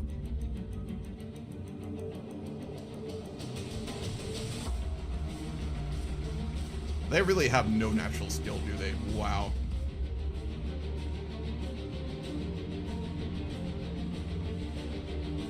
And their personalities all suggest they're not going to try and learn this, so I guess we'll try that. Alright. We'll do this one first. To know what I'm dealing with, I invite Arrentius to spar with Straddle, that is, our wife, if we're role-playing Gobanus. They take their stances, awaiting an opening. Arrentius is first. A barrage against Straddle with his sword. She looks helpless, clearly outmatched. Isn't our wife, like, Gobanus' wife, a pretty good warrior? If I remember right, I think she is.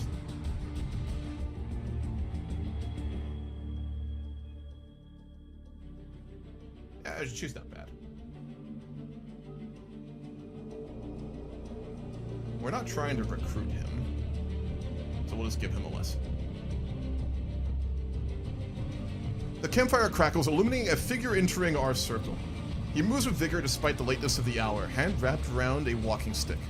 Those standing guards are already intercepting, but I wave them away. Do you have a place for a man of Brigantia? He smiles at me hopefully, dirty clothes rustling in the stiff breeze. A wandering priest. He's a lunatic. A priest maybe, but not a priest of the Pelagian faith. That much I can tell. So this is a druid, not a priest. A lunatic, zealous, humble, lustful, mystic druid. Wow. Okay. You, my fellow believers, shuffle their feet uncomfortably. But Gobanus is like kind of 1 foot in both worlds, right? So I don't think he'd be opposed to it. He wouldn't be a bad tutor for Arttorius, actually.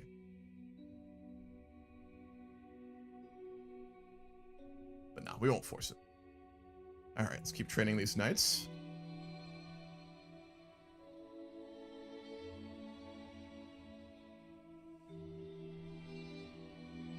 Contract failed. Okay. What else do we have? I'm conflicted right now because I would like us to like not just fail all these contracts. So I wonder if I probably should switch to Gabanus.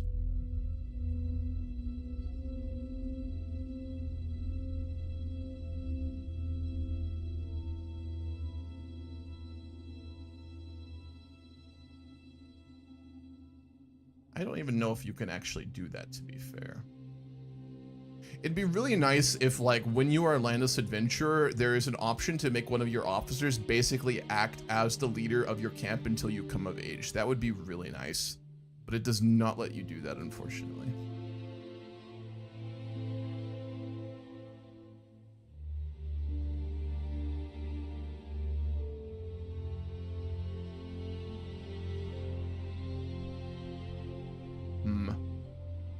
If we could get a long-term contract where it's basically based on who we're traveling with, we could actually win those, but so many criminal contracts. I mean, we are getting experience, I guess. And I think the theme right now is we're just having a lot of very bad luck, so I guess we can just kind of keep going with it. And it really sucks we can't get his son back.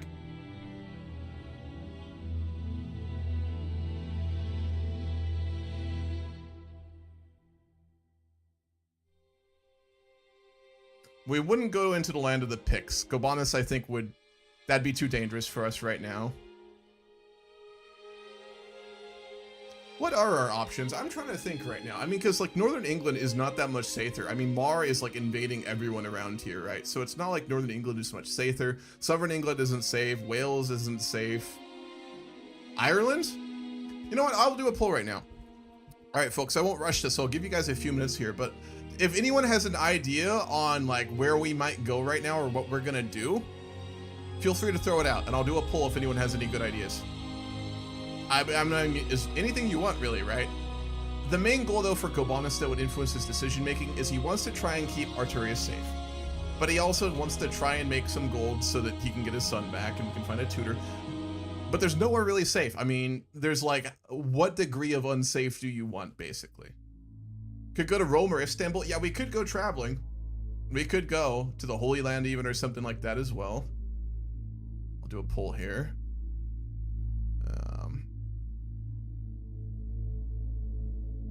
Throw these options here.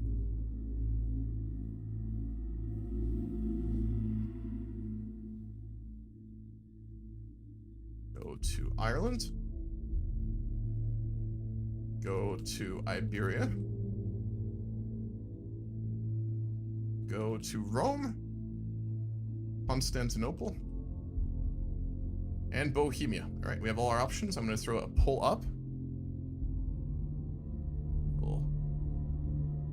Quick one here.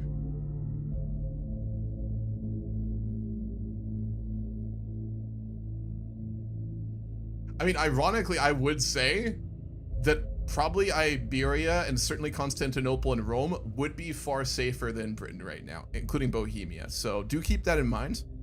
I'm going to make this a 3-minute poll because this is actually a pretty big one, so I'll give a bit more time. But for, like, if you want to make your decision based off of roleplay, I mean, I think Gabanus would be very conflicted about leaving Britain, right? But I would also say Britain is probably the most unsafe place to be right now. But then again, like, if you don't know, like, the languages and the culture and stuff, other regions can be more unsafe due to that reason as well. So there's kind of no winning here. Bedka's holding a grand tournament right now in Berkshire, or in Reading. Obviously, we are not invited. With all his loot he gained during that war, I guess.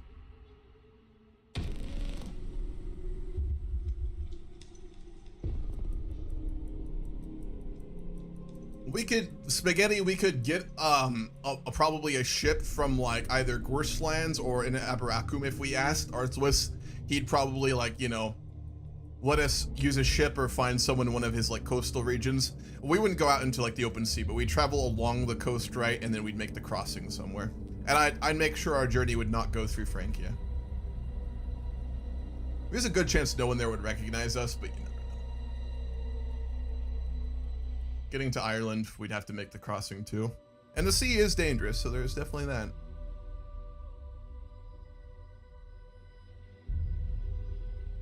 Ireland has 5, Iberia has 5, Constantinople has 1, and Bohemia has 2.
Ireland at 6, Iberia at 7. This is interesting. I did not expect those.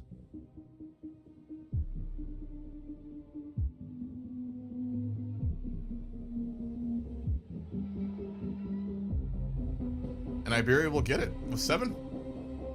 All right, interesting choice. Who would we even go to over there, honestly?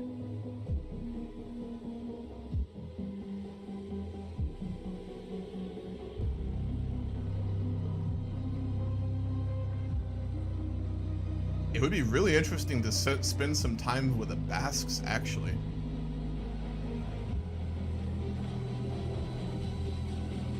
Huh. Okay, I did not expect you guys to go to Iberia, so I'll actually do another poll for where we go in Iberia. I'll give you a look at some of the leaders. You could go to the Suevi. They're Aryans. The Iceni are in Arttorius. I think going to the one of the Basque regions would actually be really interesting. We could, of course, go to the Visigoths. I mean, they are Aryans now, right? So go down into the south as well. Arttorians are Brittonic? Oh my god, they're what? They are! The leader of Arttorius is Brittonic. What the fuck?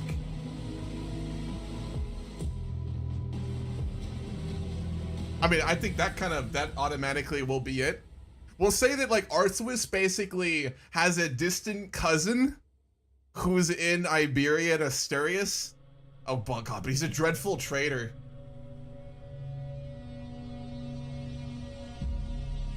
I mean, then again, everyone is. I mean, this is post-Roman Iberia, right? So, fuck it, yeah, we'll go there.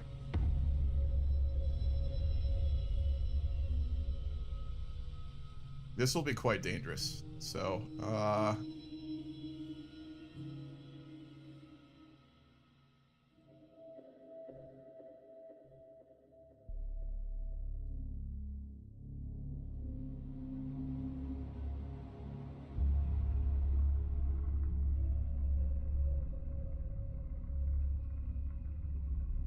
I have us go into Ulster first. We might go by sea and miss. Yeah, we'll do that. God, we'll run out of provisions. We don't actually have the provisions to get there is the problem. Let's see if we can get some.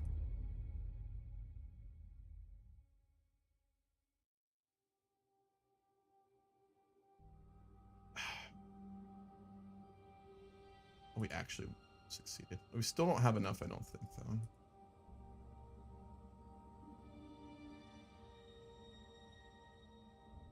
We basically have to go through England if we want to get there. Because maybe if I do this.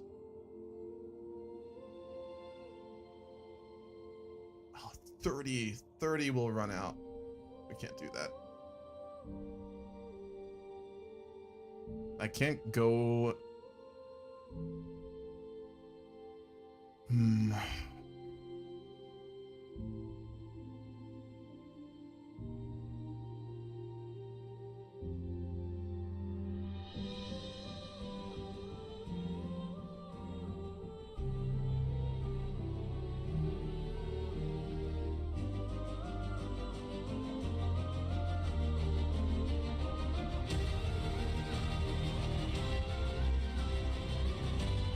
What soundtrack is this? How did we get to that? My gosh. Okay.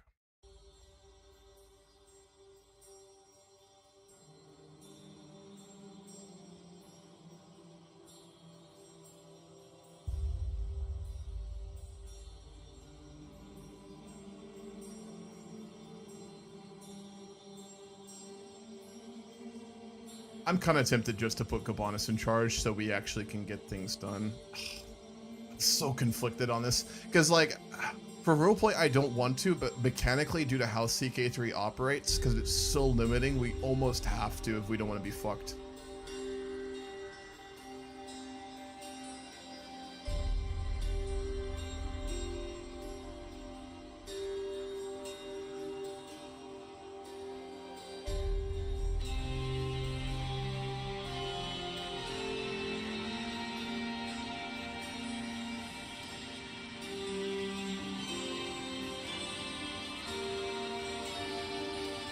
Can we even do that, though? That's the question.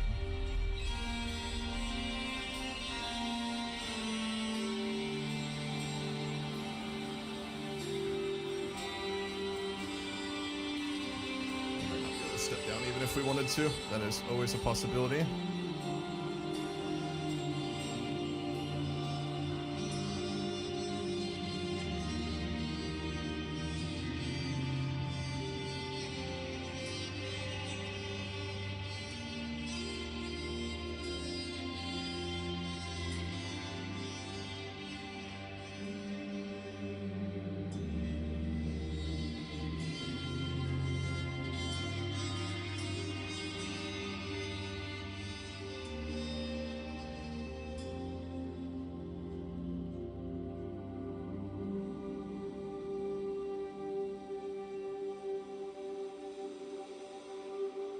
I think I'm gonna do it. I hate to, but I think I'm gonna do it.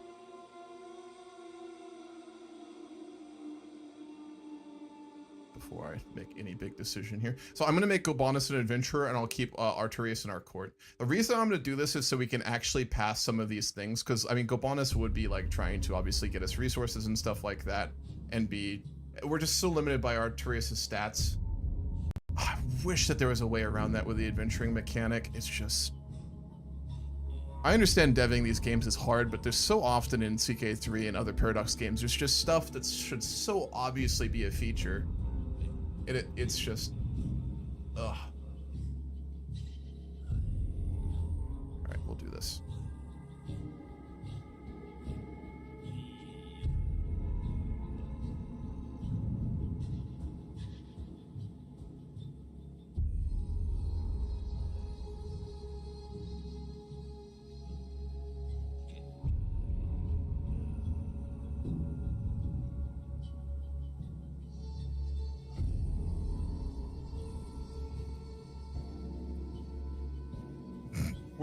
It didn't take us to menu. I destroyed our titles, so we're not an adventurer, and we're actually still in game. That's surprising. All right, now we switch to Gabanus.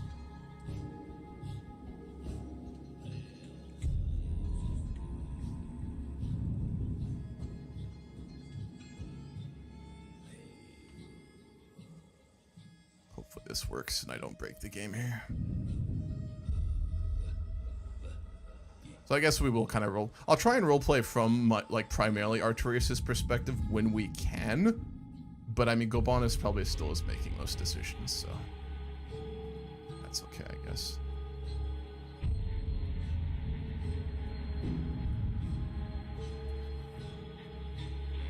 So by age it is. And then Gobanus, I think, is like 33, right? So, no, it's not by age.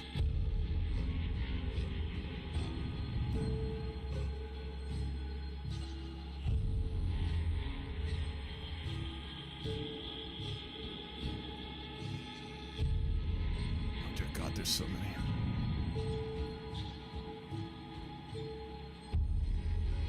If I scroll past him and anyone sees him, let me know.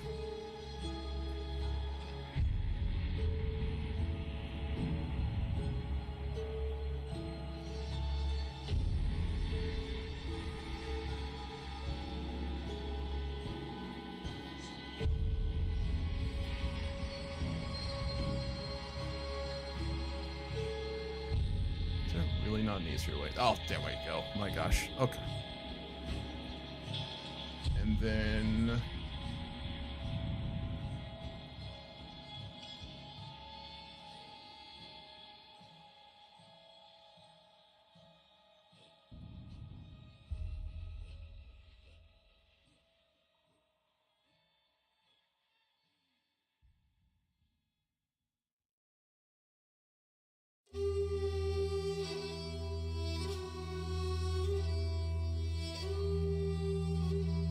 With our court in our camp. Says he's not.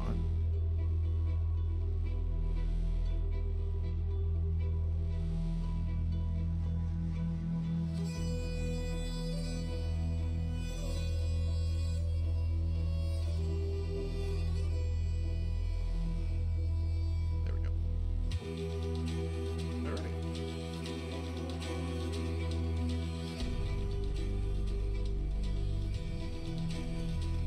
That we will keep going, and we're going to do a Wanderer's Focus. I think that makes the most sense at this point. You can use channel points on CK3 if it relates to it, which I'm not sure. I haven't looked at my channel point rewards in forever. Oh my God, Childeric is going to charge 100 gold for us to ransom our son. Wow, that is brutal. That's petty. And I guess I get it, but damn. Try and get some provisions before we head out here. We got a little bit. And with that, we will head to Arttorius. We will need to set a caravan master. Is there actually anyone who can be it right now? Possibly not. Yeah, no one can. Wow, that sucks. All right. Our wife will be our second then. Oh, for a major empire choice. Yeah, I'll allow it if it makes sense. You gotta have a reason. I will demand a roleplay reason and it has to make sense. But if you fit those, I will allow it, yeah.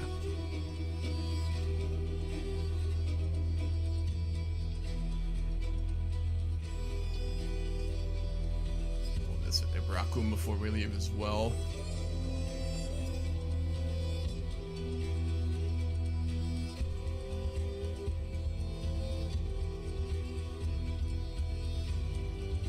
Could try and influence the personality of Arttorius too. I think that might be worth doing. We can... Oh, he had a 98% chance of making Arttorius brave. Yeah, we will do that. Absolutely. Alright, without a caravan master, this will be brutal. We could try and hire someone, but I don't know if we'd have the money for it. Let's take a look.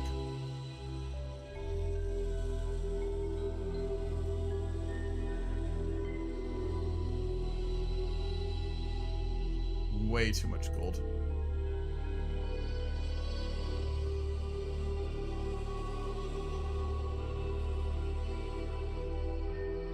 Polonius is 400 gold. Is it a demigod? I would really love to look in the code to understand the calculation that makes this 17 martial 4 prowess man in the garrison cost 400 gold to recruit. That would be very interesting to see. Alright, since that's not an option, we will have to travel without a caravan master. I want Western Rome to demand the Pope back on Rome. If not, they go to war to conquer the Ostrogoths. Would he give a fuck? Content, stubborn, arrogant. No. I will overrule that due to his personality. So I will look at the characters, I'll look to see if the things you suggest make sense, but you're welcome to keep suggesting them, I don't mind. But no, I will not allow for that given his personality.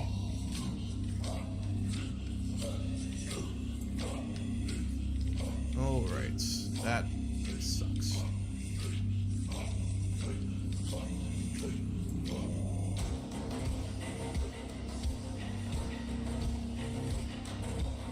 I will do the trick where we go by sea though. We should be fine. Our stats are high enough. I'm not too worried.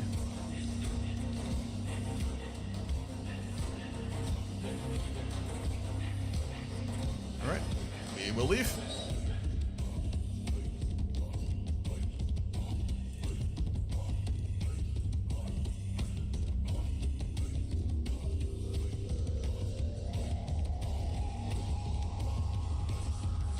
It'd be pretty brutal for Gobanus, like, raising Arttorius and his family when his own son is just, like, a fucking prisoner in Childeric's court. That would be so awful.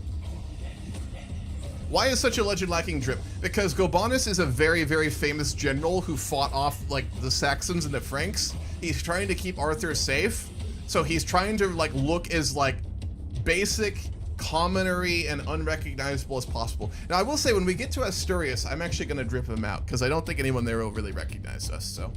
One sec, I'll be right back.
As we continue through Cataractonium, my eye catches an elaborately decorated tomb amidst a network of common graves. The tomb appears to be cracked open, and just within its mouth I see the glimmer of unknown treasure. We are not stealing anything. We're Gobanus fucking Atribodes, not a chance. Can you see the Bohemian leader? Yes, you can. One moment. I come across a man while passing through Cataractonium. He is reckless and prosperous as I approach. Hello, my name is Shaxilius Brigantes. That's a fucking name. And look at that mustache, Jesus. I know how to rough folks up real good. I am at it, too. Now I can save master out in one punch during last night's brawl I did. My skills could serve you well. Shall we discuss payment? You know, on the one hand, this guy, like, is someone Gobanus would dislike, but, like, what a character. His shield is just a picture of some boxers. He has an amazing accent, a fantastic mustache. I'm almost tempted. No, I cannot afford 75 gold. Nor the provision, sorry. God, his name is so good too. Shaxilius. One day we will meet Shaxilius again. Alright. I approach my friend Arttorius and snatch him by the collar. Spitting, strike me. He qualls, protesting. But you are my mentor? I don't think he would say master. You're my mentor. Do it! I insist until I am hit across my grinning face. Fear nothing, boy. For if you can strike me, what can't you do? Try, strive, fail. Then you'll die for honor, love, duty. All better than meaningless deathbed. God... I don't think he'd say that. What would he say? What would Arttorius say? God in Britannia, cries Arttorius. I shall not fail. He became brave, wonderful.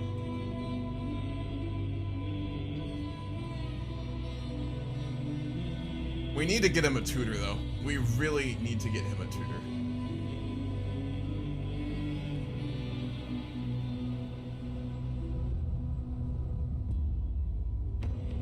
Hopefully we'll find someone on the road. Maybe in Iberia we'll find him a tutor.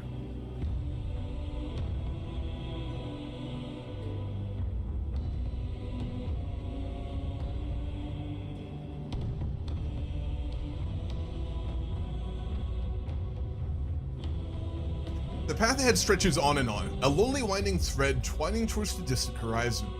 My camp is quiet, just a few scattered tents and pack animals yawning in the breeze. Strangers and hangers-on rise with the day, preparing for their morning chores with reluctance. Most are the miscellaneous shaft that fit in and out of the group.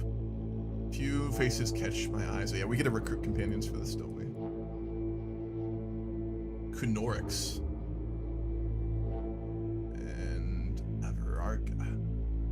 Yeah, those are his kind of people. I'm wondering if in the back of his mind he'd be thinking about potentially trying to build like a military power base for Arttorius.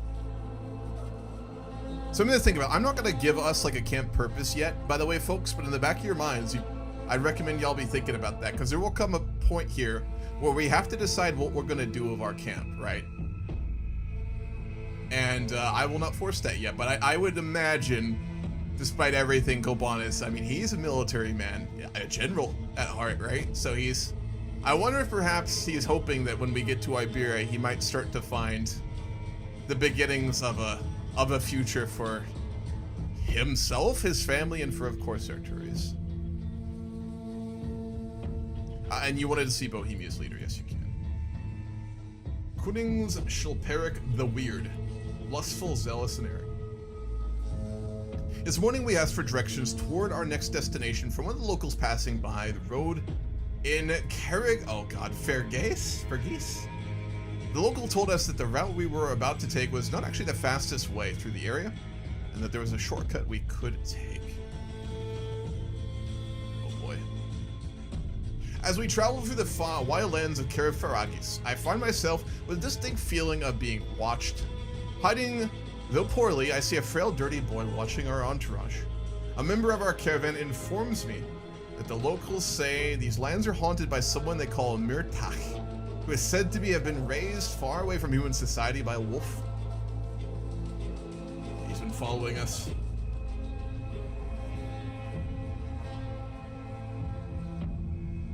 We'll leave him be.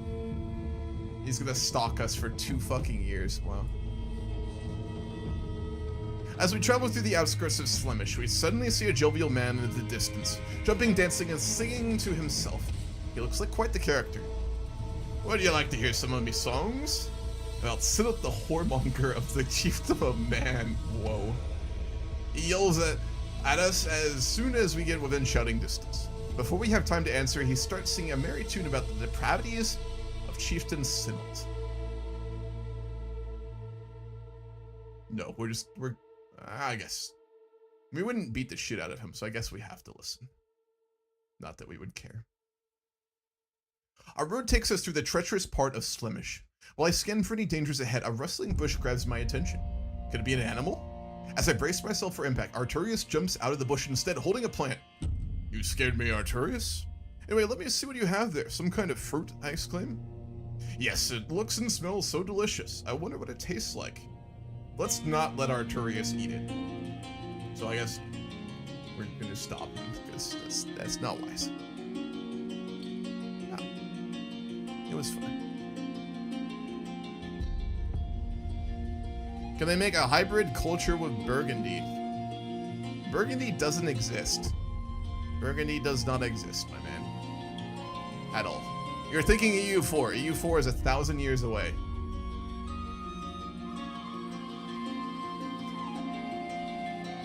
I mean, was Proto-Burgundy around yet with the Merovingians yet? I'm trying to remember. I don't think they were. Someone correct me if I'm wrong on that, though.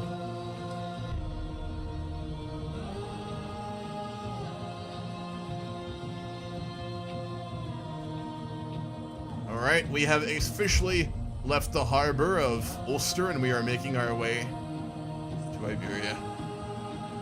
we wouldn't really be moving for open sea. Most ships didn't do that during that time period. It'd be probably along the coastline. Is there a culture for it? Really? There is a Burgundian culture. There's not a Bohemian one, though. So that's the thing, right? Burgundian. I mean, that's already kind of a unique culture, I would say. So who you want to hybridize it with what exactly? Because there is no Bohemian culture. There's a Burgundian one. Or do you mean like from like where the rest of their lands are? Which I know they did have some back this way, but it looks like they lost it. So I'm not too sure. The sea is calm and forgiving today. Still, there's a boulder and a powerful wind at our back to boot. It seems it'll be an easy day for the rowers below. But then I spot the mangled corpse of a ship buried nose first into some jagged rocks still ahead.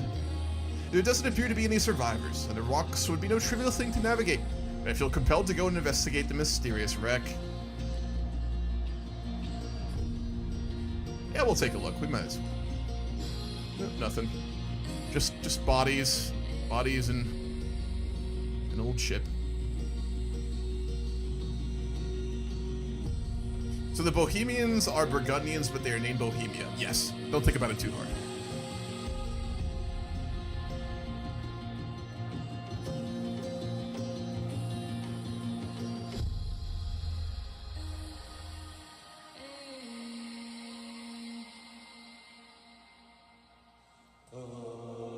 Oh, we do have a caravan master now. We'll hire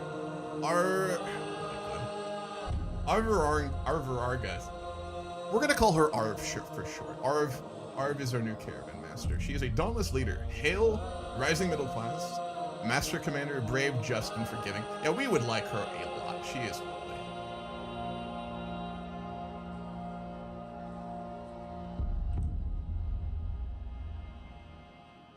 We shall befriend her. Still no tutor for Arttorius. Kunorix is the other, like, warrior we picked up on our way. He has a very, also distinctive mustache. Call her RV. RV. RV, the caravan master.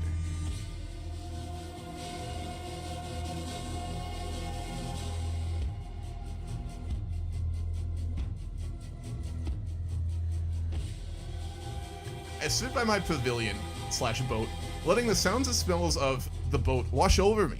It's different from life within the safe walls of a palace. So very different. The freedom is easy to enjoy, no obligations. I wouldn't say that. No counselors yapping or dignitaries to entertain. Yet these freedoms are dearly purchased. The constant scraping for survival wears thin. Increasingly every night I yearn for a proper bed. Oof. Would Gobanus want land again? I think he might. One day. It's not like, he's content, but I wouldn't say that's the kind of content that means he doesn't want like lands or like a future for his family. I think it just means he wouldn't like actively try and take it from other people without good reason. And he's able to live a simple life if given proper reasons and a lack of obligations, which he will never have, but still.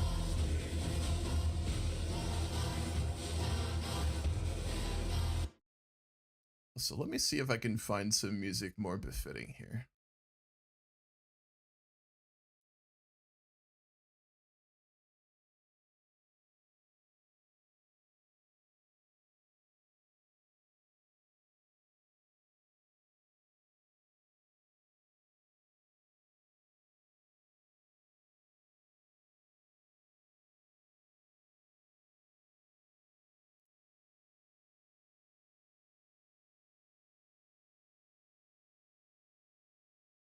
Oh, that's a good one.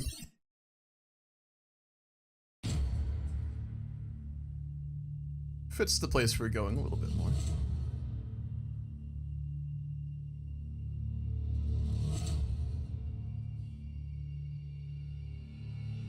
So let's make sure nothing major has happened. We're going pretty slow, but it's okay. Reotimus is currently being invaded by Vigabert.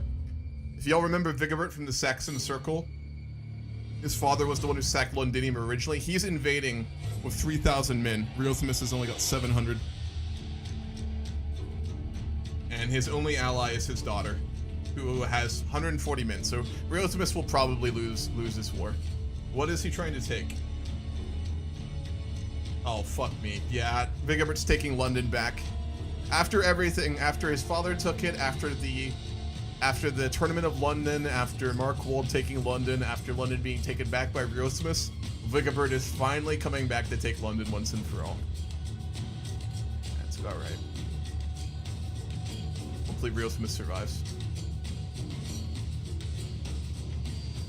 Oh, interesting. Catutitigoronis. We're gonna call him Cat for short, folks. My inability to pronounce anything that's not the most basic of English names is awful, as many of you know. So, I'm gonna give nicknames to a lot of these people.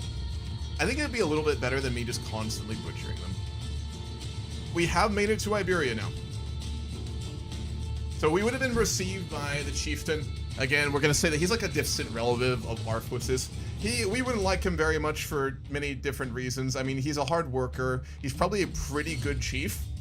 Fickle, vengeful, and he's like actively trading in slaves and a warlord, right? So he's a very tough, hardcore man. But given obviously our link to his relative and like our mutual culture, we could converse and we'd be semi-safe here. This also means that like we'd be able to do more and not be as, I think, quickly recognized, right? So we'll grow out our hair and beard so we don't look absolutely terrifying.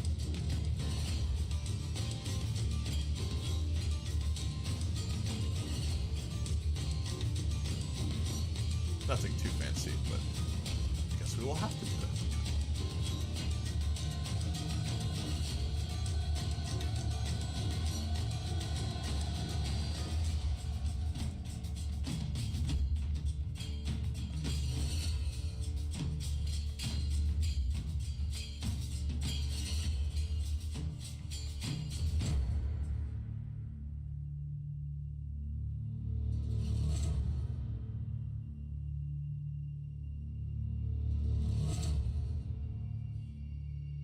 Some armor on this wall. Because we are definitely going to be doing some fighting here. I mean, I think Arttorius is at the age now we can start to basically be doing more military stuff without it being like an outright danger. And obviously we want to raise Arthur to be like a commander, a capable leader, and good with his sword. That's a big priority for us, right? So I think we will start to do more of that. God, having his son still not around is just awful though.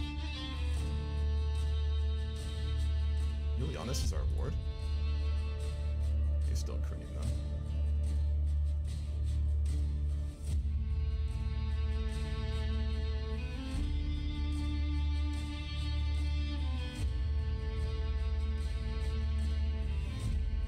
Okay. There's no immediate contracts around us. I want to get rid of the pickle hat. I don't know how. Maybe it's because like we're wanderers. Like, let's switch over to mercenaries. I think we're at that point. Yeah, there we go. There we go. Now we don't look awful. As awful. So we'll say that after arriving in like Iberia and Arttorius, where Arttorius wanted us to head to. We'll say that in the past up until now, we basically like kept our entourage very small with Arthur for the last year because we wanted to keep him safe and we didn't want to get recognized. Like, we're a very recognizable person in Britain, right? But now we're completely out of it in like a different part of the known world, right? This is a hugely different place. I think Albanus would be much more confident about like starting to, you know, begin to take on military contracts, begin to even find some more men who would like fight with him and stuff, and start to make a name for himself here and money and resources that could maybe be used in the future to help like Riothemus if he's still around, or at least give Arttorius and his own family a future. So we're willing to kind of do some more dangerous stuff essentially, right? And given that, let's see if we can find some contracts. Gishan does not contain a holding. It should. Oh, I see. We're not in the capital.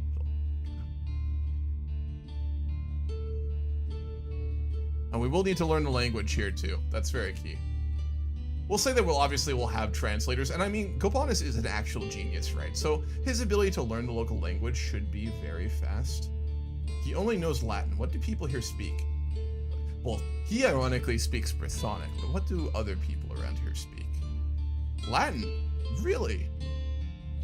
Gothic? Irmanonic, so everyone speaks 100 languages. I would imagine, even though Rome's kind of gone, Latin and Gothic would probably be the main two spoken languages around here. So we would probably want to learn it very quickly. Does Gobanus know Latin? Yes, he does. So he'd get by. We'll try and learn Latin too, when we can. Can we not just do that? We might need to find something for it later, which is fine.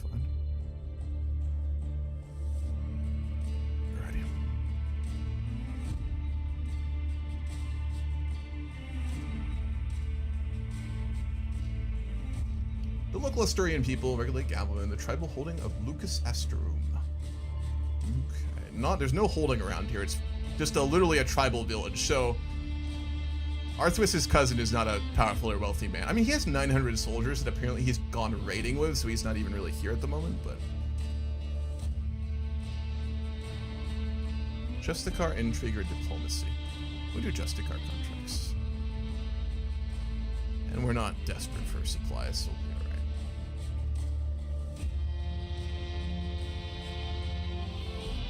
We definitely don't have money for more people either. Alright, we have a passage of arms. Only passage of arms. Okay. Gobanus' wife speaks Brythonic, actually. Can we try and learn her language? We can. Yeah, because that'd take 2 years. We're trying to befriend the other member of our entourage. Yeah, fucking, we'll learn. Because it might give a chance for us to teach Brythonic to Arttorius as well.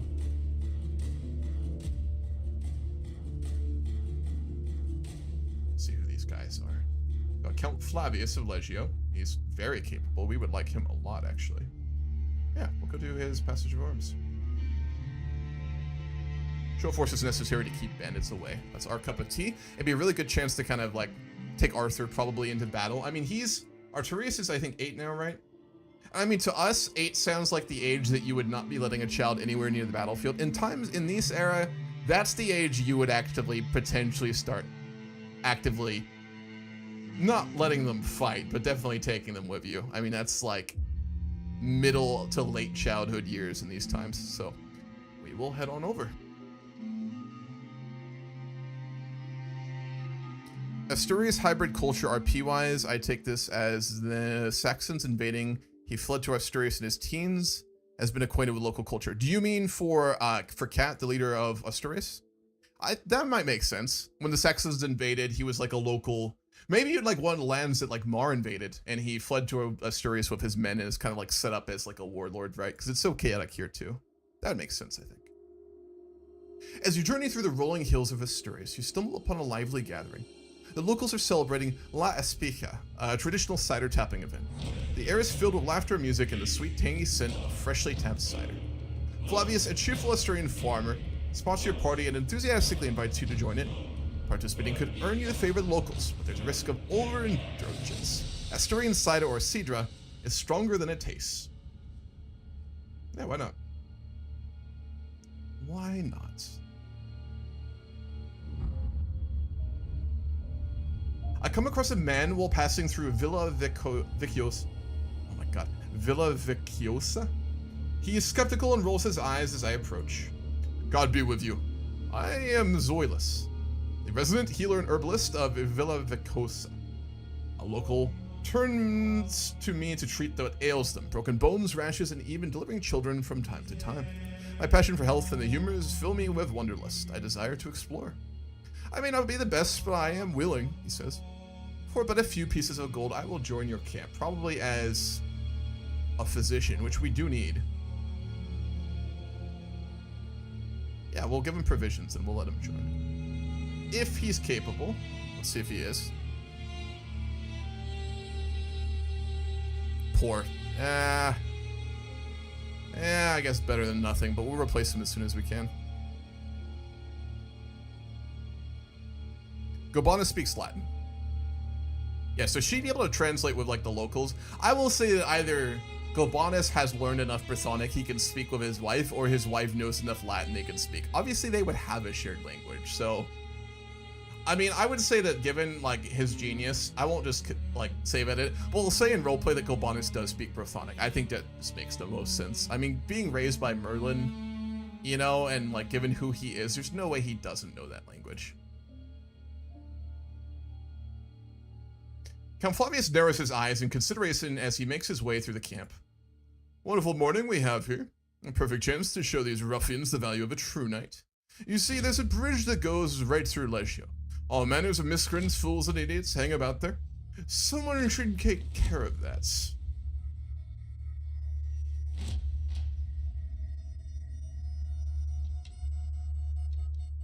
Yeah, let's do it. Don't tell me it bugged. Come on.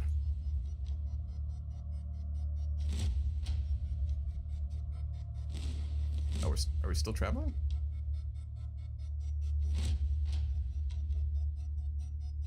Oh, we're good. Just hadn't loaded yet. We shall do RV. We'll do our wife. Zoilus. Phenorix, and we are good. 75% chance of success. That's actually a lot lower than I expected, given who Gobanus is, but oh well. I don't think we're being unreasonable, sarks the cook, who presumably drew the short straw and is coming to speak with me, waving an arm dismissively at the surrounding terrain all around.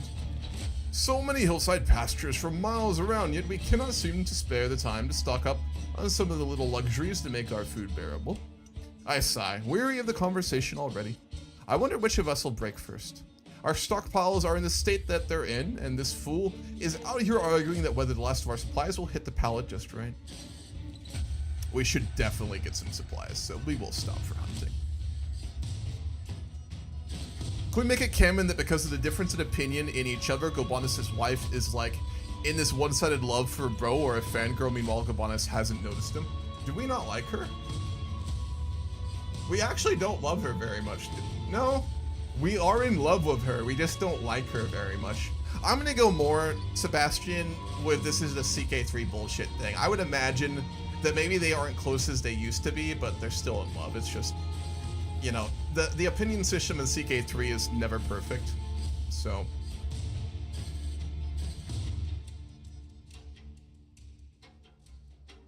we could declare her a friend. We'll try and enamorate our wife. Maybe that'll make us closer. Beautiful. We're trying to win back our wife. Nice. Nice. Our wife is now our lover. Problem solved. There we go. We've mended our salacious relations with our wife. Everything is fine now.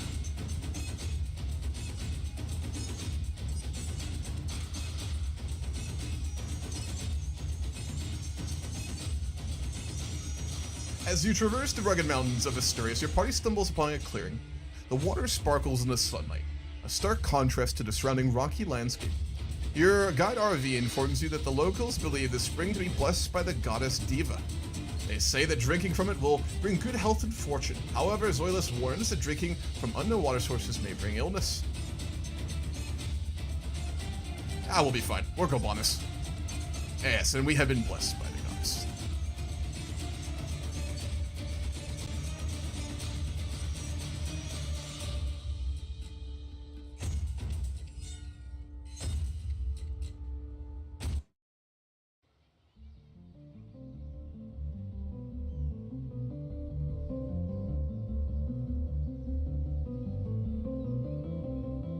I watched the uncharacteristically fierce storms rumbling across the landscape, a distant boom of thunder from a rank of clouds a scant few miles away.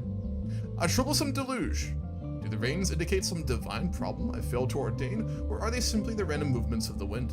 Either way, I have no wish to be caught in them, and as I said before, I would view Gobanus as like religiously very complex. Like, again, raised like by a druid, being Merlin, so probably, you know, some connection to the old Celtic and local Brythonic deities, but obviously spent a lot of his time, obviously, you know, in Christian lands with a Christian liege, so I assume he's attended mass many times as both a Chalcedonian and a Pelagian, right? So he's probably just, I would view him as very open-minded religiously, which is kind of interesting. PCRP. Oh, was he defeated in battle? Who's he at war with? I think he was raiding the Suevi, so I think his raiding army just got like beat by King Hammurabae, the wordsmith, who is a dreadful cultist apparently. But they're not directly at war. It's just that our boy Chieftain Cat was trying to raid the Suevi and had his army wiped out by the actual king there. So he'll be fine. That's his own making, his own doing.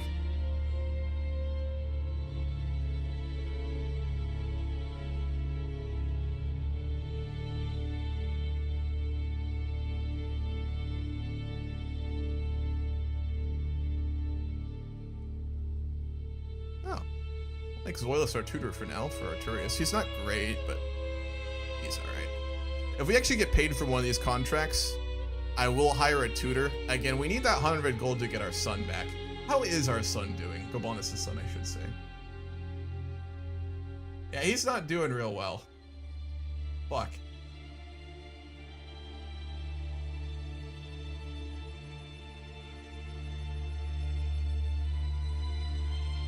He wants the 100 gold. And our wife is pregnant again. Gobanus is going to have another child. Wonderful. My path back from my pavilion takes me close to the camp's edge, where the shouts and screams of children at play draw my attention. My daughter Magnila is leading several others and rolling fiercely end over end down a grassy hill. There doesn't appear to be much skill involved, but the children are competing over who can go fastest all the same. After a moment, Magnila catches sight of me. The girl beams in my direction, clearly hovering between making her playmates back towards camp or pushing it a little further into the wilds. Wow. They're gonna get a lifestyle perk from that? That's wild.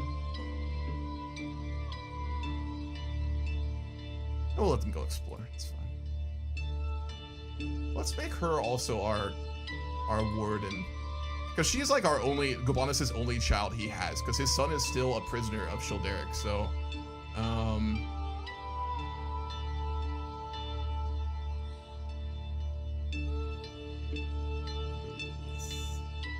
Guardian, and then we will directly be her guardian now. Yep.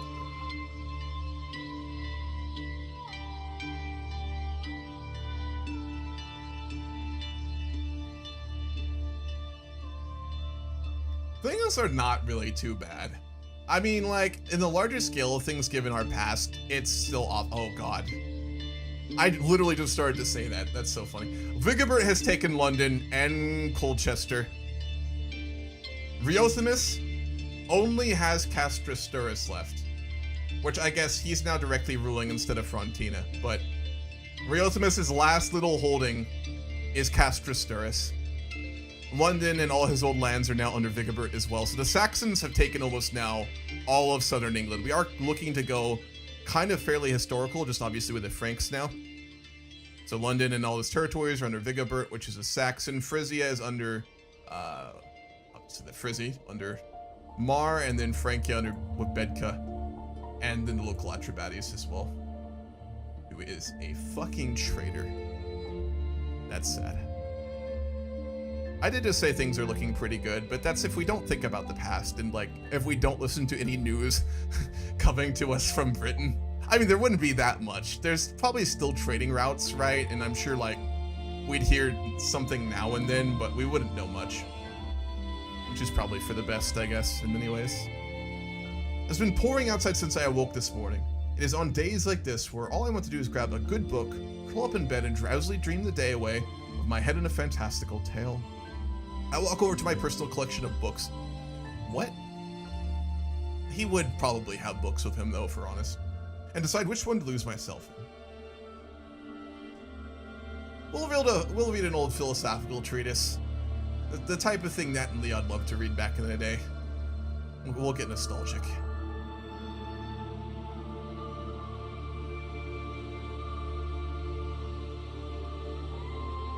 Definitely need more courtiers too. When we get the money, we can also actually start to hire some soldiers and start to do some mercenary stuff.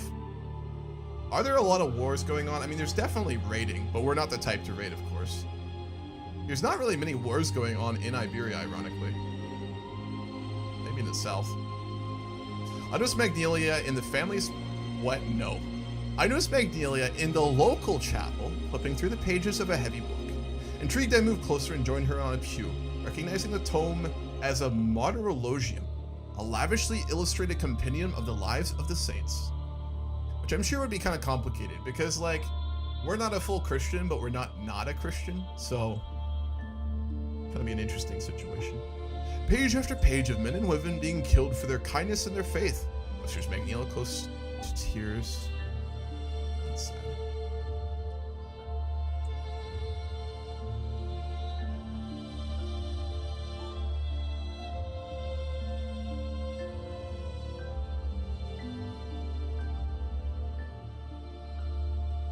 There are a lot more wars in the south. If we want to actually do mercenary work, we can go down to southern Iberia. Good amount of little conflicts there. And the Visigoths are now invading too.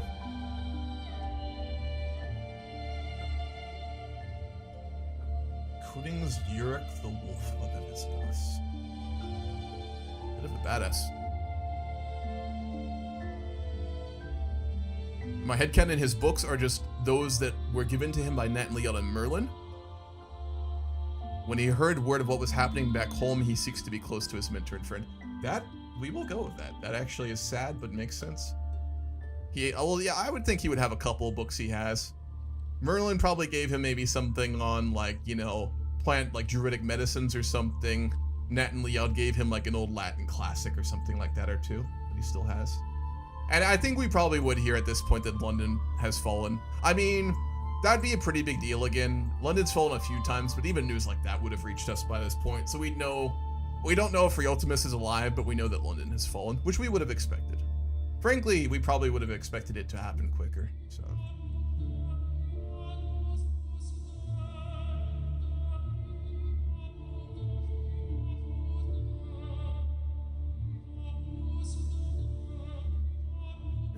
This is as good a chance as we are going to get here. 72% chance of success. We'll take a shot. Oh, we can't. We have to wait.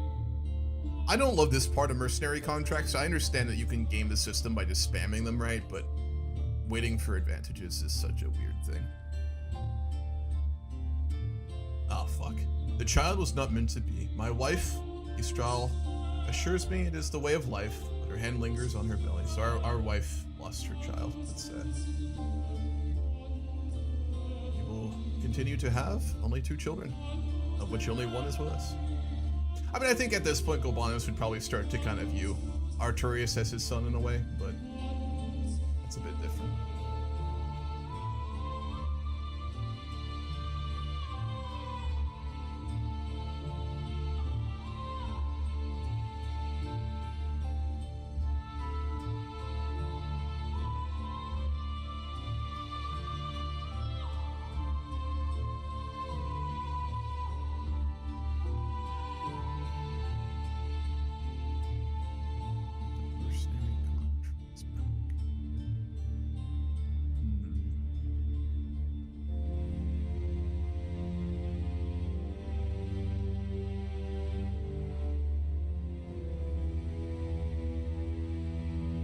I think we'll probably go this. It makes the most roleplay sense.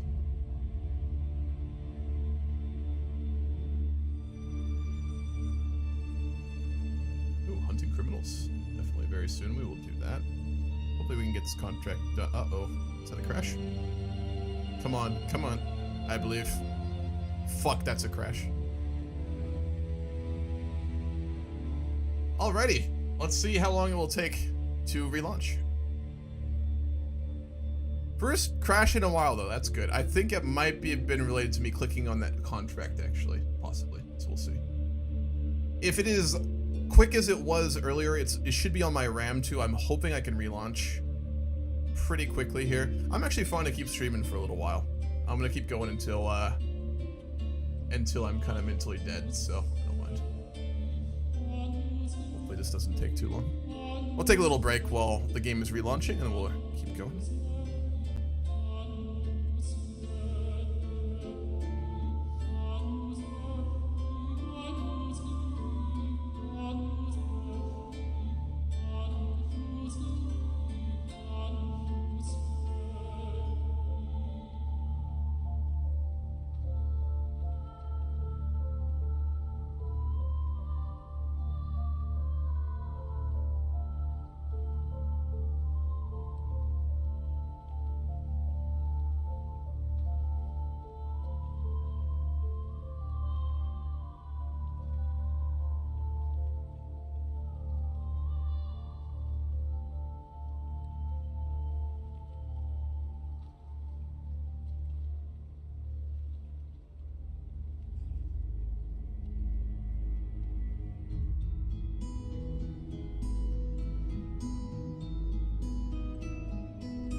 hopefully we're going to be fine here. So if we get a crash again like that, I will have to go look in the logs and figure it out. Now that being said, how long ago was this?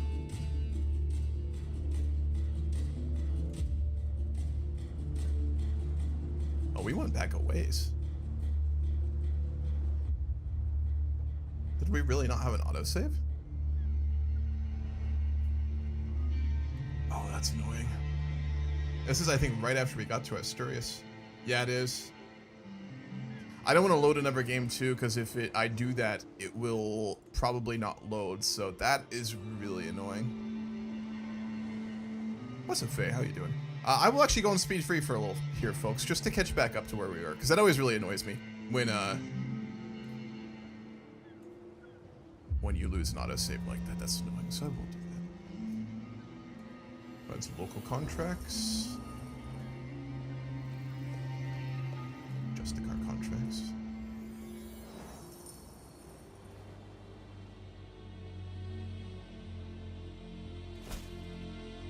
I guess this time we'll start off by going to hunt down a criminal. So as I said, like, I think at this point, Gobanis is just kind of willing to kind of go back to being more his old self. We're going to keep our head down a little bit, obviously, and our main priority is still just kind of keeping Arttorius safe. But beyond that, we'll be much more willing to kind of go back to our old ways and start to build something for the future. As to your question, you think that Gobanis would give gift money to Arttorius when he gets older? I think absolutely. I mean, like, I would imagine that Gobanis, now that we're in Iberia, is going to probably start trying to build like a bit of a force for Arttorius and for his own son, assuming we actually can ransom him from Childeric in the future, to kind of have like a path forward, right? So I think absolutely. Alright, we gotta go hunt down Lupo the Brute. He is ambitious, vengeful, arrogant, Aryan Visigoth. We will hunt this man down. We gotta go on a wild goose chase all over northwest Iberia.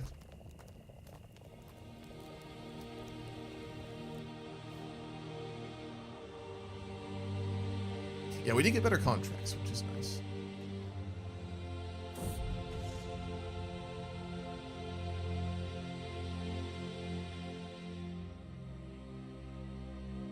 We first meet Lupo the Brute in the ragged hills of Legio. The explorers of the Oratory. We need to rename our band, don't we? Spread out. By the way, if anyone has an idea for what we're going to rename our adventuring group, let me know. I'll do a poll for that. Spread out towards and around his own little band of ne'er-do-wells. You sniveling, ignorant little cur, barks Lupo.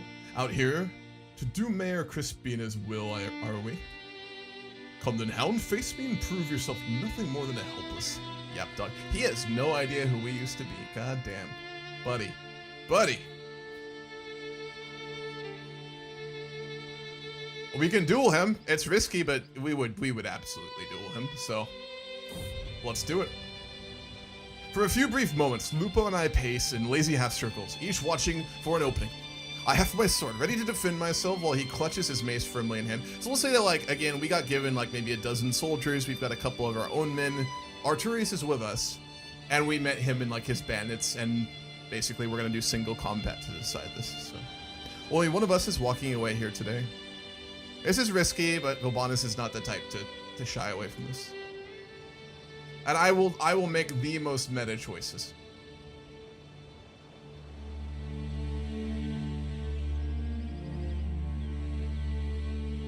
We have a handicap?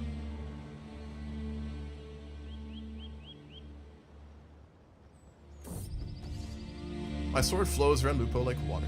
My form is good with only small errors, and Lupo's stance is passable. Are a blade master, so we're gonna fuck him up. In battle, I'm an artist. Every strike is a brushstroke, every fallen foe or a gout of blood, a splash of paint. As I brandish my sword, switching seamlessly between flourish and strike, I paint a picture of agony across my foe. Lupo cracks his neck and starts raining blows against my guard, a marathon of crushing thwacks that almost break me with their relentless ferocity. He's a good warrior. He's a very good warrior. Why the fuck do we have a handicap?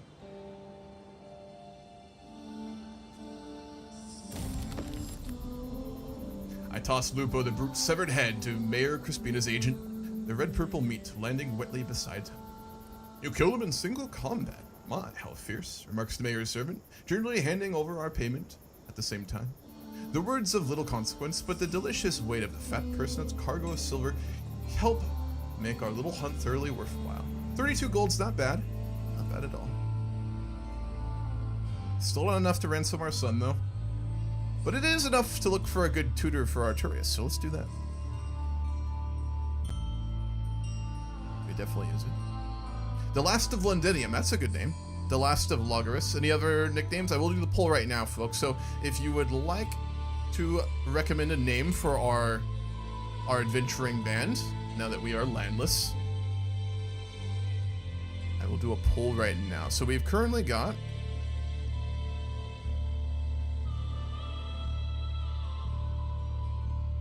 We have the Last of Londinium. We have Last of Logres. I'm a little out of GC stuff right now. How's it going at the moment? There's been a lot of high and low points, Faye. The high, like I guess summary of where we're at right now is Nat and Leon is dead, if you remember him. The Alliance of Logres almost won, but then lost at the last minute. The Frankians and the Saxons are currently just like rampaging through Britain, and we have left with Nat and Leon's son Arttorius to Iberia to keep him safe and to build back up. It's been pretty brutal. Have a good night, Mongoose. The Brittonic Legion. Okay. Brittonic Legion. Any other? The Exiles of Britain.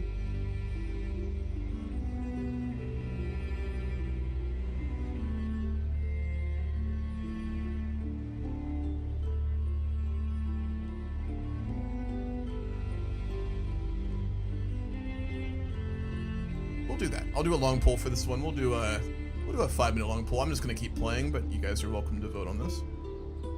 Yeah, it was pretty brutal. It was very.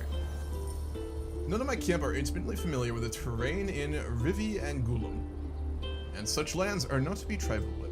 It is for this reason that I find myself standing in front of a local guide bartering for services to be rendered. It's no joke out here, she offers, drawing air in through gritted teeth, a theatrical worried gesture. You'll need either these maps or my services. I can tell you that for free. She is right, but there's something about her demeanor that makes me hesitate. Those maps are very nice to have, so I think we'll pay for those. That is 50 fucking gold, which I hate to do, but this is a really good item. And I will pay for it. That is me actually playing a little bit metagamed for once, but I also think Gobanus would pay for it. Not for that price, but if we roleplay the gold prices in CK3, we'll make ourselves go crazy. As you traverse the rugged mountains of Arttorius, your party stumbles on a clear spring. We will drink from it again, and we are, of course, blessed once more. Yeah, she really likes us. I mean, we are, I guess, a very attractive man, so that checks out. Alright, we have two options. We'll definitely go with Marciana Brigantes. She will cost 50 gold. I'm going to put us in a debt for her. She's worth it. We'll ask Arthuis's cousin to spot us the money. Further away than ever from getting our son back, but it is what it is. We need to find another contract as well.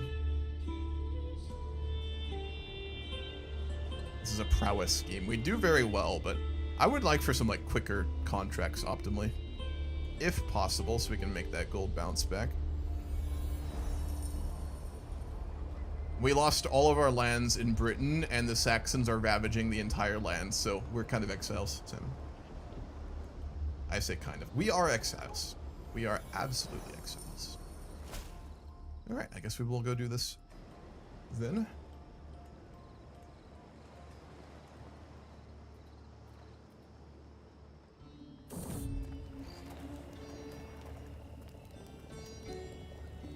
I've already done some of these events before we had to take the autosave, so I'm just going to kind of go through them quick. Oh, we got a cider jug, nice. Gobanus, please don't become an alcoholic.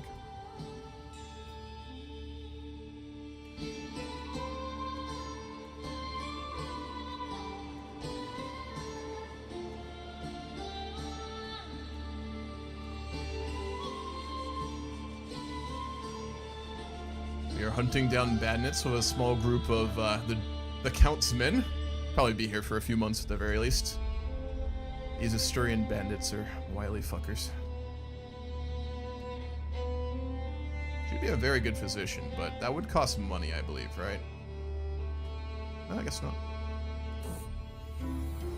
Father, cries my daughter Magnila, bounding up to me at speed and nearly bowling me over. Look what I've found. It's a puppy. Sure. I think that means both Arttorius and our daughter have dogs, actually. Yeah, I do. Nice. Yeah, so if you'd like to see Britain, the smoking wreck that is Britain, Francia has all our old lands all the way to Kent. Vigibert has taken London and Riothemus's lands. Mar has taken central regions. Of the original Council of Logres, Aberacum is still independent under Arthuis. Gorst has still got his lands. Cadwallon, after killing Nat and Leod, had a stroke like a year later and died.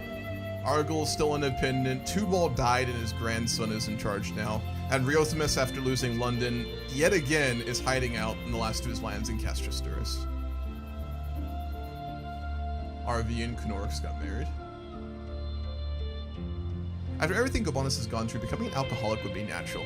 Yeah, I mean, that is fair, but it'd be sad. Also, how's that poll going? Let's see. The last of London is winning, 5. I also did not put that poll into YouTube, so let me do that very quickly. Just forgot. I'll give you guys like a minute longer as well before I do the final count, because I didn't throw it in there. If you'd like to vote on that, just put it in chat and I'll add it to the Twitch vote at the end. Another Wanderer's perk. Or no, because we had to. I keep forgetting we had to load the autosave. A lot of this stuff has already happened.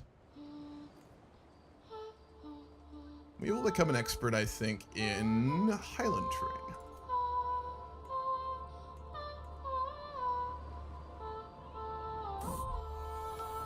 They say children react more than anyone else in the places they find themselves. It's fortunate for my daughter Magdala that she finds herself in the company of the most hardy knights, vicious sellswords, and dogged soldiers I've ever been able to gather. A fine environment for a young girl to grow up in, and one where she will be determined to take its many lessons to heart. Since we're a fucking genius, we're gonna train her personally. Hell yeah, she got 2 martial. Also, let's make us her guardian. She's not traveling.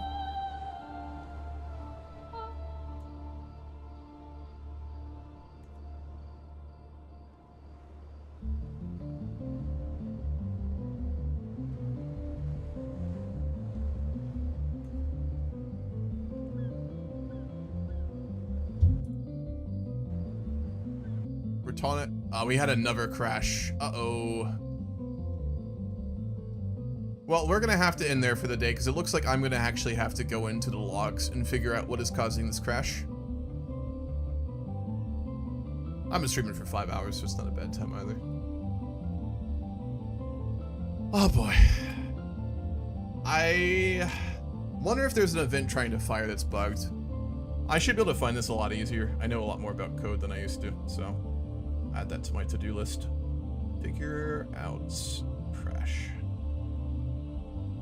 This is much more doable. I can deal with problems like this. It was just a loading issue that was a much bigger one, so we'll figure that out. We will end here for today, folks. So, I mean, we're kind of back to kind of playing the grand campaign normally, and I've said this before, and I'll remind y'all one more time before we end today. Throw my camera so you're not just looking at the void there. My plan is to basically play out like really roleplay heavy arcs like how we did with Nat and Leod when we enter into like time periods in the game when it matters. So I think the next one we probably might do is if Arttorius comes of age and we kind of roleplay like trying to take back our lands in Britain or something. But there will be periods of the grand campaign I play like very roleplay intensive, and then there'll be periods where I kind of just play the game more so that time passes, because I mean, we have 2,000 more years to go, so we got to move at some point. Kind of a very tragic end to that story, though. I mean, Nat and Leod being killed in a duel. We almost beat Childeric. We beat one of his armies, but at the end, just to lose that brutal way, awful. But I mean, not every story has a happy ending, and we've thankfully got at least 4 members of our dynasty left. So I will be back streaming next Sunday at 2 p.m. Eastern. If you would like to keep watching, that will be when it is up next, both on YouTube and Twitch as normal. I hope everyone enjoyed the stream, despite the highs and